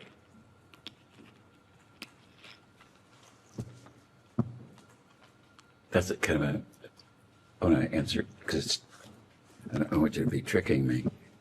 I thought he traveled a lot. When I thought he traveled a lot, once I knew he was a fraud, I don't believe he traveled at all. I mean, he'd tell me he was in Switzerland, he'd tell me he was anywhere in the world, and I believed him. That son of a bitch could have been in bed. I didn't know where he was calling from. To the best of your knowledge, he would inform you that he was traveling all over the world.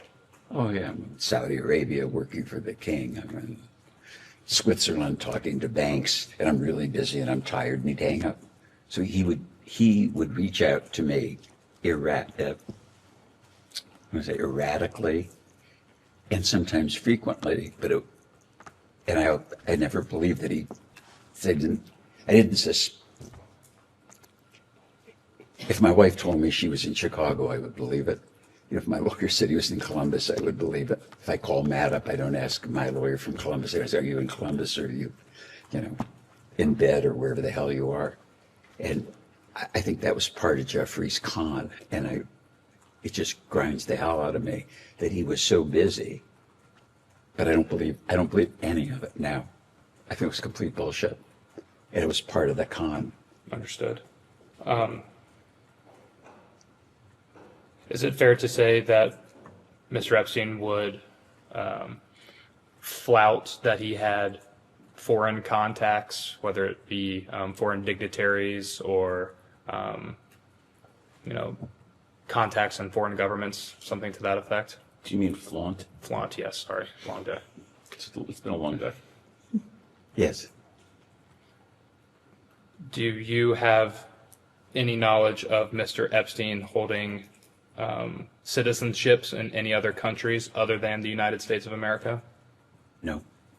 Have you ever seen Mr. Epstein possess any other foreign country's passport? No. Or any passport, including an American one.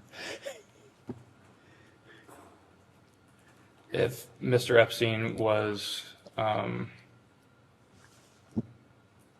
talking about connections he had with foreign nations or entities, is there anyone he would most commonly refer to when speaking to you?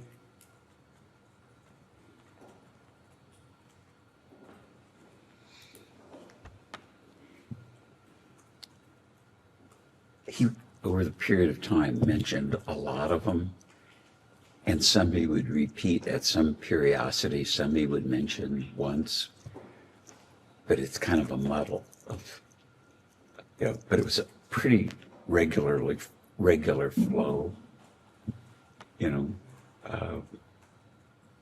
Was there anyone he mentioned more often than others? More often?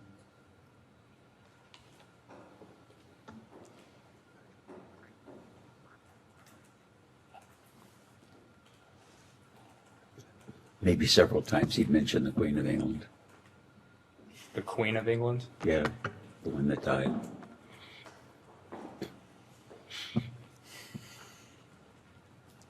Did you ever get the impression that Mr. Epstein was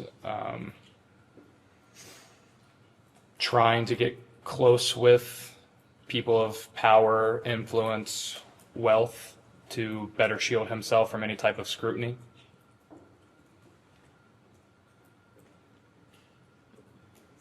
No, it seemed to me that was the milieu that he operated in. And so it made sense to me, in terms of advice he was giving me, that he was dealing with the most sophisticated people, and they were his clients.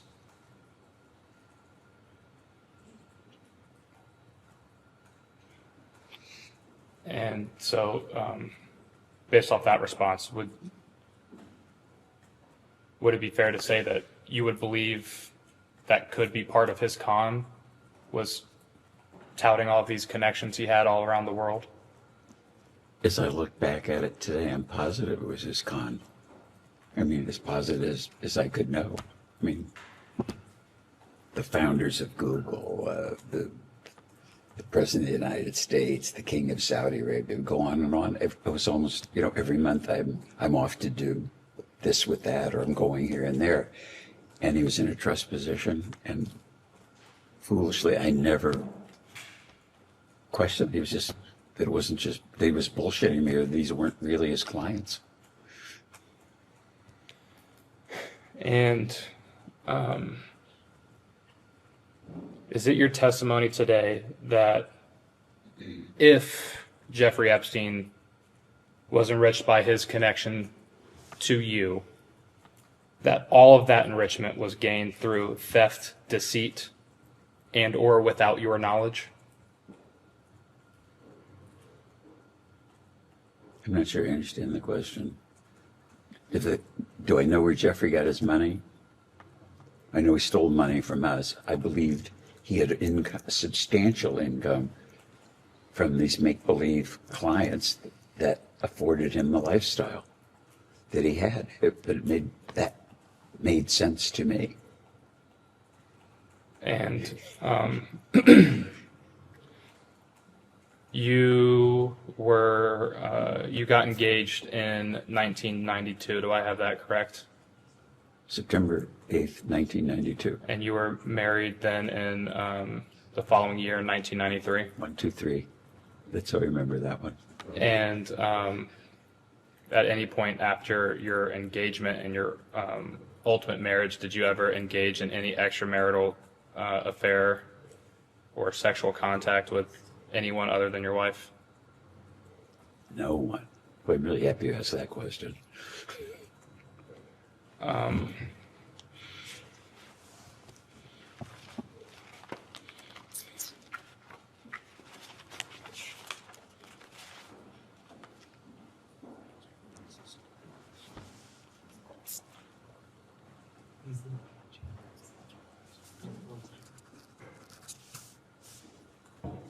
What's that connected to?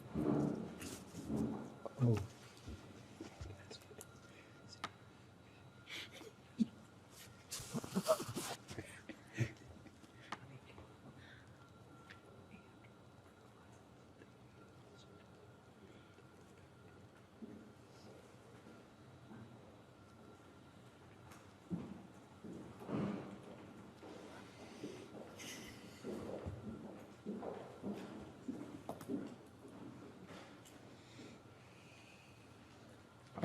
Is it, Mr. Wexner, is it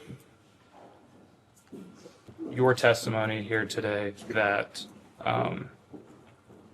Mr. Epstein's wealth came from not only yourself, but also this extensive network of clients that also were wealthier, otherwise influential individuals? No question. Absolutely. And, sitting here today, with the benefit of hindsight being 2020, how do you think that the United States Congress could prevent the crimes and, in your words, cons and deceits that Mr. Epstein and by extension Ms. Maxwell committed on victims around the world and specifically in the United States? Well, I would hope that this interview, or whatever it is today, would help you to understand that he was a crook and a con man. And in hindsight, looking back, he would make Bernie Madoff look like a Boy Scout. So complete, so diabolical. I mean, just incredible, sinister. If I were giving the government advice, I'd tell the IRS to look into Jeffrey. He couldn't have made all that money and spent all that money, had the lifestyle he did, and be the crook that he was and pay taxes. So if he would do the things that he did to those women and do the things that he did to me, then anything is possible, I believe. And so Al Capone went to jail for being a crook in tax evasion. It would be so obvious to me today that now that I know Jeffrey's a crook and the things he did and the people he was associated with, there was a lot of money and he got it from a lot of people. I can't believe that he had time to really work because he was playing so goddamn much and I never knew it. If my attorney or your attorney, I don't even know if I would assume you're an attorney, but if you had one, and every time you talked to him and he said, I'm in the office working on your stuff, I don't think you'd run over there to see whether he was working on your stuff or believe that he wasn't in the office. But the con was so just crazy. I mean, I've searched my memory and say, why didn't I pick up clues? And I think he could trick me all over again if I was, if I was in that position of trust with someone like that. Really bad, I think, unbelievable stuff to me now that I look back. People that he said he knew, I believe he knew them.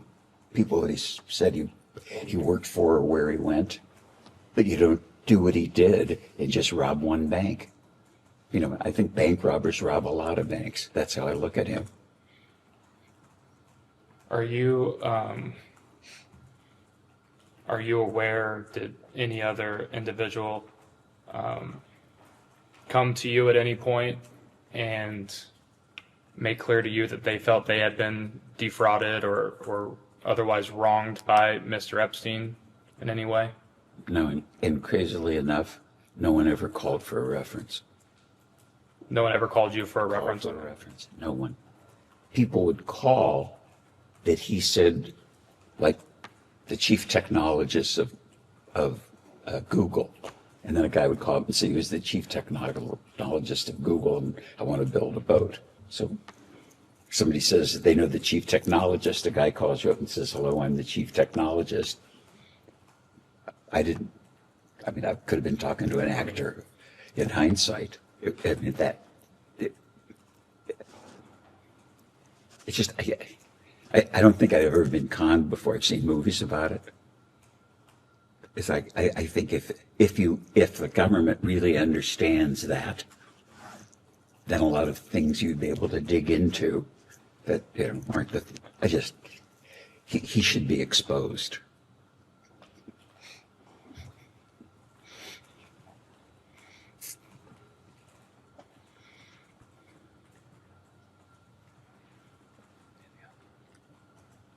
All right. I think that ends it for us right now. We'll go off the record.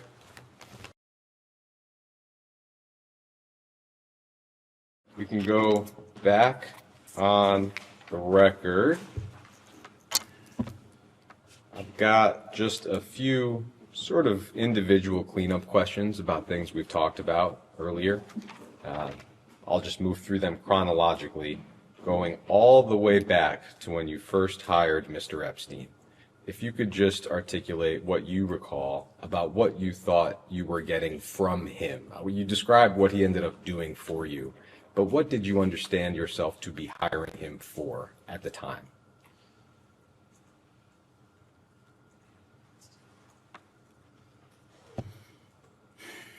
You have to figure out. Well, when I met Jeffrey, I had somebody managing my personal stuff because there's just a lot of stuff suddenly, complexity in my personal life. And I didn't realize that I had so much complexity until one day it's there. So to me, it was my personal side of stuff was like one day it's cold and the next day it's a blizzard.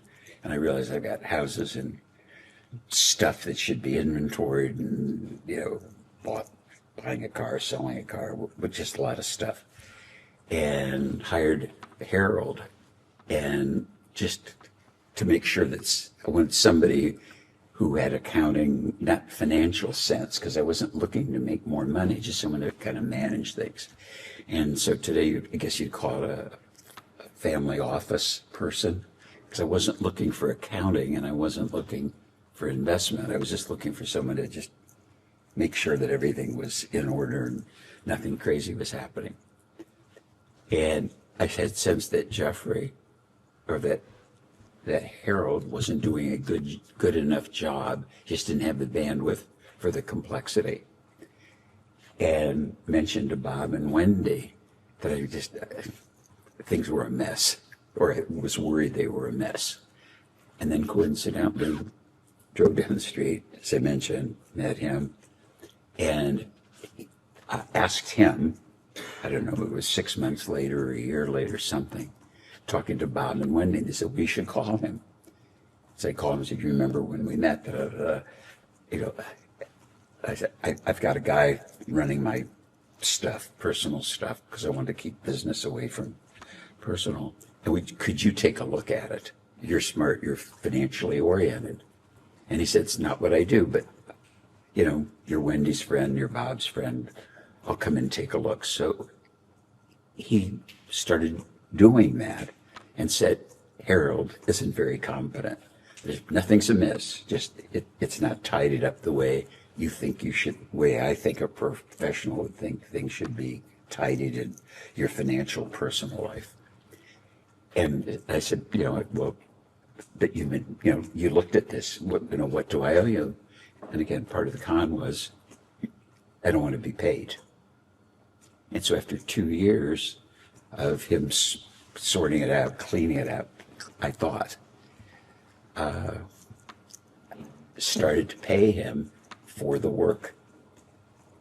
And I don't remember what it was at the time, but in terms of professional fees and whatever, I thought it was fair.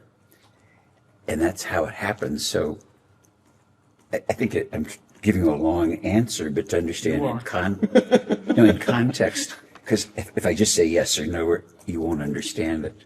And I really want this whole group to understand it.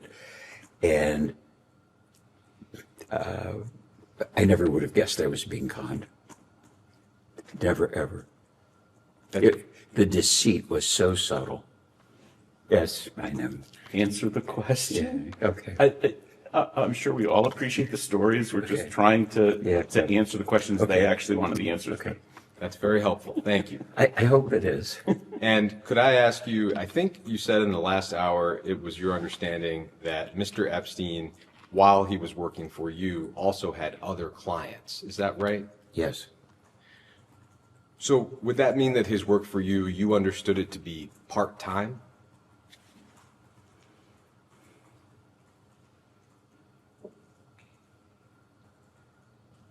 I wouldn't describe it that way.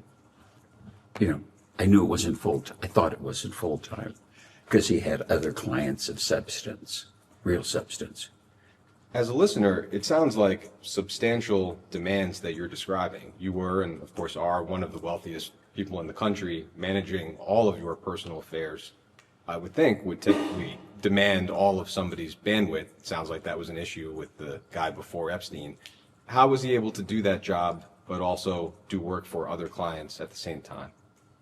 Well, like Peg does the work now. I think you could supervise the work, overview it, which isn't the work that I do, and say you could do really thorough work if you were doing it 3 or 4 days a month, certainly a week or a day a month, just focusing on these things because there were accountants and tax lawyers and other people. And then in setting up, as an example, I didn't have the idea to inventory furniture or valuables.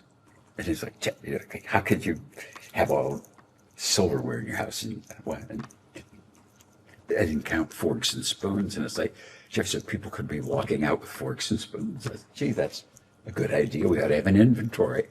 But then there was I hired a lady to be like the house manager who had run the U.S. Embassy in Rome. And she said, yeah, I know how to do this. And I said, well, why don't we keep inventories of stuff? And she said, well, yeah, I could do that. So she did that as kind of a puny example, but I wouldn't have had the idea. But then all the things were inventoried. That wasn't work for me or Jeffrey. It was just regularly done.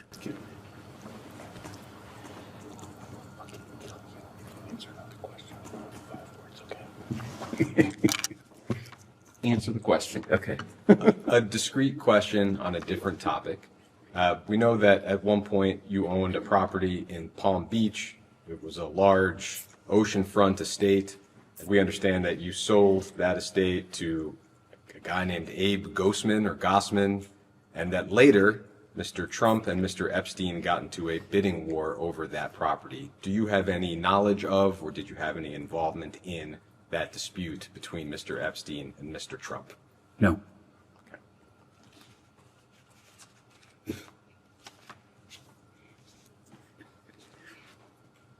I'd like to touch on a few specific allegations that have been made with respect to Mr. Epstein's crimes. Maria Farmer has been discussed several times today. I'll try not to repeat that too much, but there are a few aspects of her story that I did want to touch on with you. Ms. Farmer has said that the home that we've discussed, you said Mr. Kessler sold it to Mr. Epstein, it's adjacent to your property. Ms. Farmer has said that that home at the time was guarded by your security staff. And at least one member of your security staff told the Washington Post that that was accurate, at least at the time, which I think was 1996. Do you have any sense of why this home, that at that point was not on your property and wasn't your home, would have been guarded by your security staff? Objection to the hearsay, but answer. No. Do you have any knowledge as to whether or not the home was guarded by your security staff, either then or now? Then for sure not. My daughter lives there now with her husband, so I'm sure they pay attention to it, but I don't know for sure that, because it's part of the family, that they pay attention to it, but that's as close as I can get. When it was owned by Mr. Kessler and Mr. Epstein, you have no knowledge of whether or not it was guarded by your security staff? I have no knowledge. I would doubt that. It would be frankly fucking impossible. Impossible. Does that sound strange at all? It sounds a little strange to us as readers and listeners that a home that is not yours would be affirmatively guarded by your security. Me too. Ms. Farmer says that she, in the wake of her assault, reached out to the county sheriff's office and that she was told, quote, "We work for Wexner." And the sheriff's office confirmed that at that time they were contracted to assist with your security detail. Do you have any sense of why that would have been the case? Same objection to the hearsay, but answer.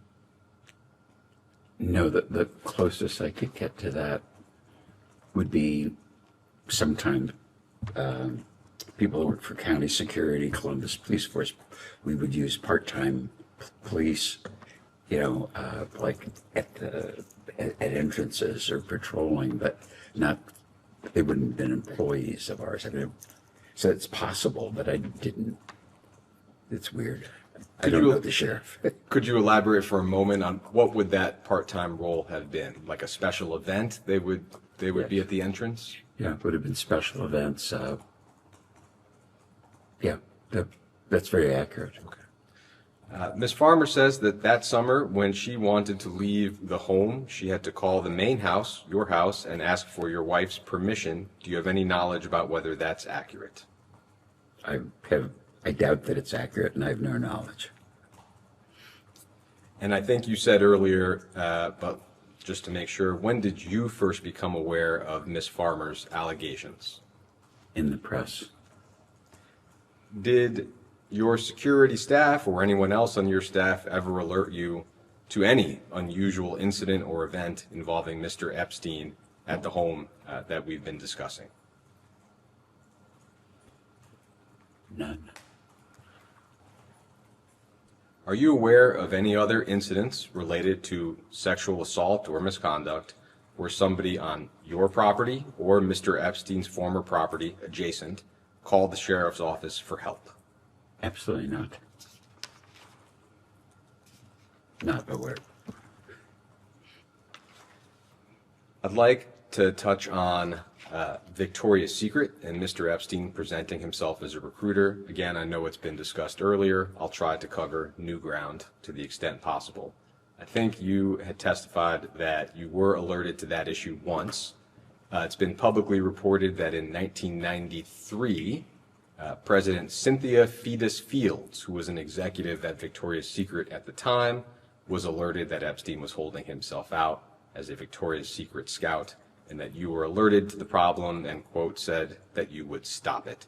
Does that sound like the time frame in which you recall being told about the issue? Maybe it didn't. It could have been. I was trying to think when she worked in the business and when she left. But yeah, probably right. I don't know for sure. What do you specifically recall about when you were alerted to the issue? In other words, who approached you and what did they describe specifically?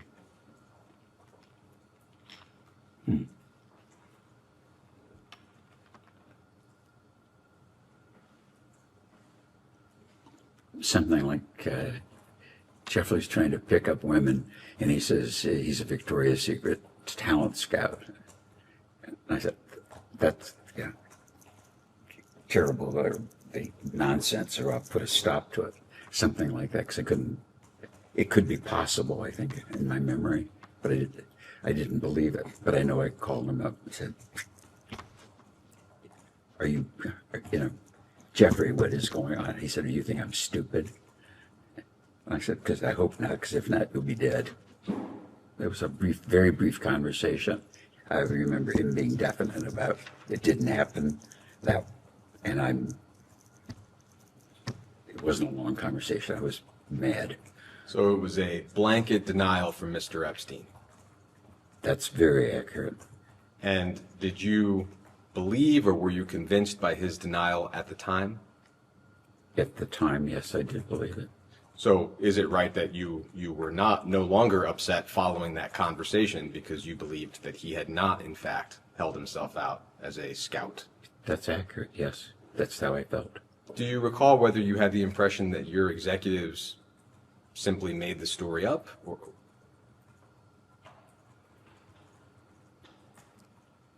I don't recall. Just knowing how I think about things, I probably would have said this is just Jeffrey Single. It's a thing to say. A rumor could get started. I got to chase it down because God forbid that anybody was in the business, let alone outside the business, was dating people in the business or dating models or recruiting them or any of the stuff that we now know is true. I would have fired him on the spot. In May 1997, a young woman named Alicia Arden says that she was introduced to a man who identified himself as a talent scout for Victoria's Secret. That was Jeffrey Epstein. Mr. Epstein allegedly invited Miss Arden to his hotel room in Santa Monica, California, to audition for the catalog. When she arrived, Mr. Epstein grabbed her, tried to undress her, and said he wanted to, quote, manhandle her. Miss Arden fled in tears and filed a police report. It's one of the earliest allegations that are known against Mr. Epstein. Yeah. Were you alerted to this sexual assault at the time? Same objection to hearsay, but go ahead. Kind of the same answer. I don't know how I knew about it, and called Jeffrey like, "What the hell's going on, Jeffrey?" And I was like, "Do you think I'm stupid?" Like, this was a bad girl. I was on a date. She made all this stuff up. You don't think I'd behave this way, would you? I hope not. Was probably what I said, because I couldn't believe that anybody that I knew would behave like that. And what you're describing, is that the original single conversation you described earlier, or is that a separate conversation with Mr. Epstein about the issue? I'm a little confused. This question about the lady in the hotel in New York was one conversation, and the notion or the discussion about Jeffrey's interviewing models, I think, was a separate one, and they didn't happen simultaneously. I understand. It sounds like that might have been about 4 years apart from each other. You could tell me 4 years or 4 months. I don't remember. So it sounds like at that point there would have been at least 2 conversations with Mr. Epstein about the broader Victoria's Secret issue. In 2004, a woman named Elizabetta Ty had a similar experience. She was invited to Mr. Epstein's New York home under the impression that he would be able to get her a job as a Victoria's Secret model. Mr. Epstein apparently, allegedly, undressed and handed her a vibrator. Ms. Ty threw the vibrator at his head and ran out of the room. Were you made aware of this allegation at the time? I never heard the story before.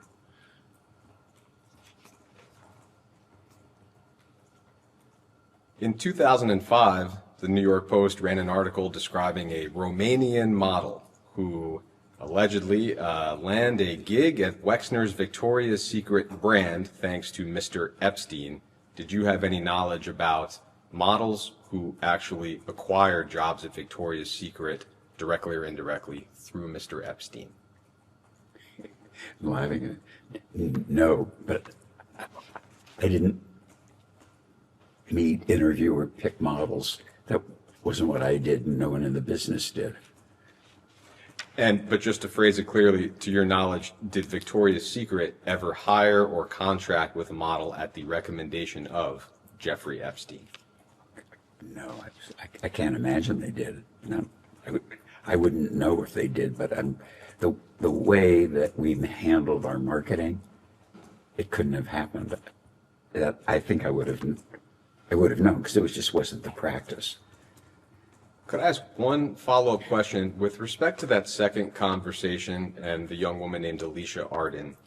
I know they were a few years apart, but if you recall, was there any part of you that doubted whether Mr. Epstein had been truthful in his denial with you the first time?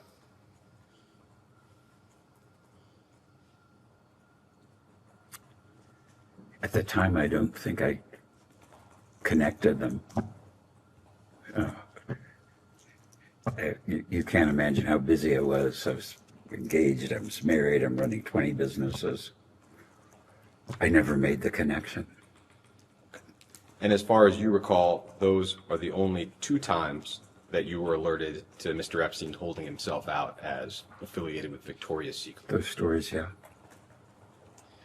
It's been reported that following Mr. Epstein's arrest in 2019, the limited company, L Brands, retained two different law firms were retained to investigate Epstein's affiliation with the company.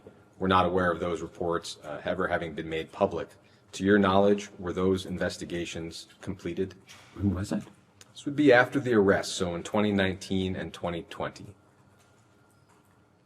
I'm not aware that the board investigated Jeffrey. And I think the first law firm investigation was for the board, broadly speaking, and then some individual board members engaged a law firm to perform a second investigation. But it sounds like you have no knowledge of either investigation. I found out about 2 weeks ago that from one of our ex-board members that he had hired Kroll to investigate Jeffrey, and I never knew it. Could you elaborate on that just a moment? In other words, a board member described what exactly? Well, this was 2 weeks ago. That he was worried about Jeffrey, and he asked Jules Kroll to investigate him. Is Jules Kroll an investigator, white-collar criminal? He was a Justice Department, FBI kind of a guy that started his own, I think it's the largest international and private investigation firm in the world. And so he said, and I said, so what happened? And he said, he didn't think Jeffrey was a good guy. And I said, what else? He said, that's all he would say. He said, just not a good guy. And he said, he asked him for specifics. And Jules said, I don't have any specifics. He's just not a good guy, whatever that meant. Do you recall approximately what time frame the Kroll review was undertaken, or how was it described to you? Well, the way it was described to me is the board member asked Jules Kroll. He didn't tell me it was a board thing.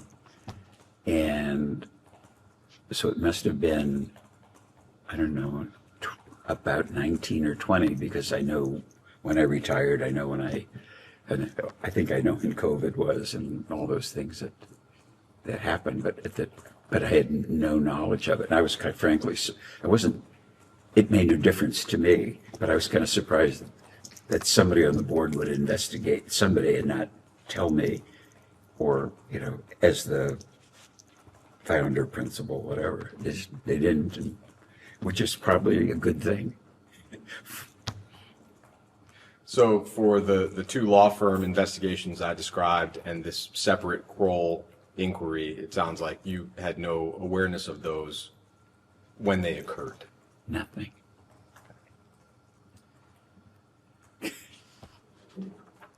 I would like to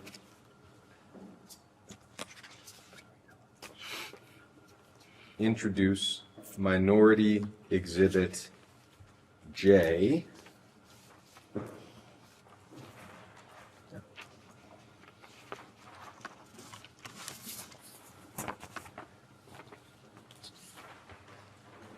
One more? Yeah.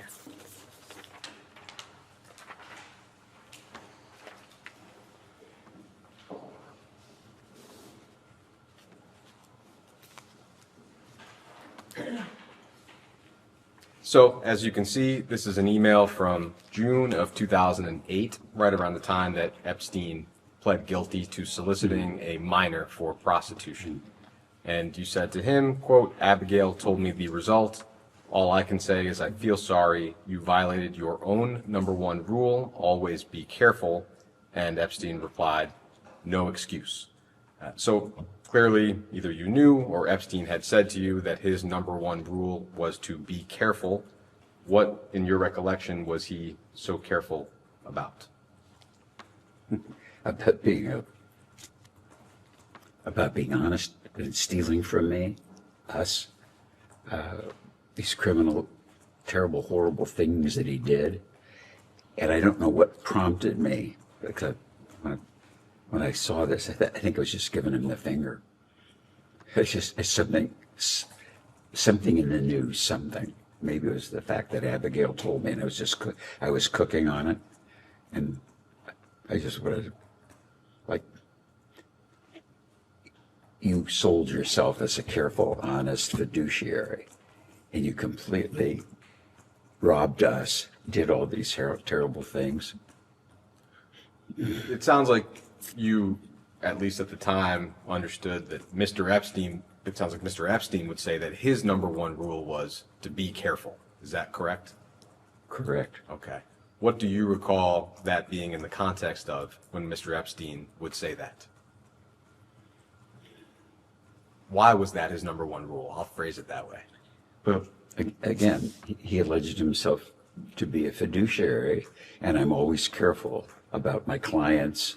I don't do risky investments. I wasn't looking for cleverness. I was looking for accuracy, conservative, you just run things really smoothly. And Jeffrey would say, "Don't worry, I'm always very careful." And that might have meant to be not abusive to my admin or to be prompt and accurate with tax returns. He's just careful because that's what you would expect. If my personal attorney would have said, "Don't worry, I'm always careful on your account," that would ring, comfortably for me. And complete crook. And you touched on it, but in terms of what you can recall about how you felt at the time, the crimes, even the crime that he pled to, was not insignificant. It involved a minor. Do you recall, that would seem not to necessarily be the product of simply not being careful. So do you recall whether you felt anger, shock, or simply how could you have been so careless? I don't remember how I felt. Probably anger that a person in a trust position could be so mistrusted, so crooked, so bad. As far as you can recall, when was the last time you spoke with Mr. Epstein? Well, it was probably sometime before I gave him the finger. So it probably was in 07 or 08, sometimes when he got in trouble. In my mind, he died. Well, definitely at this point, you two were in communication, so that's the middle of 2008. You have someone who spoke to him. Sure, I'll clarify. Any form of electronic or verbal communication. I wouldn't remember that I did this. What I remember is when I found out how bad his sexual behavior was and he was stealing from us, dead. If you recall, I think you had said that he initially framed the investigation to you as involving a massage and an overzealous police chief. At least that was what your counsels represented to DOJ. Do you recall that? I don't recall it. I don't know that he told Abigail that, and she told me. No, not what she told Okay, you. I don't know. How I know, I don't know. Do you recall when you first became aware of his crimes involving minors? I don't recall. There is evidence that Mr. Epstein tried to get in touch with you in 2010 and 2011. We don't know whether that continued later. Do you have any recollection of having any form of contact with him after 2008? Nothing. I'm positive that I had no communication of any kind. I keep repeating that from my point of view, he died. I didn't want to even think about it. Yeah, man. Starting to wrap up, are there other individuals from Mr. Epstein's orbit at the time that you think we should talk to who might have an understanding of Mr. Epstein's crimes?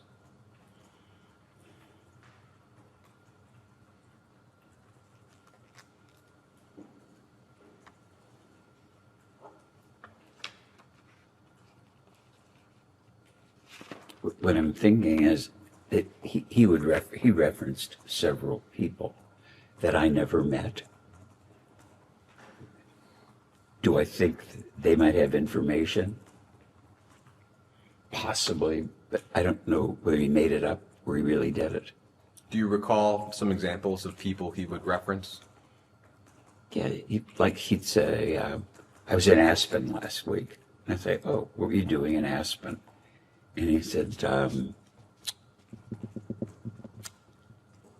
the family that owns Fidelity in Massachusetts, Johnson. He said, I worked for Abigail Johnson. I was there, talking to her about their family situation. But he could have been making it up.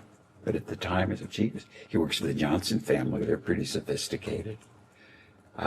He would talk about the founders of Google, that they were friends and he'd visit them. He would talk about, you got to come out to San Francisco. You should meet the Amazon guy. Bezos. And I said, no, I'm not too busy and I'm interested and I don't do what he does. And I said, but he's really a smart guy. You should meet him. I said, if I'm ever in San Francisco, I'll look him up. I'm too busy. Trying to think if there's any others. The Google guys. And I never met them. I never met Abigail Johnson. But I know the name.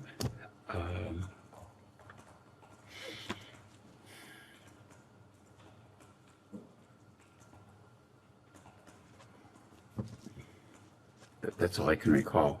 But there were so many names dropped that, and I don't know, I don't know as much interest in celebrities, political celebrities or whatever. He was just like, I know so-and-so or I know so-and-so. I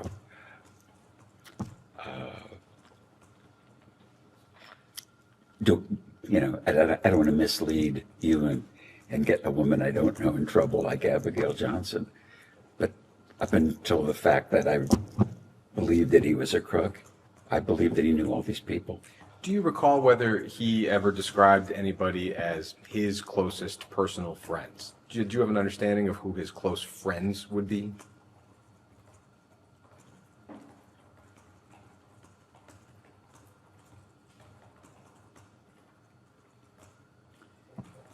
No, he would talk about friends that he had. He would say he would told me how friendly he was with Ava's husband, and I always thought that's kind of funny that you're friends with your ex-fiance girlfriend's husband, but you know, it was stuff like that. Did I believe that he knew Clinton? No, I didn't believe it. But sometimes people say that, they knew high people in high places.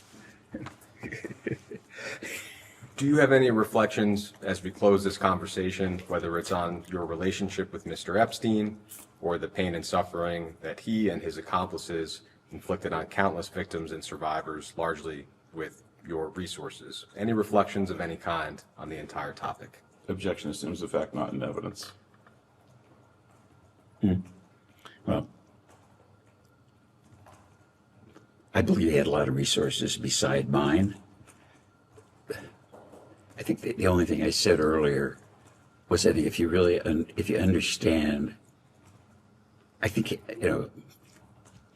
had, in hindsight, multiple personalities, incredibly smart, which I didn't really see. I mean, when you can bullshit Nobel laureates about physics and university professors and physicians and all the people that I've read about, I mean, if it was a movie, no one would believe it. I mean, but what I read about him and the connections is so, and I think that the perspective to understand it would be to understand how intelligent he was as a criminal and all the things that he did. And I mean, I have trouble imagining how he could just do all the shit that he did, forget about work, in a 48-hour day, because it was always so busy with my stuff. And then you find out all these relationships. It's just mind-boggling. And some of it, even today, I can't believe that it's so, but some of this stuff I believe because I read about it. I mean, stuff I read yesterday, I go, I can't believe this. And I think to understand it, the criminal activities, all this stuff,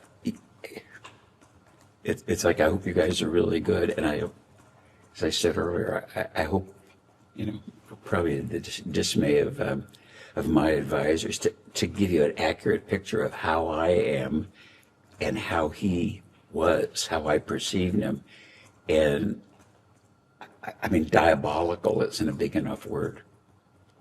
And I think I said early, Bernie Madoff was a Boy Scout compared to Jeffrey. I mean, if I just believe what I read in the press about people that he contacted, university presidents, Gergen, my friend, I mean, it's just crazy.